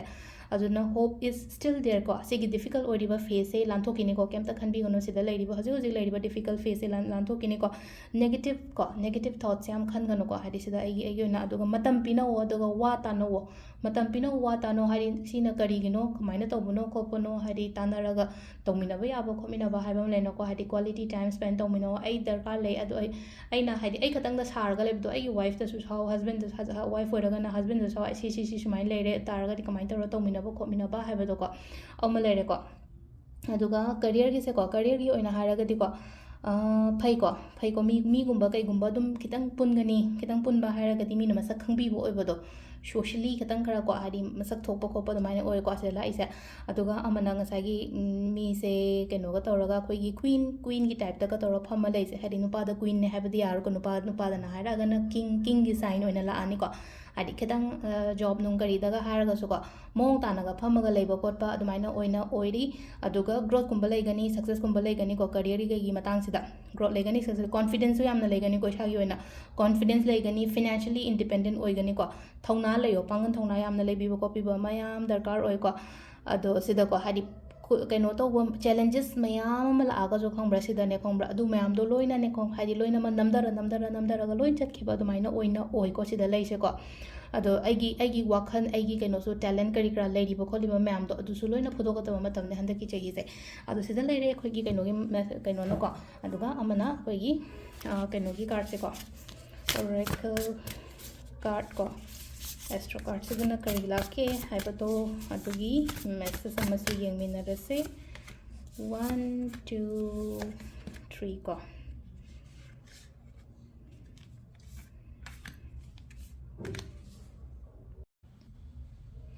ahamba laiba ko ahamba gi astro card chilai je ko dignify strength haragadi adum sida koina ko hadi pangan thongna leiba khotpa haitare ko lingjen pangal thongna adumba mayam do loinamak leijare ko hadi strength gi yam ka haina meaning keno tawdraso mid heaven se ko koina mid heaven se koina 10th house hoigi ba chart taga haragadi dumaina oina oibane ko ado si se ko hadi sida keno tawgani ko hadi mayam mamang da thola aga थबक फजन तौबदो अदुमाइना सु P को से तोइसे हंदगी चही होइना हारि मया ममांग थोलगा थबक तौबा career की गोल जे high तारे को आइगी कैनो जे हाइदि लेपखत ngमकनी बना हांगै हाइदि चखत पखोकत ngमद्रको सु लेपखत ngमकनी अदुगा को आई इसाना सु को सोसाइटी की कैनो सिगी दमक को आई तौगे खोत के हाइबा मया मम सजिक लैरि को अदुसु तौबसु ngमगनी को आइना आइगी सु अखोई सोसाइटी की सिदमक ता हाइदि करी करी तौबा यागदगे खोतकदगे हाइबदो को हाइदि अखोइ से कैनो तौरगदि सक्सेस ओइरगदि नत्रगा हाइदि एंगोंदा स्टेबल ओइरगदि पैसा से हेन कैनो तौरगदि कोनारगदि मीगी मतेंग पांगबगी वाखन सुदम लाइना को अदुमाइना लाखनी को सिदा लास्ट की को ट्रांजिट एंड लाइक को ट्रांजिट से केम नते ट्रांजिट इज अ कैनो ने ट्रांसफॉर्मेशन से को से लाइक से को ट्रांजिट हाइरगदि ट्रांसफॉर्मेशंस कैनो हाइरगदि चेंजेस लापदो आइगी लाइफ से को अमाइनो इन पीरी को अदु सिदा लेरे अखोगी मकर राशि की को मथंगी कुंभ राशि की मुगी मिनरसे को हाइदि दुम आई सेम अहुमक लोइनम पुलप अदुम सेममगे नेक्स्ट की कुंभ राशि की से अहमद अखोगी क्रिस्टल दना मून स्टोन ने एकोमेराइन ने सेलेनाइट ने को सेलेनाइट हाइरगदि करम बनो अदगी केनुसु याइ को रोज क्वार्ट्स याइ को हाइदि सेलेनाइट हाइरगा सिगी नुंगसे ओइदने को अंगो मचू से आइना सिदना प्लेट ओइन तो हाइदि सेलेनाइट की सु कैनो थोइ को अखोगी क्रिस्टल ब्रेसलेट करी करा अदुम बलोइन थोइ को मून स्टोन हाइरगदि अंगो बसे को सिगी से लेरे मून स्टोन को एकोमेराइन से सी से को सिगी ब्लू खतंग चंग मसक से अनी से यंगमिना मतम अमन ngौरे अमन ब्लू खतंग चंगे को अकोमेराइन लेरे सेलेनाइट लेरे अदुगा रोज क्वार्ट्स से पिंक कलर की क्रिस्टल दो को सी क्रिस्टल से अदुगा अखोगी कलर दन को डीप कैनो से को दी डीप ब्लू का लाइट ब्लू का अनी से नबी बाय को कुंभ राशि की होइना deep blue and light blue अदो अहमद अखोगी कार्ड की message यंगमिनरसे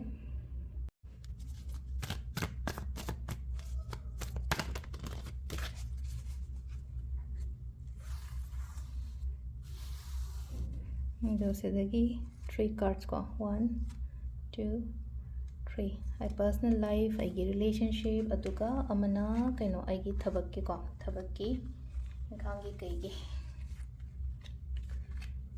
सिलेको card number 1 card number 2 card number 3 यामना पॉजिटिव ओइना लाइक को कुंभ राशि की से पर्सनल लाइफ से को हाइदि यामना कैनो लेनी को हाइदि क्वाइ फर्स्ट को हाइदि इमोशनल स्टेबिलिटी से लेनी को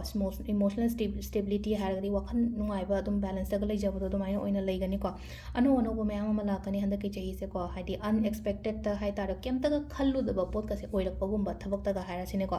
केम तक खल्लुदबा आइना सुखन खल्लुदबा पोत का से एंगोंदा तक लाउन लापो को हाइदि यामना सरप्राइजिंगली नोइना लापो खोपा दोइन ते को हाइदि रिसीव सु याम तौगनी को अफबा रिसीव तौगनी मीना पिरकपो ओइरो मतेंग नि खंगदे सेल नि खंगदे पोत नि खंगदे receive tawni ko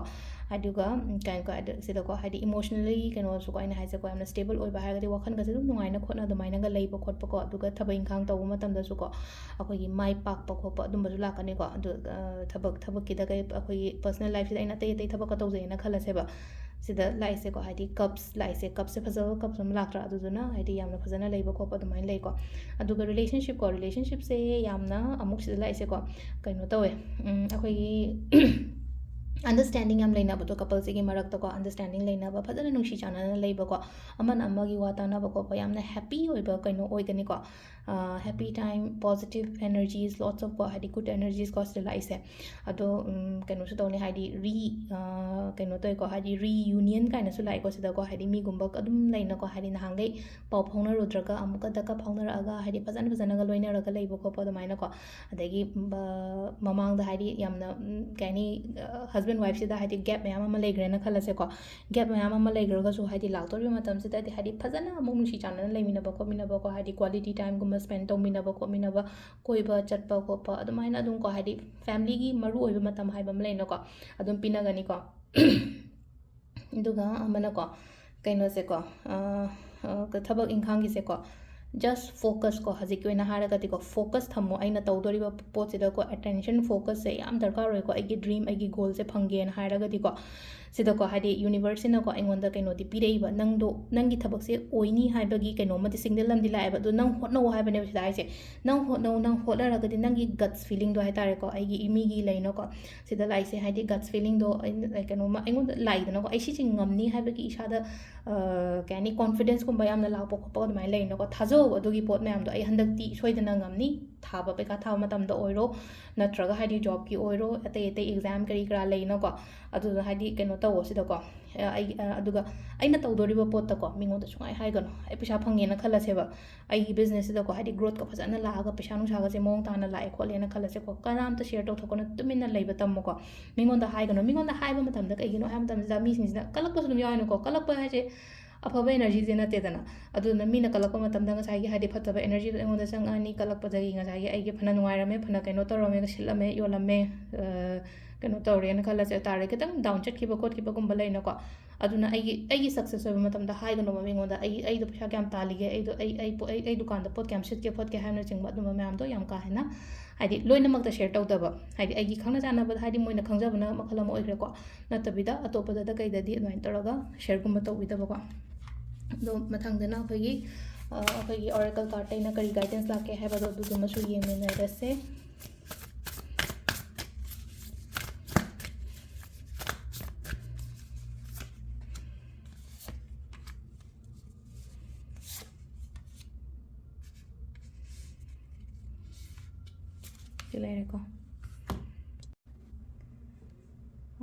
सिलेरे को अहम की को ट्राइन है लाइक को ट्राइन से ना है जे कहीं केम नते को Hadi luck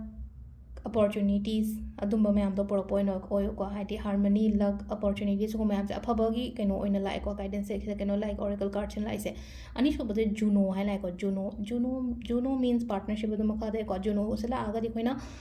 marriage kumba kai gumba adum maina adum basu lai ko haidi yum kai pan ba khot pa mama adum bagi lai no ko waga haina raga haidi next year se koi luhong ba khot pa kai go adum bagi plan gumba su lai ni ko aduga haidi already married te amul luhong ni haibadi yaroi na ko married to oraga na haidi amuk nushi chana na lai ba khot pa adum maina pi basida lai se aduga last ki note ko haidi note se ko asin indicate se kai no ha matam da amuk hen explore to bo ko haidi si ai gi thaba inkhang tori mayam se da ko ai kaino tamjan ba khochan ba hendok na haidi kari ka akoi ko business ni expansion ni khangde amani khangde ideas ano no bala aga di loina hapchal ko adu da ko sida lai se ko adu sida lai re akoi gi kaino gi oina ko kumbha rashi gi last ki akoi gi minna da ngai re ko minna rashi gi sina aham ba da ko akoi gi crystal se ko amethyst si ba yai moonstone si ba yai adagi rose quartz si ba yai aquamarine si ba yai ko amethyst se dum khangbi ramani mayam na purple color gi nung lai re aquamarine si da lai re ko adagi kaino rose quartz su khange ko rose quartz se pura plain one ni lai train si lai thadi se pink color ki crystal se ko aduga bloodstone se pura oina bloodstone di ai masak se engonda lai traba kaino tawre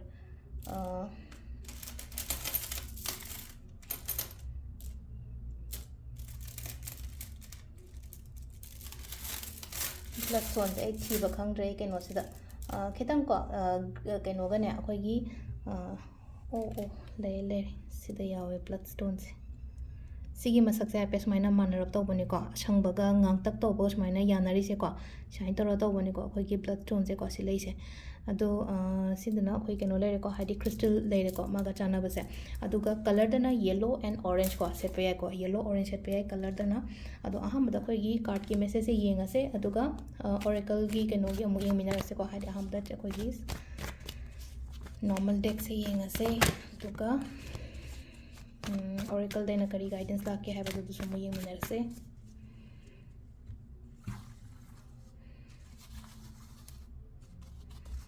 sidagi 3 cards also ko card number 1 2 and 3